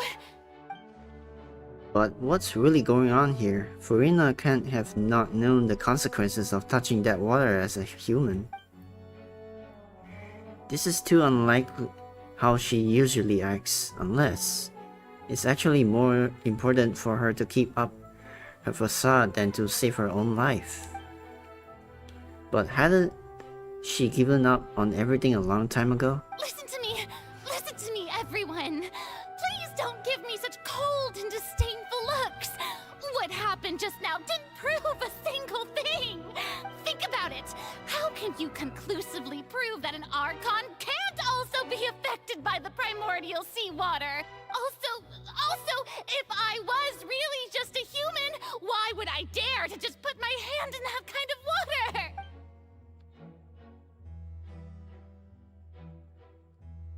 Please, everyone, anyone, just listen to me. I swear, I really am your Archon. Uh-oh.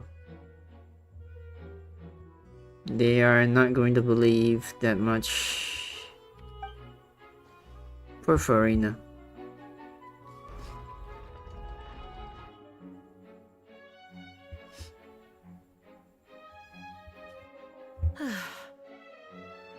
I don't think anything she says at this point will sway anyone. The odds are just too stacked against her now. With all the things that have been said, Paimon doesn't think there's any way left for Farina to win. I believe the time for arguments and presentation of evidence has come to an end. If there are no objections, we will move on to the final judgment.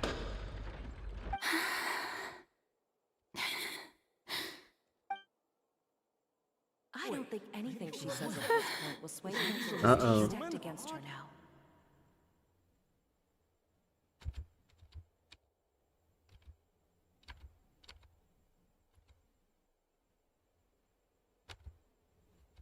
In my capacity as Chief Justice, I shall now render judgment on Farina's misrepresentation of herself as the Archon of Fontaine.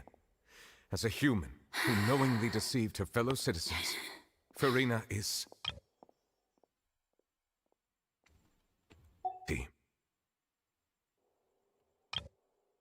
guilty.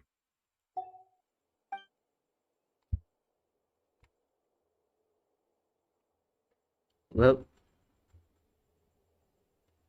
Oh, she's sitting there and crying. We shall now turn to the Oratrice Mécanique d'Analyse Cardinale to render the final verdict on the charges.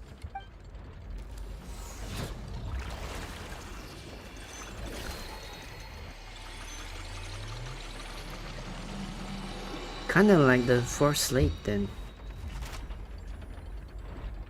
According to the judgment of the Oratrice Mécanique d'Analyse Cardinale, Farina is... Uh-oh. Well, what's wrong? What's the Oratrice's verdict? It can't be. Did the Oratrice just declare Farina to be innocent? No. The Oratrice also displays a guilty verdict. Isn't that correct then? However, the exact wording of the verdict is thus. The Hydro Archon, guilty to be punished via the death sentence. The death sentence? That's actually one of the available sentences? I've always thought that it was just a myth. The one and only time the death sentence has been handed out at the court, and it's been given to the very person we've worshipped as the god of justice? What an unexpected twist. Furina's been sentenced to death by the Oratrice?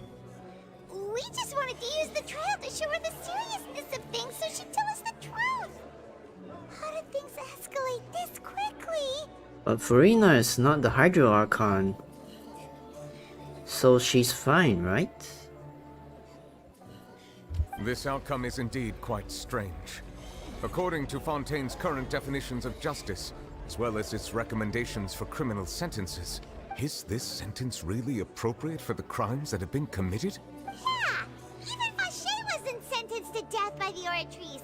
You know, the real evil mastermind behind the serial disappearances case. What's more strange is, instead of Farina, the Oratrice rendered judgment on the Hydro Archon. Indeed. Not only is Farina's sentence overly excessive, the very point of our trial today was also to prove that Farina has never been the Hydro Archon in the first place. But now, the Oratrice seems to have deliberately invoked the title of the Hydro Archon. What does this mean? Oh.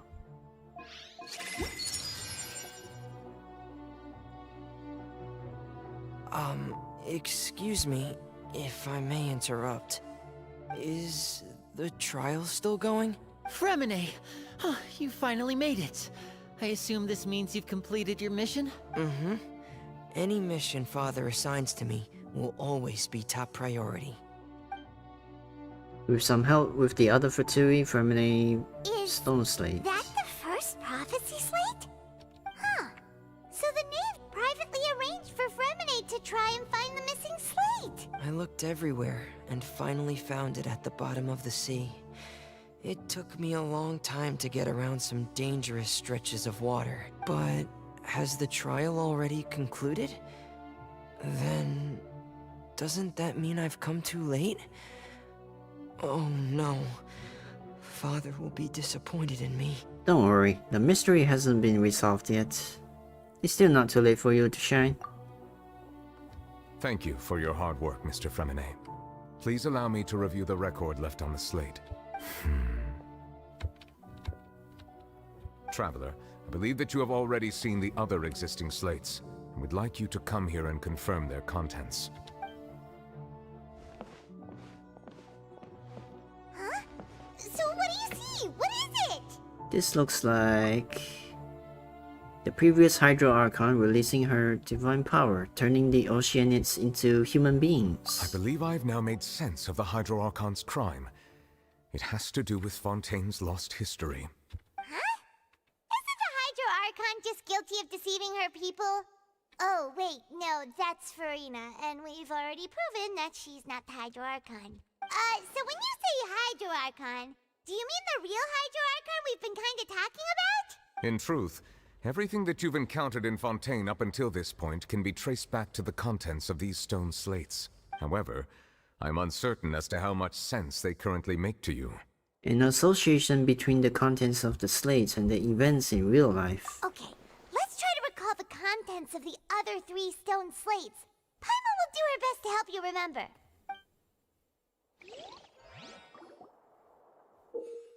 Select to check the descriptions on the stone slates to extract key information from them.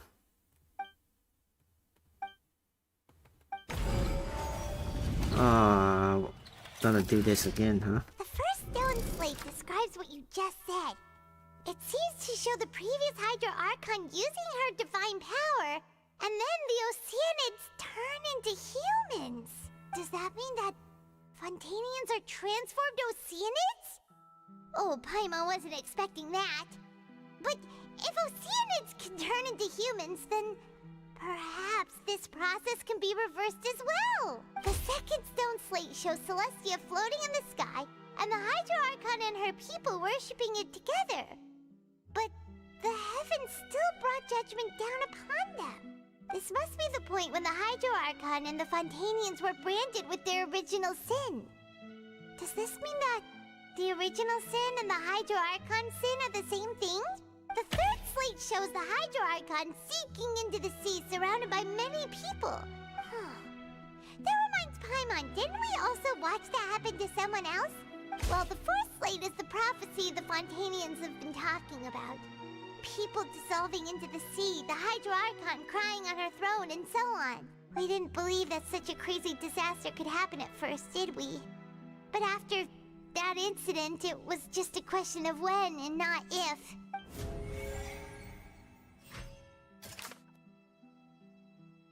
It seems to show the former Hydro Archon using divine power to turn Oceanians into people. Verified truth. Can be dissolved by the water from the primordial sea over the years.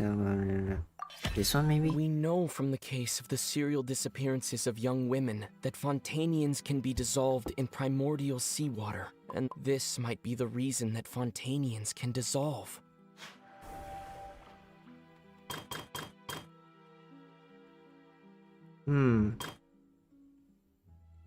Celestia floating in the sky.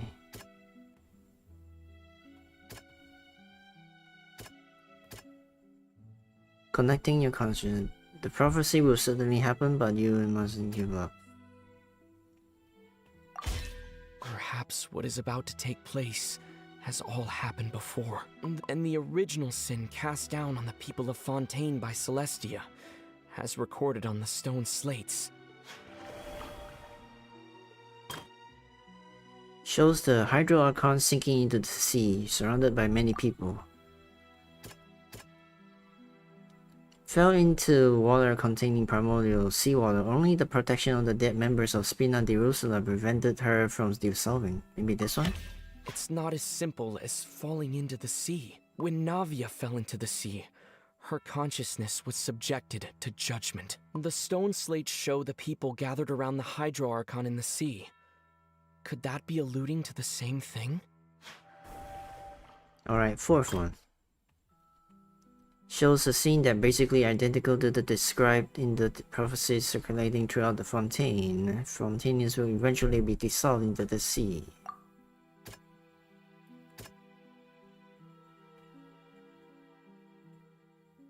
This one maybe? The prophecy from the stone slates found its way into society, but not many people believed it at first. If we hadn't dealt with it in time, things could have gone very badly. They'll dissolve into the primordial sea but won't cease to exist. Their essence will flow in the seawater, converge, and take the form of an Oceanid. The Hydro Archon was sentenced to death in court, shocking everyone present. Perhaps this means that her sin was actually Fontaine's original sin. Navia fell into the water inside those ruins, and she nearly dissolved. She was surrounded by the people of Poisson in a court within her consciousness, and was forced to take part in a trial meant to make her stay. The eruption of the primordial sea at the fortress of Meripede was the surest sign that the prophecy was about to come to pass no matter what. The stone slate's contents can all be verified by recent events. If we combine what we know together, loads of truths should come to light.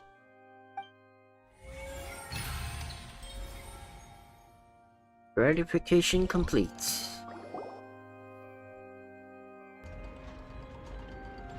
Huh? Oh, Paimon gets it now! So that's how you can make sense of it. But then it feels like we're going to have to share some truly shocking revelations. Let's hear them. The first slate reveals that Fontainians are not real humans. Oh. Incredible. Linny, did you hear that? We're not real humans. All Fontainians were originally created by the late previous Hydro Archon, with Oceanids as their basis. The evidence for that can be found in how only Fontainians could dissolve in primordial seawater, and how all the girls Vacher dissolved were also turned into Oceanids. Oh, and according to Navia, when she was about to get dissolved, she also saw everyone gathered around for a trial, all of them in the shape of Oceanids. Indeed. The second slate reveals that the crime of the Hydro Archon was her creation of the Fontainians from Oceanids. Yeah, and it follows from the content of the first slate that she probably angered Celestia by creating humans without prior permission. That could also explain why the Oratrice judged the Hydro Archon to be guilty. It's to account for that ancient sin. The Hydro Archon's true sin was creating us? And yet, after many hundreds of years, the Hydro Archon's creations have turned around to try to judge the Archon within the Opera Epiclese. The twists of history are often the most unexpected of all. As for the third slate, I'm still convinced that it should come after the fourth slate. Yeah, isn't the image here just like when Navia fell into the sea? So wouldn't it be trying to show the image of the Hydro Archon also falling into the sea once the prophecy has been fulfilled in the fourth slate? The fourth slate depicts that the fulfillment of the prophecy as it's already widely known. In the end, the people will all be dissolved into the waters, and only the Hydro Archon will remain weeping on her throne. Only then will the sins of the people of Fontaine be washed away. Did Paimon get all that right? You've made some keen deductions. I must say, given how much you still don't know, it is impressive that you've already managed to connect so many pieces of the truth. However, while you were able to decode all the information on the slates, they've also been etched with an additional layer of hidden information using a different power source. When we were at the ruins, I tried to decipher the hidden information recorded in the slates. But since we only had 3 slates at the time, I was unable to come to a full conclusion. Now that the slate collection is complete, I shall make another attempt to decipher the narrative recorded within. If everything goes well, we should finally be informed of the unadulterated truth.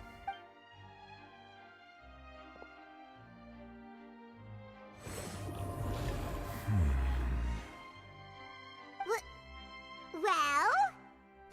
Did you get it? I believe I should share this truth not only with you, but with all the people of Fontaine as well. I will try to briefly summarize it for you. Your hypotheses regarding the origin of Fontainians and the sin of the Hydro Archon were both correct. In the Fontaine of old, the previous Hydro Archon sensed the yearning of her Oceanid familiars for life on land. Oh. The Oceanids were enamored with the beauty and romanticism of human beings, and wishing to have those experiences for themselves, expressed to the Hydro Archon their desire to become of a similar kind. However, even though water as an element is intricately linked with the power of life, the Hydro Archon, as one of the 7, did not possess the authority to create a new form of human life. Not one to give in, she eventually found a way to create permanent humanoid bodies for her familiars by appropriating the power of this planet's primordial sea. She poured primordial seawater into the Oceanids' blood vessels, creating humanoid mimics in the process. But if Fontainians were to ever come into direct contact with water from the primordial sea, the power within their bodies would escape these artificial restraints and return to the sea. As a result, their forms would collapse, and they would be reverted to their original forms as Oceanids. Of course, the Hydro Archon never received permission from the heavenly principles to create a new human race. And thus, the Hydro Archon and all of her creations came to shoulder the original sin of appropriating the power of the primordial sea. That is the true history of how the people of Fontaine first came into being. So we were all Oceanids before we turned into human beings? That's way too much information for me. I think I'm just going to pretend that I never heard a single thing. Wait, but if that's the truth, we can't let the Hydro Archon be sentenced to death. After all, her only sin was creating us. This really might be too much information for your regular Fontainian, but it does answer a lot of our questions. Alas, your hypothesis regarding the 3rd and 4th stone slates was inaccurate. The slates' respective positions are, in fact, correct. So they are in the right order? What is the 3rd slate supposed to represent then? A key point of the visual on the 3rd slate is how all the individuals depicted in the water are humans rather than Oceanids. They have not been dissolved, which implies that the water depicted in this slate is not water from the primordial sea. The nation of Fontaine is the nation of Hydro, as well as the nation of trials and justice. Instead of being the literal element, the water in the scene symbolizes judgment and justice. You may also recall Navia's experience. When she fell into the sea, her consciousness was surrounded by that of many others who intended to hold a trial to determine her fate. Therefore, the meaning of the third slate is that the people of Fontaine shall try the Hydro Archon at the court of justice. Yes, it refers to our present situation. Masaka. I think I'm following now. So, what you're saying is, even though we decided to put on this trial to avoid fulfilling the prophecy, He ended up fulfilling the prophecy instead. in truth, everything we've done has happened exactly as the prophecy foretold. So now, it seems, we're the ones making sure it comes true. What should we do? It feels like there's no way out of this. Huh. No matter what, the prophecy will be fulfilled. Is this what it feels like to be a prisoner of fate? If that's the case, does that mean the scene in the fourth slate will also be fulfilled soon? Traveler, I would like to point out another small fallacy in your deductions. About the fourth slate. You probably thought that the eruption of primordial seawater beneath the fortress of Meripede served as the surest sign that the prophecy was about to come to pass, yes? However, I believe that rather than being a sure sign, that eruption could in fact only be a small warning of something far worse to come. As for the root cause of the catastrophe, I believe you've already encountered it once before. I have?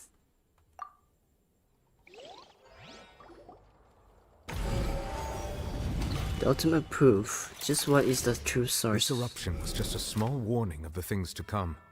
We must find the root cause of the disaster.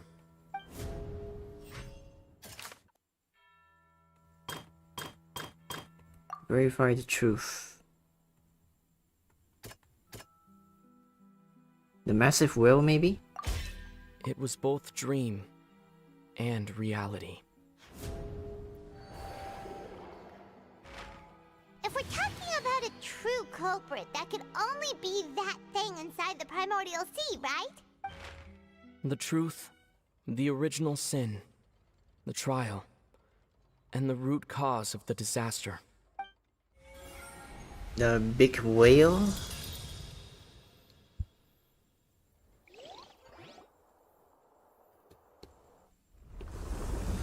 Oh.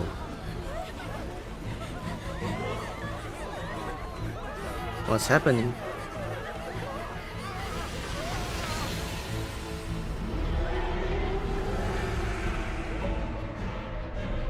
Oh.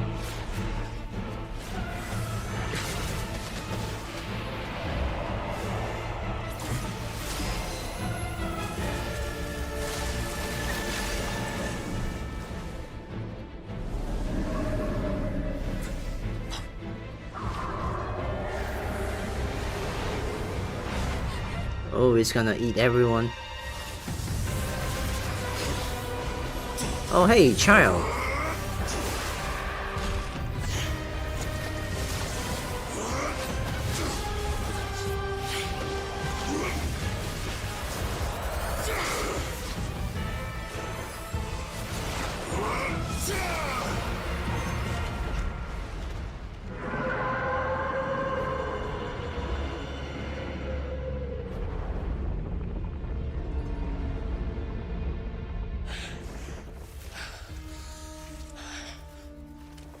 You doing good, child?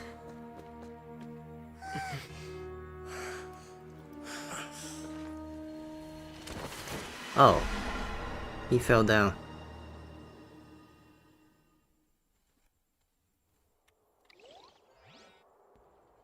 That was way too close! How did that thing just burst into the Opera House? Wait, was that the huge whale you saw in your dream? That's right. I'd wager it's also the one that Chow saw when he was young. So we've met it at last. I understand very well why it has chosen to make an appearance here. That whale does not belong to Tevat. It is a monster that has traversed the stars, weeping all the while. It has been greedily consuming the energy from the planet's primordial sea, using it to grow. That is the main cause for the rising sea levels. So it's not from Tibet, so it's kind of an outer being from somewhere else then. And once it has finished consuming all of the energy contained within the sea, its next step will be... You said that when the Hydro Archon first created Fontainians out of Oceanids, she filled their blood vessels with primordial seawater. Precisely. That whale finds the blood of Fontainians nigh impossible to resist. Therefore, when it left the primordial sea, it decided to make its next stop a packed opera house full of food. Food in the form of Fontainians. We just barely managed to push it back, right? In that case, won't it come back to target the people again once it's managed to recover its strength? That is correct. Indeed, it is more accurate to say that we should thank that Harbinger for buying us some time. Without him, the whale would have likely come onto land far sooner. From the way he looked, he must have been fighting the creature for quite a long time. That battle maniac. We've always known that he had a special connection with that whale, but we definitely didn't expect it to help us out like this. Anyway, now that we know that this whale is the actual cause of the disaster recorded in the prophecy, all we need to do to stop the prophecy would be to find a way to beat it up, right? It is too late. What do you mean? It had already absorbed too much of the primordial sea's energy before we could notice it. At this point, it has become practically integrated with the sea itself. Even if the entirety of Teyvat were to be destroyed, it could still survive and swim off towards some other world. That's not something I will accept. We've already done everything we can, and we even found the true culprit. We've come so far. You can't just tell me that the last hurdle is some impossible foe. That's just not fair. Indeed. That's not how a grand performance should end. I'll fight it to the end. No matter what. So the prophecy will be fulfilled no matter what, huh?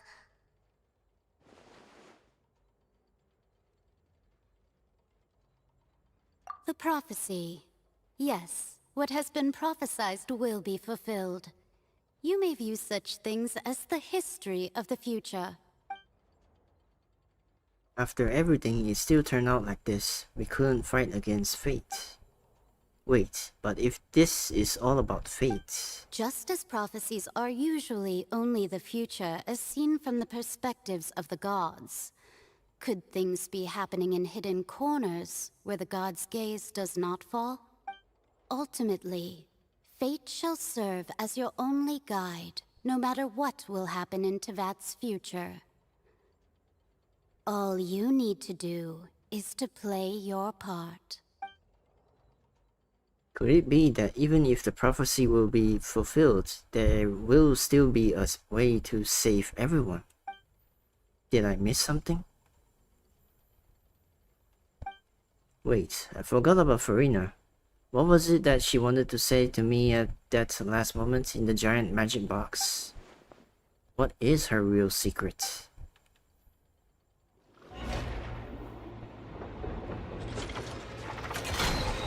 Oh, it's turning by itself. What's happening with the oratories? I believe it is preparing to carry out the death sentence.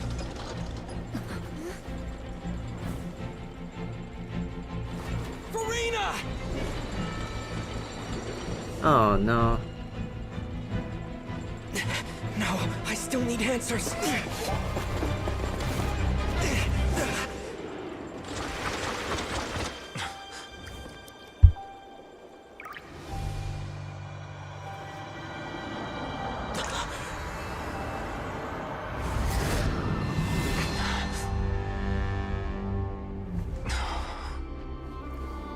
Oh, Duviletz is here. And I'm assuming that's the Hydro Archon then.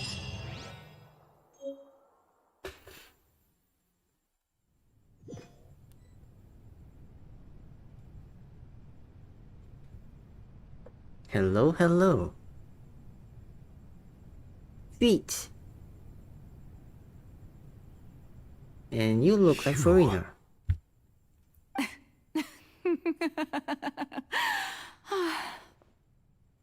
Sorry. That shocked expression on your face is just too amusing. I couldn't help myself. You are not Farina. Who are you? Ah, the sweet sound of bewilderment. Marvelous. A sure sign that my attempt to deceive everyone was a resounding success. But to answer your question, I am Focalor. You know, the god. Focalor? Why did you deceive us? Oh, that wasn't my goal, of course. Goodness, no. But I had to fool everyone else too, if I was to stand any chance of deceiving the heavenly principles. Deceiving the heavenly principles? It's all because of that pernicious prophecy. Dreadful, wasn't it? Everyone doomed to dissolve. Fontaine condemned to be flooded. One was not amused. In fact, one was positively bemused when that problem was thrust upon me by my dearest predecessor. That's the former Hydro Archon Egeria for the uninitiated. It hardly gets more disastrous than a preordained national catastrophe, now does it? She knew full well that the prophecy would surely come to pass, and as one of the seven, she also knew full well that one defies the heavenly principles at one's peril. So yes, as you have no doubt surmised, it was a rather impossible situation that I found myself in. I spent a terribly long time mulling it over, alone on the ocean floor. And I was almost growing barnacles by the time I finally realized there was only one possible solution to this confounding conundrum. I had to outwit the heavenly principles, allow the prophecy to be fulfilled, ostensibly at least, while saving everyone at the same time. I'm a genius, I know. I can only assume that's why Egeria chose me as her successor. Although, looking back now, it was hardly the inheritance one dreams of. Between the task of saving the nation, the quotidian duties of the Hydro Archon, and not to mention the original sin of creating a new race of humans, I dare say she left me quite a colossal mess to clean up. But one can only play the hand one is dealt. I did not choose this, any more than I chose to be one of her Oceanid familiars. Wait. Oh, so Focalor is also an Oceanid, okay. So you were also once one of the Oceanids, transformed into a human by Egeria's hand. Yes, I was. I always dreamed of becoming human. And I still do, even now. In my eyes, to be human is to be part of the greatest opera ever known. After becoming a god, I separated my divinity from my body and spirit, leaving behind only a self that was as naive and bewildered as my past self on her first day as a human being. The me you see before you now is that divinity. And the human counterpart I left behind, I named Farina. She could feel joy, sorrow, and everything in between. She could be as vain and conceited, or as meek and vulnerable as she wished. Her strengths were of a kind only a human could possess, as were her shortcomings. But in my eyes, Farina's humanity was what made her perfect. She was perfectly human in every way. The person I always wanted to be. Anyway, so then I cursed her. All part of the plan, of course. The plan to deceive the heavenly principles. Do you still remember the final scene of the prophecy? The Hydra Archon, alone, weeping on her throne. So yeah, Focalor wants to be Farina, so she cursed her. Okay. Curse her with long life. Got it. In order that the prophecy might appear fulfilled, I invited Farina to be an actress, to play the part of the Hydro Archon in the prophecy, under the curse I placed on her. So long as I, Focalor's divinity, continued to exist, she could not die. But nor was she free to live her life in the pursuit of happiness. Instead, she was forced to take the stage in the opera house, to embrace the role of leading lady, to forever play the part of the god from the prophecy, all to create a deceitful appearance of that prophecy coming to pass. I suppose now you probably understand why your court is called the Opera Epiclese. But Farina is only human, isn't she? Even though she has had a long life, her mind is no stronger than that of any other ordinary human being. I cannot begin to fathom what she has had to endure. It must have been torture for her. It has indeed. And although she is, in a sense, me in human form, I most definitely owe her an apology for it.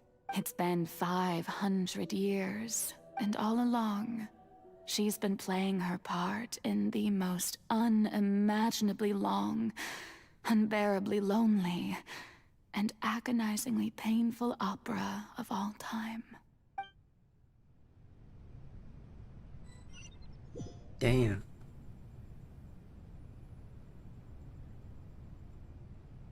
Oh, we're waking up. I am waking up. I came into contact with Farina's tears. If I remember correctly, tears often contain a being's strongest emotions. With sufficiently strong hydrosensitivity, I can form an emotional connection, just like I did with that oceanid at the Fontaine of Lucine. Wait, could this be Farina's inner world? Farina, what is she doing on stage? Wait a moment.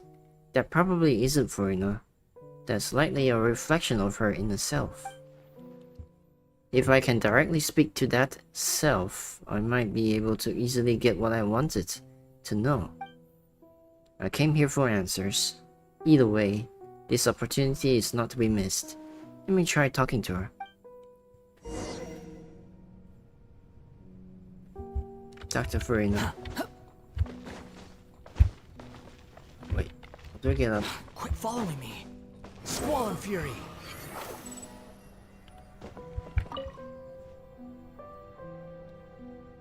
Oh, who permitted you to come onto this stage? Now, I understand your admiration for my august self, but I must ask you to keep to the rules. Come on, it's me. All right. It is not my intent to reprimand you. There is no need to state your name. Just be off with you. Do not distract me from my performance. I don't see an audience here. Oh, do not jest. Can you not feel it? I am Focalor. The eyes of countless Fontainians are upon me. I must, at all times, display the utmost elegance and nobility. Something's off. There's no getting through her. Even in her heart of hearts, she's still playing the role of the Hydro Archon.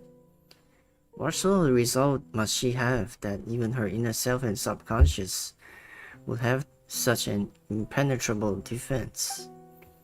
I have to find a way.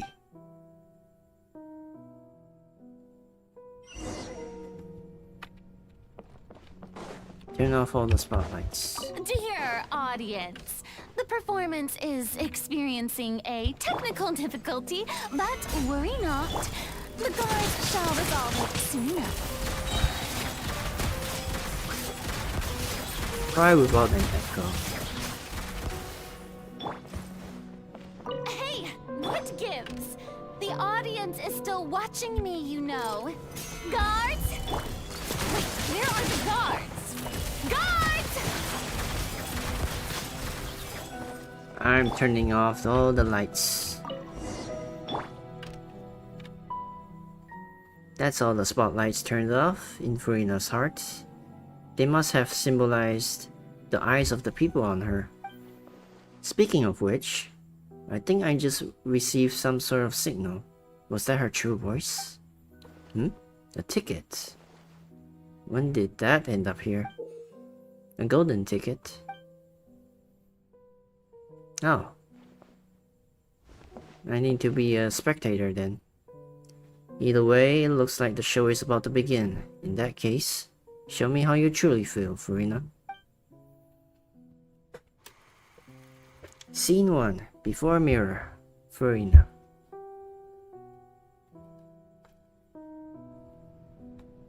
Oh. Play as Furina. So I'm guessing we need to go to the mirror then. Mirror, mirror, who is the fairest of them all? Furina. Furina. Huh? Who's that? Who's calling me? Where are you? Be not nervous. Be not afraid. I am before you. Wait a moment. You're... mirror me? How can this be? Mirror you, huh? You know what? That's not bad. Let's go with that. Mirror me? What do you wish to say? The prophecy. Have you heard of it? What prophecy? Wait. I know. I think... I don't know why, but it's in my head somehow. The people will all be dissolved into the waters, and only the Hydro Archon will remain, weeping on her throne. Only then will the sins of the people of Fontaine be washed away. Oh, very good. You know it well. What's going on? I can't seem to remember anything clearly. The only thing I know for sure is this prophecy. Will it really come to pass? Yes, it will. And that is why I've come to you. Disaster will come to Fontaine sooner or later. Things will develop just as the prophecy declared. There is no escaping it.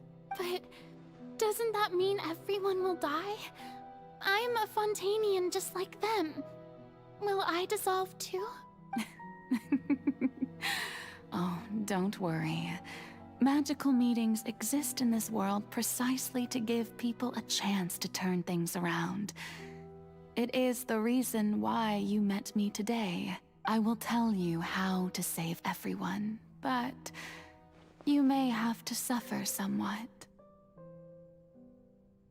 Oh, so there's still hope after all. Goodness, you frightened me. You spoke so much and with so much certainty. As for the suffering, well, I will admit that the first thing that came to mind was, why do I have to be the one to suffer? But if the prophecy will come true, I'll also die anyway, right? So if I've already met you as my magical meeting in this world, if there were scales, with all the people of Fontaine on one side, and my pain on the other, is it not obvious where the scales should tilt? You truly are the perfect human.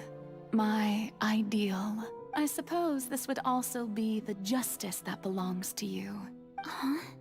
Don't worry, it's nothing. Listen well. Fontaine has just lost its Hydro Archon. I need you to play a role. That of the new Archon. Play as... a god? That's right. You must begin a never-ending masquerade. You must never let anyone suspect your identity. If you can keep it up, then I shall have my way of defying this prophecy.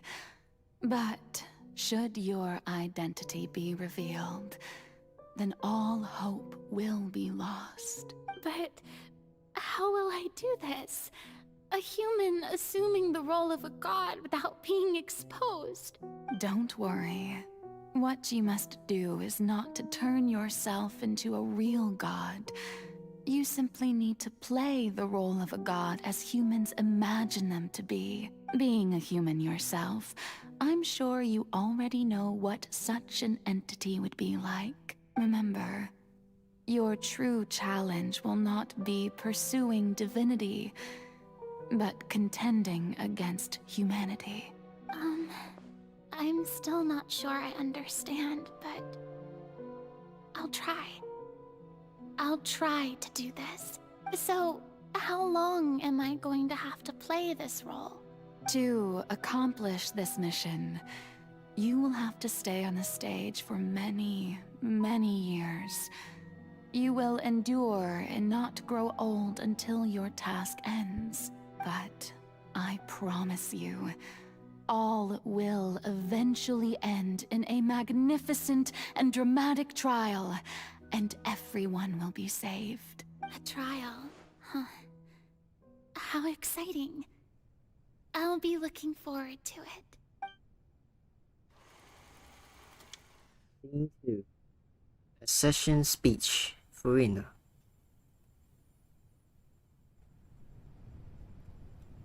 Okay. Let's go to the throne then. The throne. That's where Furina needs to sit.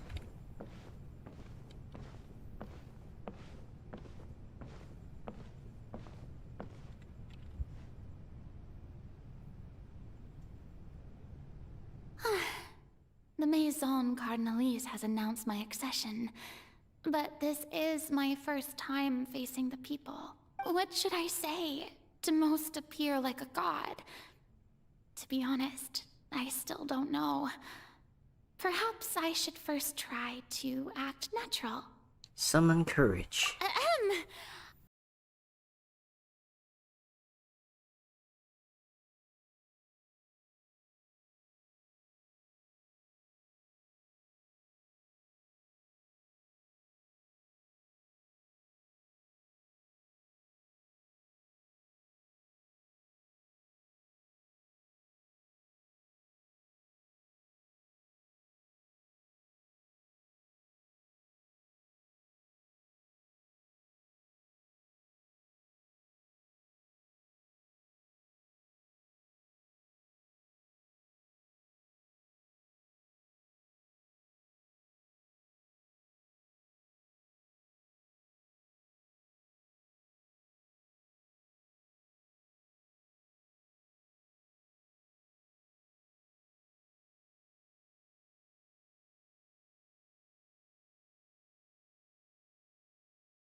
Down, Furina. Think. What do the people want? How would they imagine a god to speak?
trial.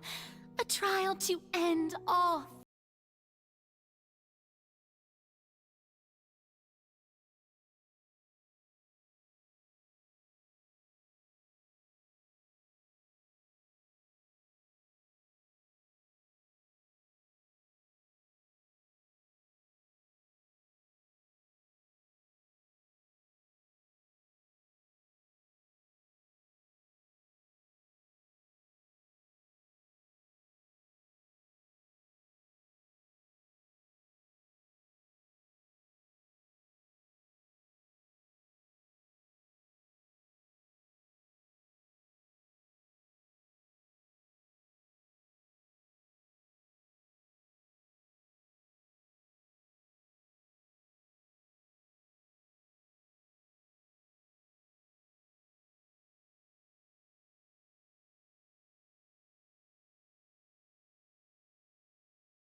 There's a lot of scenes Lady there. Farina, here are the new trial reports for the latest cases, as well as a summary of the follow-up. There'll be no need for that. I've seen them already.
It's like a dream being able to speak with you up close like this. I've heard that the first member of our family who was honored to receive an audience with you was Madame Deoteria, almost 20 generations ago. Damn, that's a long ass time.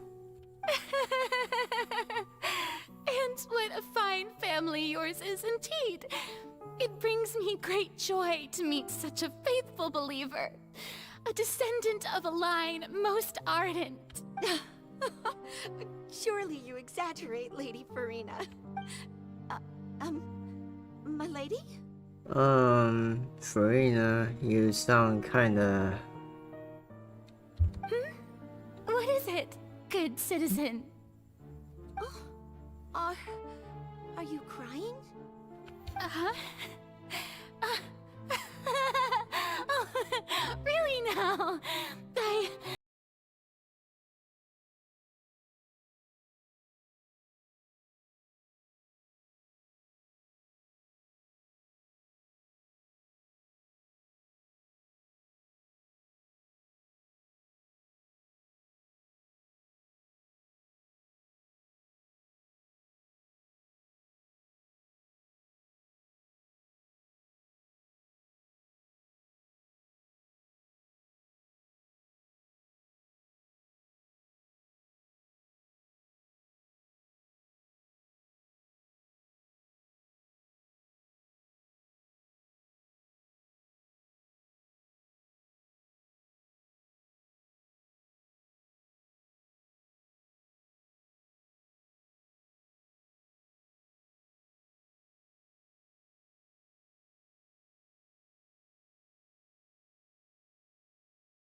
No. Perhaps I reached it long ago. Today I didn't even notice my own tears. I want to tell someone, anyone, about this. But would that not destroy all I've done so far? I've conducted so many investigations across the centuries. But there's not even a sliver of hope that we might break the prophecy. All I can do is keep heart. I must maintain this act. It is the only way to save Fontaine. Please, mirror me. You have to succeed.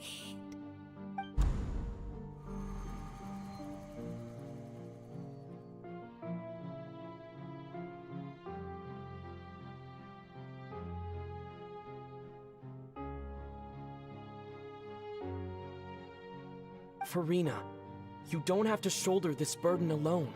Although I don't know what you might be keeping from everyone. Your people are more than willing to share your burden with you.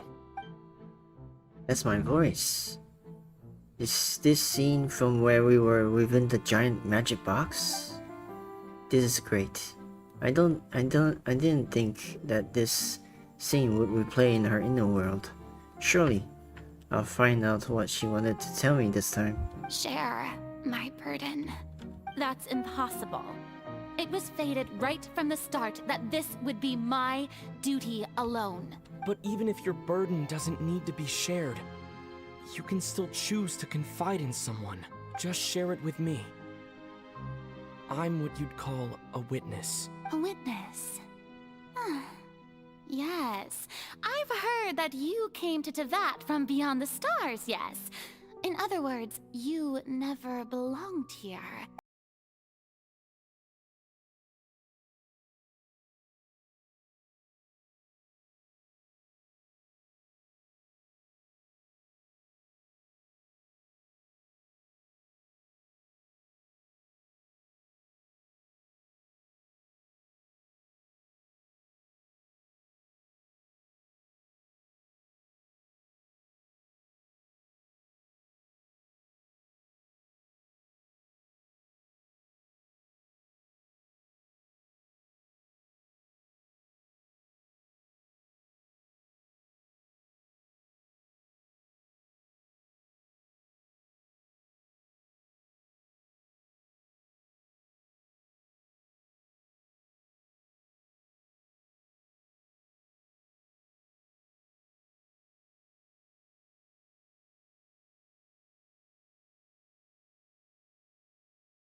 So even Farina doesn't know the truth? You've never once let her in on the full plan? Yes, it had to be done. To deceive the heavenly principles, you must first deceive yourself. She did very well. If she had let her resolve falter even once in these 5 centuries, Fontaine would have been doomed to the most tragic fate. It seems that trusting humanity was the right decision after all. I believe that I understand how your deception works, but that is only half the truth, is it not? How would you build on this foundation to save the people of Fontaine? That is the most important thing. Ah, good. Of course, the Iudex of Fontaine has pinpointed the crux of the issue. I'm sure you've long sensed that the Oratrice is no simple machine, yes? I've always suspected that it had its own consciousness. And Lenny did mention that he heard a human voice within the core chamber. It now seems that that person was you, hidden within the machine all along. Am I right? And then I became one with the Oratrice, taking Fontaine's gnosis with me. Yes, it would seem so, wouldn't it? Alas, your understanding of this device still lacks sufficient depth. In truth, it is no enactor of justice. It is, in fact, a device created to kill the god of justice. I beg your pardon? Uh-huh. Oh, you have it. And to be more precise, not only will the Oratrice take down the god of justice, it will also take down the divine throne upon which she has been placed. I mean, did you think I would be the sort to enjoy peaceful repose while Farina suffered? My work over these last 500 years has been to constantly accumulate indemnitium within the Oratrice. But really, some have already discovered that only a small fraction of the energy generated by the device was ever used to provide power to Fontaine. The vast majority had to be, accumulated to enact this death sentence. It was all a part of your plan then? Both the trial and the sentence? Indeed. This power, accrued over 5 centuries, could have sustained Fontainians for millennia, had it only been used for that purpose. Almost all of it has now been stored within the Oratrice. But only power of this magnitude could hope to destroy the Hydro Archon's divine throne, shaking the rules established by Celestia, and breaking through the institution that is the Seven. So the Oratrice's call for death was for neither Farina nor Focalor, but for the Hydro Archon. The destruction of that divine throne. If I do not misunderstand your intent, you must be... Returning what's rightfully yours to you, of course. Oh. The power of the Hydro back to the dragon. That Celestia stole from the dragons to make the Gnosis then. Okay. In other words, this was all done to return the authority of the Hydro Archon to the Hydro Dragon of this planet. But...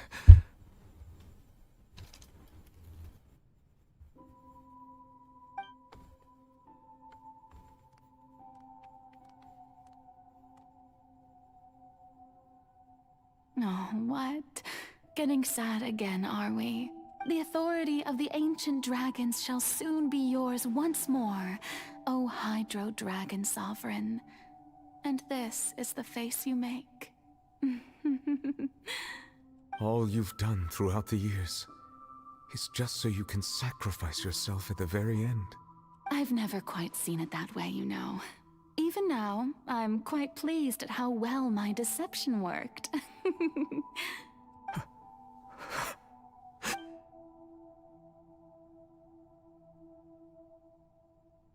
Hydro Dragon, don't cry. I must say, had it been within my rights, I would have loved to judge the heavenly principles themselves. Were they not guilty of essentially the same crime? Egeria stole the power of the primordial sea, and the heavenly principle stole the power you ancient dragons possessed. I, for my part, am the god of justice. And is it not just that your original powers should be returned to you? Speaking of justice, I have always believed that justice lies in the process of pursuing human existence itself. So, if the theft of the primordial sea's might was Fontaine's original sin, then, leaving matters of procedural right and wrong aside, the descent of the Fontainians as humans and their right to exist in this world would be Fontaine's original justice. In other words, existence was Egeria's justice, and to me, justice is the continuation of that existence, defying the prophecy and ensuring that Fontaine's people shall live on. That should be the justice enthroned over all others. At this point, we, whether it be myself or all other Fontainians, have shouldered the burden of this sin for far too long. Iudex Neuvillette, the highest judge in our land, when you regain your full power as an elemental sovereign, what verdict shall you pass upon us? So when I was invited to the court of Fontaine to serve as Iudex, I see now that that was your idea too. At last. I now understand the true purpose behind this position. In the beginning, I was uninterested in human existence. But these 5 centuries of living alongside them have gradually brought about mutual understanding between us. And I have even attempted to feel as they feel. You are a devious one, Fussalor. Things being as they are, surely you know that I could never declare them to be guilty. Ah. The hour of my execution is almost here. For the sinner, the curtain call has come. I know I may not sound it, but faced with death, I find myself a little afraid. Perhaps this is one thing both gods and humans have in common.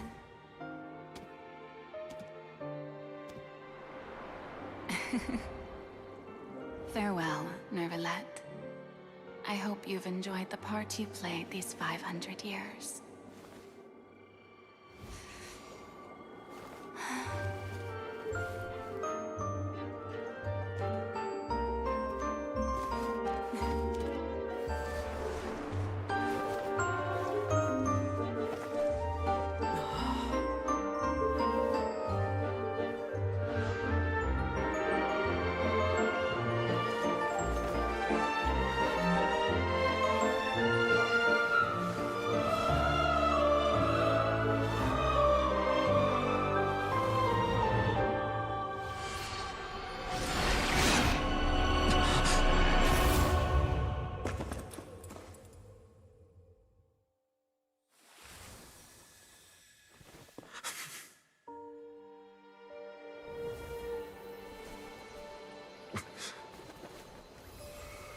And now Neuvillette has full power then, and authority of Hydro.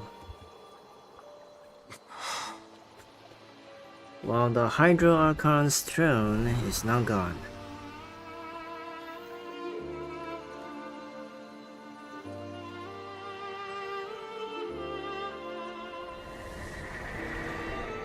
Thank you, Furina, for all you've done. From this moment on, please live happily as a human, just as I wish we could.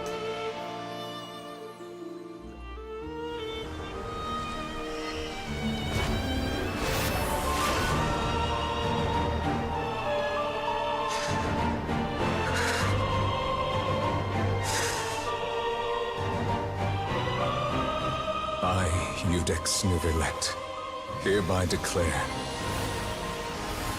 people of Fontaine, your sins are forgiven.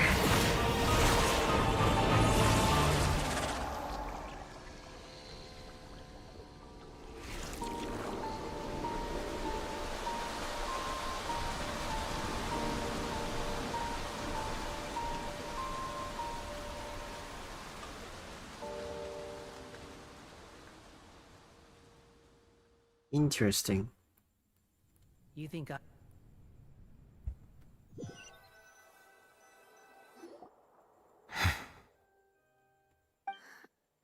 What just happened? Has the death sentence been carried out? Was that bright light some sort of misdirection? I have a feeling that something huge just happened. But since we're all still alive and haven't been dissolved, I assume whatever happened was good for us. It's time to end this.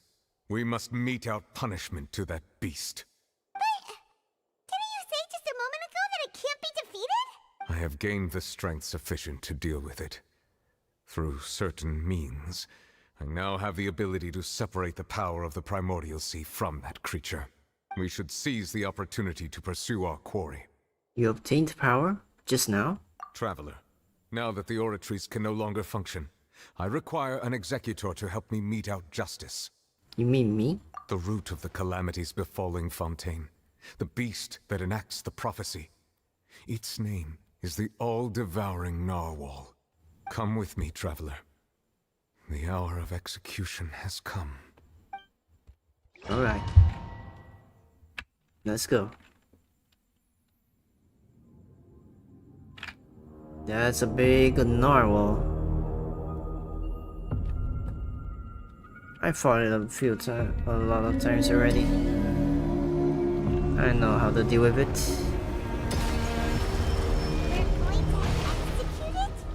But how are we going to do that? It's huge! I have already done my best to separate the power from the warriors. Considering the size of the beast, I cannot reach the power source. Unless we can find a way to attack it from within. I shall share a part of the ancient dragon's power with you. We shall look for an opening together.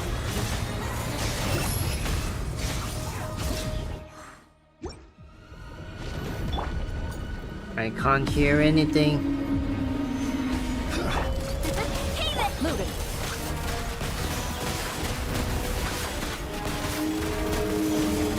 The all-devouring narwhal cannot resist its instinct to devour. Continue to trigger its hostility. It will present itself.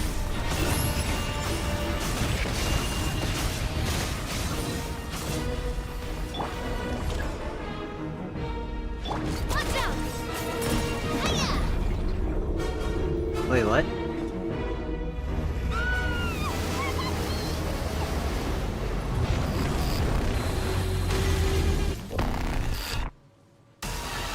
Why is there a hole in here? It's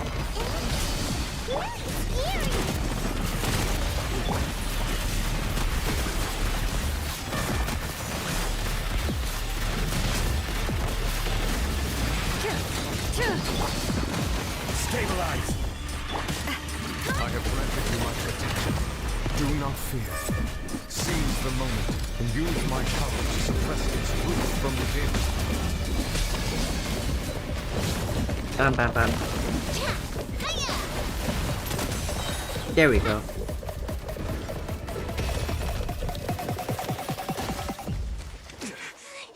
Oh, it's over.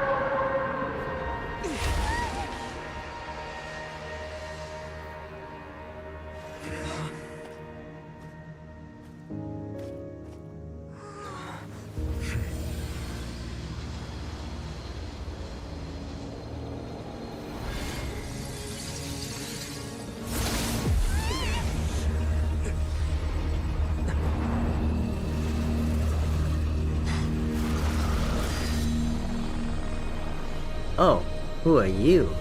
Hey, there's child. Oh, he got eaten. Okay, who are you? Thanks for helping with the cleanup. It should have been my job, but... oh well. It was just supposed to be a short private training session for me. I didn't think that my disciple and my master's pet would start brawling in the meantime. Well, actually, I had a feeling that it would happen at some point, but they bumped into one another earlier than I thought. What a blunder. I suppose I'll have to swing my sword 3 million times as penance. Disciple? Your master's pet? That power. Who are you exactly? Paimon has an idea. From what she said earlier, she must be Child's master. Skirk, right? Skirk. It's just that he gave us the impression that she was the less talkative person. I simply did not have anything to say to the weak. But you, on the other hand, managed to defeat the all-devouring narwhal without using power from beyond this world. Huh. I like that these look like galaxies. Cool. So you may speak to me as equals. What sort of person would take the all-devouring narwhal as a pet? I have to agree. It's a strange use of a planet's primordial waters just to raise an all-devouring narwhal. That kind of power is wasted on it. It's not cooperative, it eats too much, and I have more important things to do with my time than pet sitting.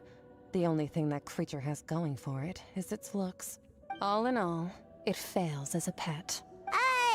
Miss Skirk? I think you might have missed the point. The point being? Well, being that this pet almost destroyed an entire nation. So what sort of person is your master? Well, Child's master's master. Wait, is that right? Oh, right. So you don't know him.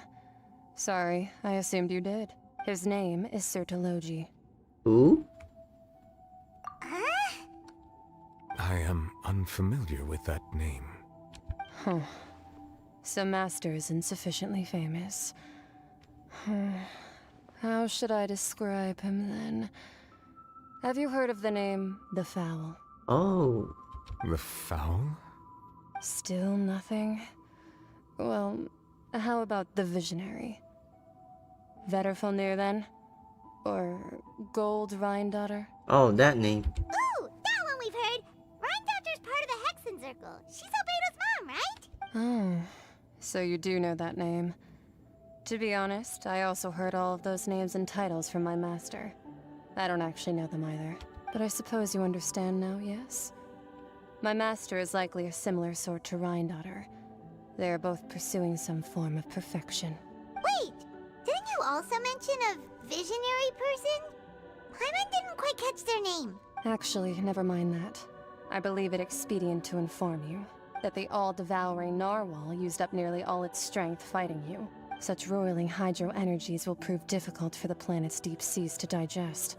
As such, the Fontaine back on the surface has most likely been thrown into chaos.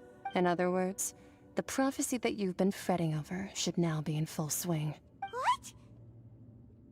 There's little to be surprised about, Paimon. It is natural after all. The prophecy will surely come true. We knew this and accepted it. However... Not to worry. Focalor has already managed to deceive the heavenly principles. Deceive, huh? In the end, the people will all be dissolved into the waters, and only Furina will remain, weeping on her throne. Oh. Everything's flooded.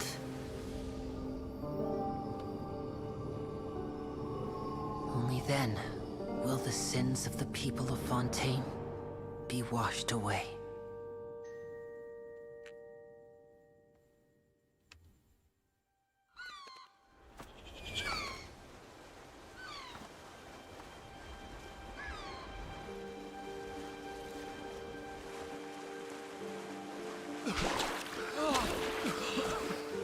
Oh.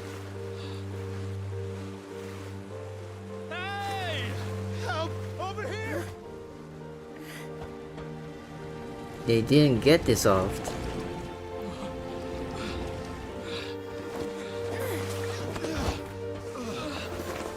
They're still human. I'm guessing Nivelette did something about it.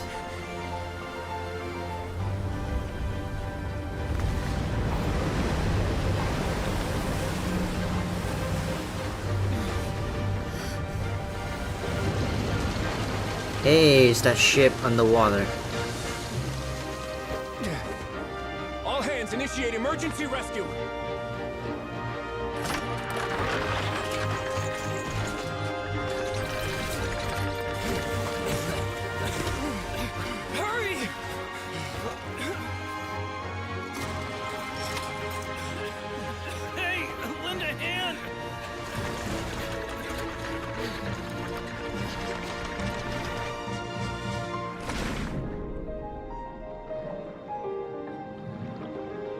Hey, everyone's going to the rescue.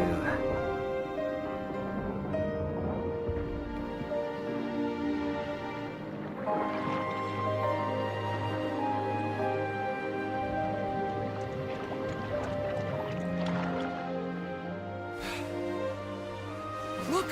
The water's receding!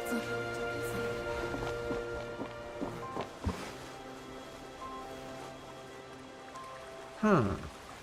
Dun dun dun dun dun. Kinda quick. It's a miracle! The water's receding. We didn't dissolve. The prophecy was wrong. The prophecy was wrong.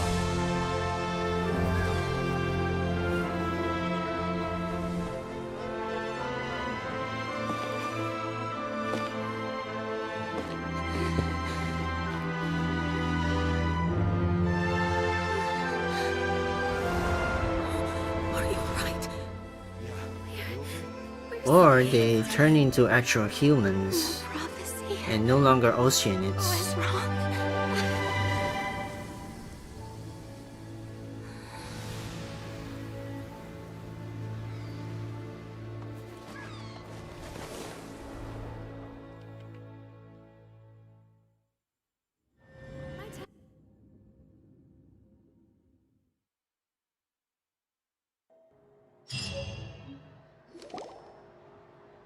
Oh. So renewed!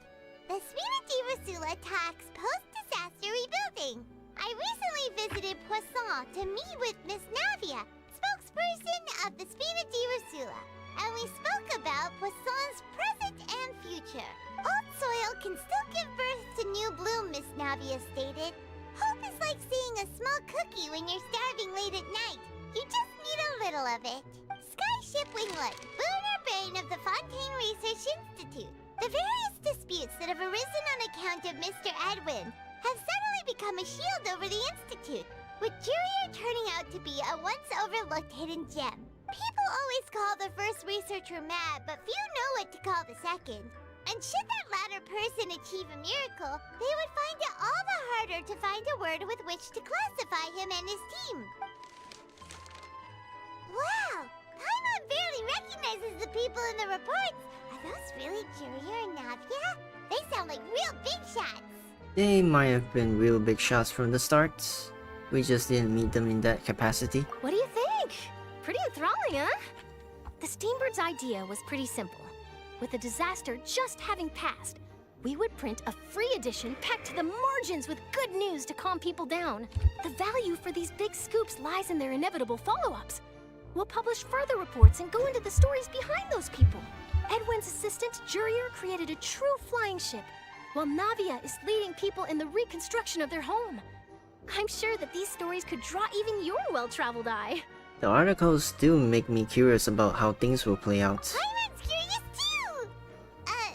Wait a minute. Didn't we watch everything happen from start to finish? What's there to be curious about? And that's exactly why I'd like you to come conduct interviews with me. You're the best incubators of news, if you haven't noticed. And also, with you around, I'm sure I'll get to see that Duke.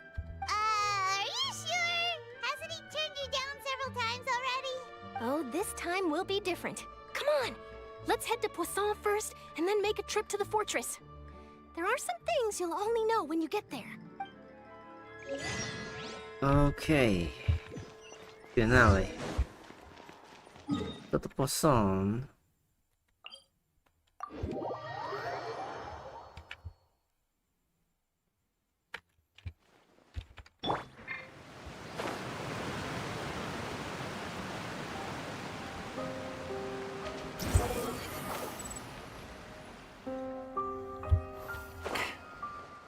Oh, it's a Faturi guy. Navia!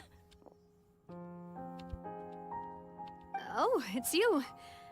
What brings you all here? Hey, we're just having a look around. I'm here to update myself on how things are going here. Hmm? Oh, the Fatui are here too. Let me introduce you.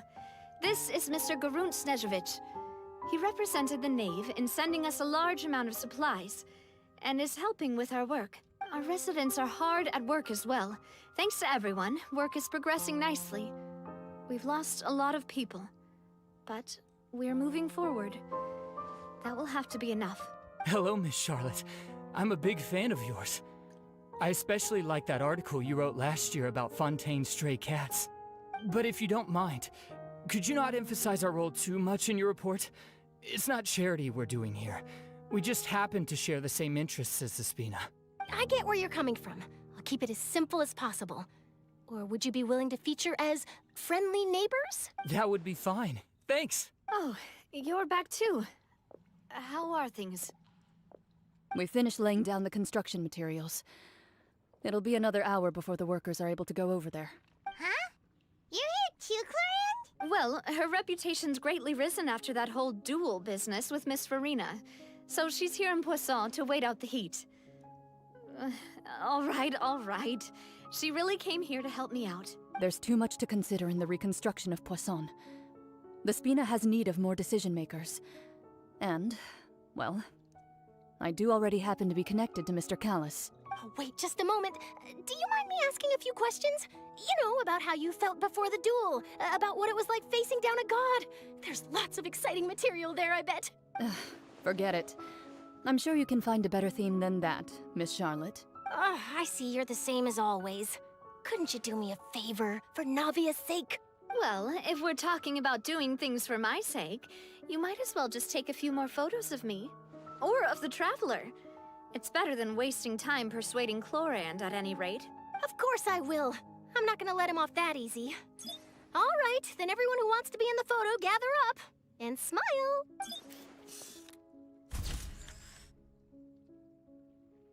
How did it go? Was it a good shot? Did Paimon look cute in it? Not bad. Your addition really helped the composition of the picture.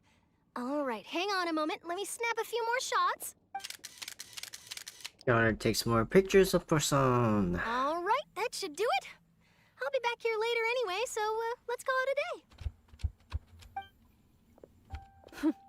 You're very quick. Speed is of the essence when it comes to the news, and freshness is the key. Also, not to brag, but I'm pretty good at building connections. Who knows? I might eventually get that interview with you after all, Miss Chlorand. Wow, you really do have that never say die spirit. I'm impressed. I'll hazard a guess that this is how you got that interview at the Fortress of Meripede. You already knew she was going? Whoa, you're well informed. Let me make a guess too. I asked Sijuin, who told Monsieur Nervillette, and he told you, right? That's a very complete information chain. In truth, all Monsieur Nervillette asked me was, when did the fortress become so friendly towards the media? I told him that it was best not to speak too soon. There's no guarantee that Ridesley will make a personal appearance. You're right. I've got to treasure every moment I have with them. In which case, I'll be making a move first. Stay safe now. And tell me if you hear anything interesting. I'll treat you to afternoon tea in exchange. You seem curious about the fortress. Of course. That Ridesley. I still remember going down to the fortress to grill him for information on my father's case. Boy, did he take me for a ride. Without telling me anything, of course. But he did invite you to tea, didn't he? 2 large pots of it, in fact. It was good tea, though. I have to agree. The tea there is very good. Speaking of that, would you like to have some today? I mean, you've got time, right? Well, I'd be partial to some shortbread. Wow, it's like we've got a menu or something. Sure. Good. What flavor of biscuits would you like, Mr. Snezhevich? Me? I'm fine with anything. But I would prefer chocolate, should you have it. All right. Leave it to me. I'll go over the newly arrived supplies with you later, Mr. Snezhevich. We should be able to finish the preparatory work today. That works great for me. Huh. Is it just me, or did you get a new lipstick? I did. It was a gift from Sijuin. Want to give it a try? I think the color would suit you, too. Okay. Following me. Snezhevich. Poor dude. He's in girl talk. So let's leave him be.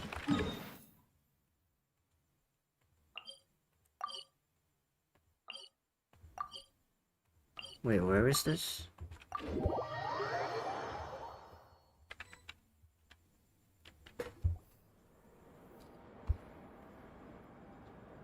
Wow, guess we're here again, huh? There's a real nostalgic feeling to this place. Looks like you've been missing us. Hey, Rousley. Did you come all the way to the entrance to greet us? Of course. I'm here to welcome you and our dear Miss Charlotte, whom our good head nurse recommended to me. It's an honor to finally meet the much-rumored Duke. Thank you for consenting to my visit to the fortress, sir. No need to thank me. But that said, I shouldn't be the focus of your interview. I trust you recall our agreement? Of course, of course. All right then, this way.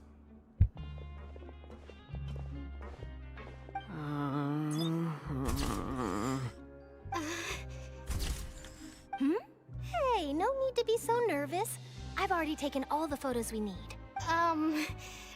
Miss Charlotte, do these pictures really need to be published on the cover of the Steambird? It would seem that Miss Lorvine doesn't want her face to appear beside that of Mr. Jurier, Sir, please don't say things like that. But it looks like dear Mr. Jurier denies it. Might this interview be very important to you then? No, I just... This is my first time being interviewed, and I'm very thankful to the Steambird for... Now, I might not look it, but I actually did meet Mr. Edwin once. And I'll be honest, I enjoyed chatting with you more. You've definitely got more of that genius vibe going on.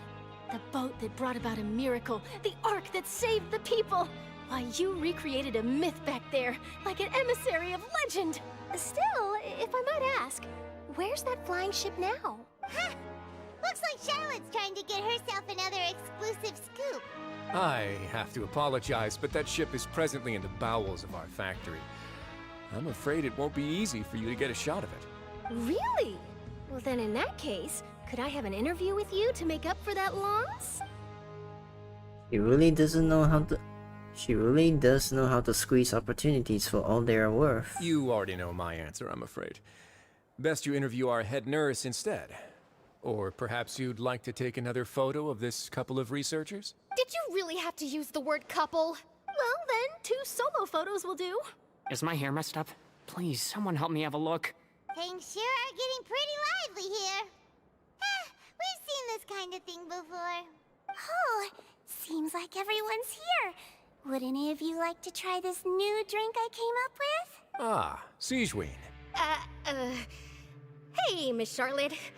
Why don't you, take some pretty photos of our head nurse? Sure. Come on, Miss Siegeween, over this way. Let's find a brighter spot. Huh? Sure. Do I have to smile? So, how have things been at the fortress? Same old, as you can see. Fontaine's undergone some changes, but this place is still more or less the same. Other than that flying ship, it got a tad too much attention, I think. That's why I decided to let the interview go through. We should direct more public opinions toward the behind-the-scenes heroes. Am I right, Mr. Jurier? Miss Lorvine? You're too kind, sir. I believe that you too should have your day in the sun. Not that you would want that, which is a pity. I'll just leave the spotlight to you two. You walk with Rousley for a while. I see. Lots of things happened that day, huh? Anyway, regarding that Harbinger, I'm not sure you remember, but his 3 young followers are still waiting for his return. He sure did win them over, huh? I'll tell them that there's good news and bad news. The good being that their boss seems fine, and the bad being that they must face extended sentences for abetting his escape. Oh, actually, what about you? Are things gonna change for you too? What change can there be? The fortress will keep chugging along, and so will my duties. As to what Miss Farina's departure will mean for the nation, and if our laws and governance will be transformed, we'll leave those to the folks in the overworld. Hey everyone, the photo shoot's done. Good. In that case, let's call it a day here. Thanks for your cooperation. Come on, Traveler, let's go.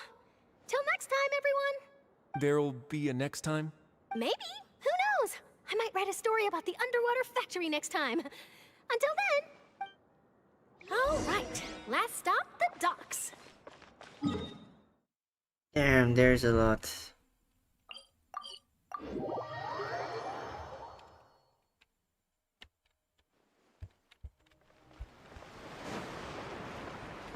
The wind rises.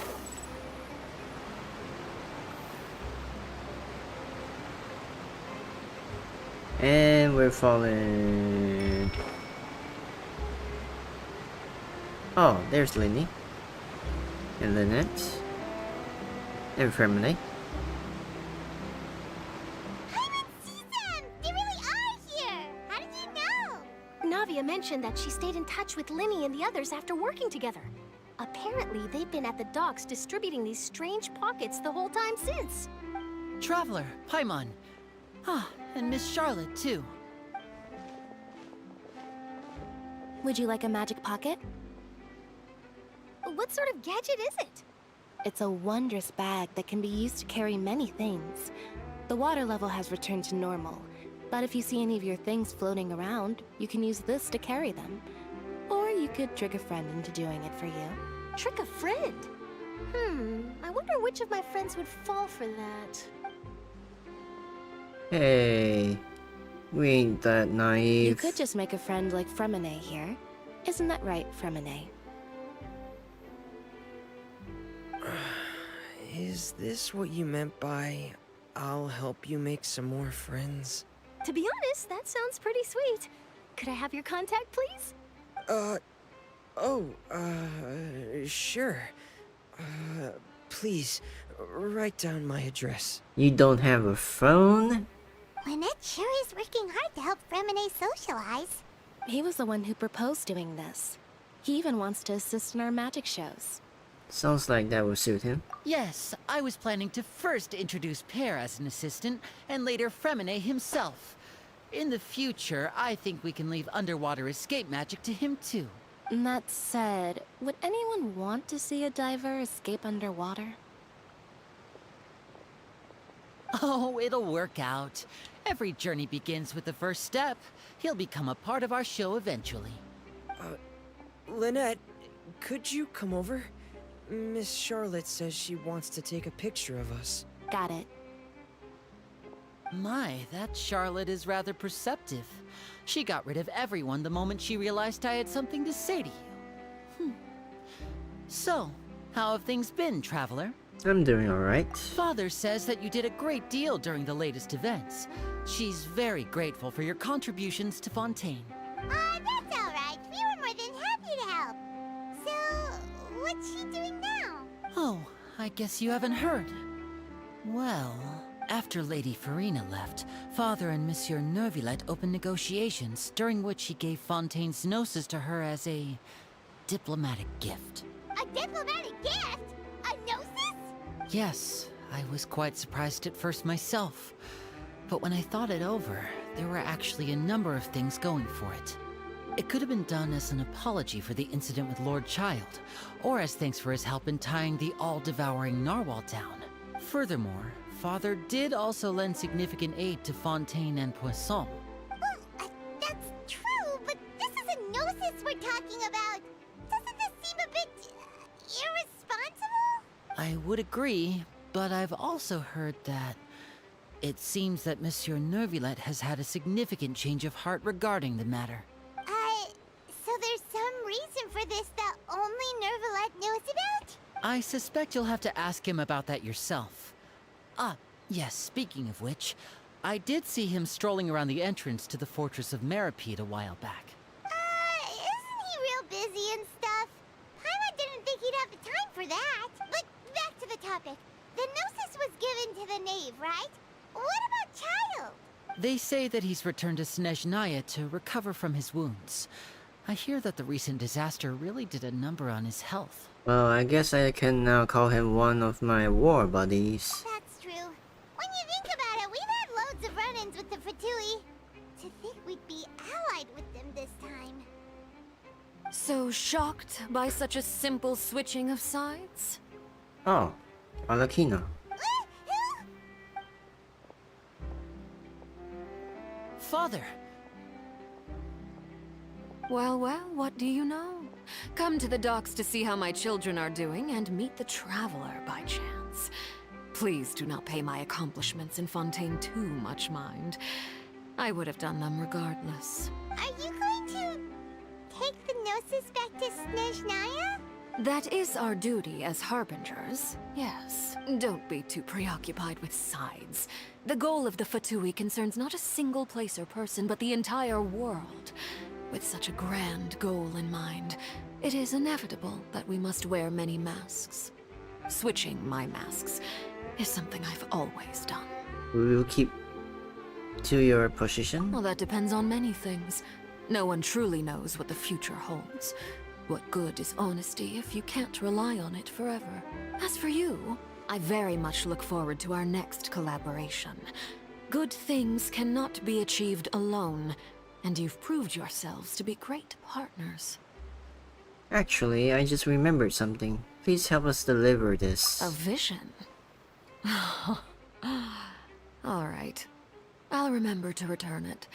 Thank you for keeping it safe for him this entire time. Oh yeah, Charles' vision. And that's a wrap for me. Huh? You're... Greetings, Miss Journalist. Hello. If I'm not mistaken, there are diplomatic channels I'll need to report to take a photo of you. That is correct. So forgive me, but I will not be able to serve as a subject in your article. However, feel free to write as much as you'd like about our dear magicians and our upcoming rookie talent. I will. The sea breeze is quite pleasant. I shall continue my walk while the weather remains so agreeable. Farewell. Farewell, Father. Oh, she has such an intimidating presence. I didn't even dare to take a picture. Thankfully, I've already wrapped up all my pre-scheduled interviews. Thank you all. This'll be more than enough for me to write about, I'm sure. Don't be too nervous. Why don't you take a magic pocket before you go? Here, Traveler, Paimon, you take one too. To move things about? That's right. Funny. I was giving out magic pockets when we first met too. And what do you know? I'm doing the exact same thing right now. So many things have happened, but the pockets are still the pockets. I guess this must be life. We will all follow our own paths, and serendipity will lead you to your fated friends. All right then. We'll be handing out pockets in some other districts later, so we'll get going now. Have a good day, you two. Well, guess we sent Charlotte off. Shall we go see what Neverlette's doing? As long as he's not so busy that he doesn't have time to chat anyway.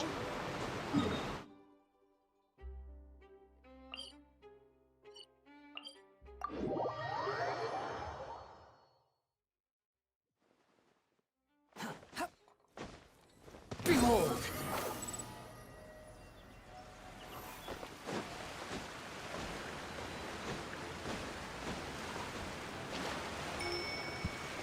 Look for Neverlet. Let's go. Dun, dun, dun. This should be the last one.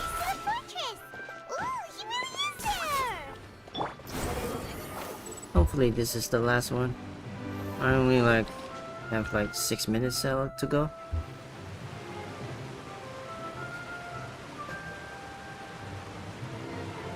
So, you really are here, Neverlet. Paimon didn't think you were going to have free time this hour of the day. Really? Oh, I suppose you must have met Mr. Linney. He took the time to greet me earlier when he passed this way. In any case, you came at a good time.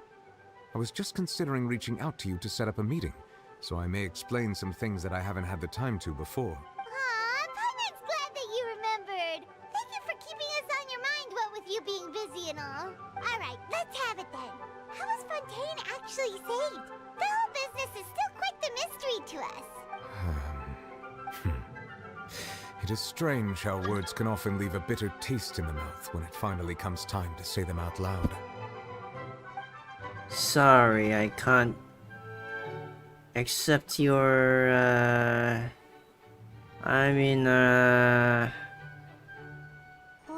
quest. So that's what happened? I only saw Furina's part myself.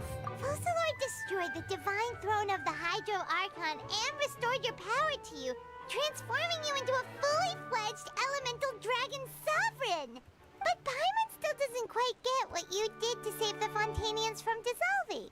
For me, the authority of the ancient dragons refers to absolute control over the hydro element. Fontainians were incomplete humans born of Egeria's use of the power of the primordial sea, with constitutions similar to that of mimics. But so long as those primordial energies remain within them, I could use the ancient dragon's authority to grant them true blood, after the fashion in which life was first brought into being on this planet. Oh, so they turn into actual humans then. In other words, when I gave my verdict, Fontainians became true humans, and thus would naturally no longer be dissolved by water from the primordial sea. They are no longer oceanids now. Fossilor must have counted on you to make that decision as well.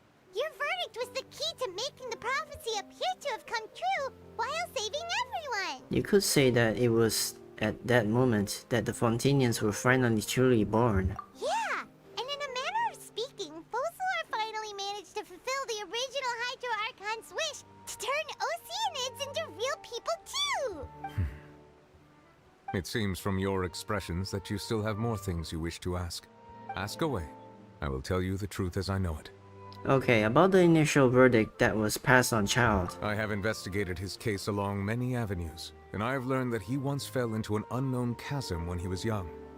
There, by chance, he awakened the all-devouring narwhal. But whether it be by sentiment or reason, that should not have been enough to consider him the root cause of the disaster.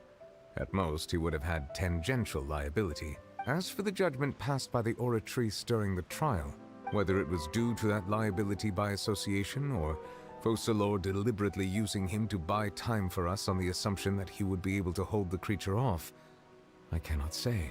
Guess Fossilor had Fontainians in mind the whole time. In the end, it was thanks to her that they finally became real humans. Hang on a second. Paimon suddenly got another question. Back when Fontainians hadn't yet become real humans, were the children they had also transformed Oceanids? Life has always flowed like water. Do you recall how Fontainians would often come to the Fountain of Lucine to pray for children? Yeah, Lynette said the fountain is where all the waters in Fontaine converge. In truth, even those couples did not know that such prayers were no mere custom, but instead a form of ritual. Those Oceanids who were blessed within the spring water would later descend as new humans in the coming months. Paimon sorta gets it now. Either way, seems like this ritual won't be of any further use, but it'll probably live on as a local custom. Ask away. I will tell you the truth as I know it. About Fontaine's future. Yeah, about that. Risley said Farina has already left. What's that all about? Ah, Lady Farina. The people are only aware that her death sentence has not been carried out. She abdicated the post of Hydro Archon and left affairs related to that title to me, before leaving the Opera House. I related Fossilor's words to her faithfully and completely. After hearing them, she seemed neither saddened nor comforted. She simply said that she was tired and needed to rest. Having said that, she then packed her things and moved out of the Opera House, not unlike how an ordinary person might. But she's still got a place to stay, right? You need not worry. I will make arrangements to ensure that she will not want for food, clothing, board, or travel. In truth, I am somewhat happy for her. The wear and tear on her spirit will, of course, take time to heal, but now that she no longer has to play the role of Fossilor the Hydro Archon, she can finally lay down her burdens and lead a normal life. What about you then? What are your plans now that you've regained your full powers as the Hydro Dragon? After Fossilor passed on, the Oratrice also ceased to function. This matter will directly affect our trials. After much careful consideration, I've decided to take over its role in our courts. From now on, I shall hear cases and pass verdicts by myself. Looks like you're still considering stuff from the perspective of the Udex, huh? As an elemental dragon, there are indeed many things that I must do. But this power and this duty, in a manner of speaking, you could say that both were granted to me. As such, before I attend to my other responsibilities, I must first and foremost continue to serve Fontaine as its highest judge. The duty of the Hydro Sovereign and the duty of the Udex shall coexist within my person. Additionally, the Hydro Archon's departure has brought about another problem, which is that the Opera House shall no longer produce indemnitium. That's wasn't it? Wait, but the various mechs and machines in the city are all still okay. Where are they getting their energy from? As I am now, I have full command over New Musia, and it can serve as a complete substitute. Another reason why I cannot quite leave Fontaine immediately. Wow. This ancient dragon's authority stuff is really quite useful, huh? Ask away. I will tell you the truth as I know it. About Fontaine's gnosis. Oh, that's right! They say you've given it to the knave as a diplomatic gift or something! Leaving aside their intentionality, the two Fatui Harbingers have indeed done much for us during this crisis. Their sole remaining goal in Fontaine, at least at this point, would seem to be the Gnosis. The Oratrice has ceased to function. The Hydro Archon's divine throne is now no more, and I do not need the Gnosis's power. As such, it has lost all meaning for Fontaine. If the Fatui have impure designs, then we might as well accede to their request now, and avoid unnecessary conflict. What complicated considerations?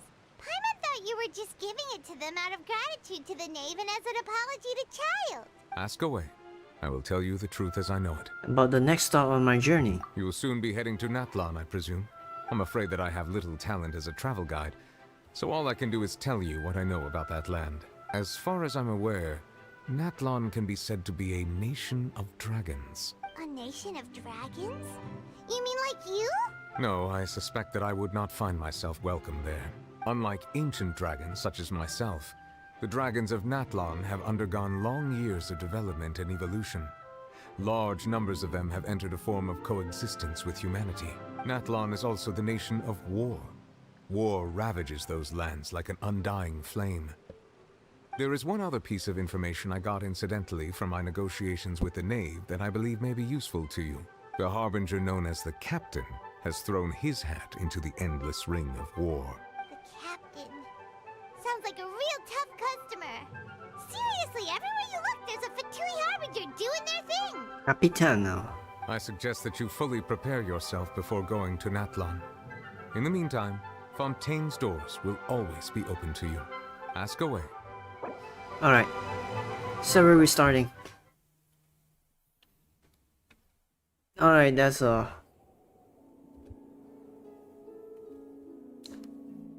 Oh well. Best to just let the maintenance do its thing. Alright. I'm going to end the stream right now. And I'll stream again when the maintenance is over. Probably. Alright. See you guys soon. Bye bye.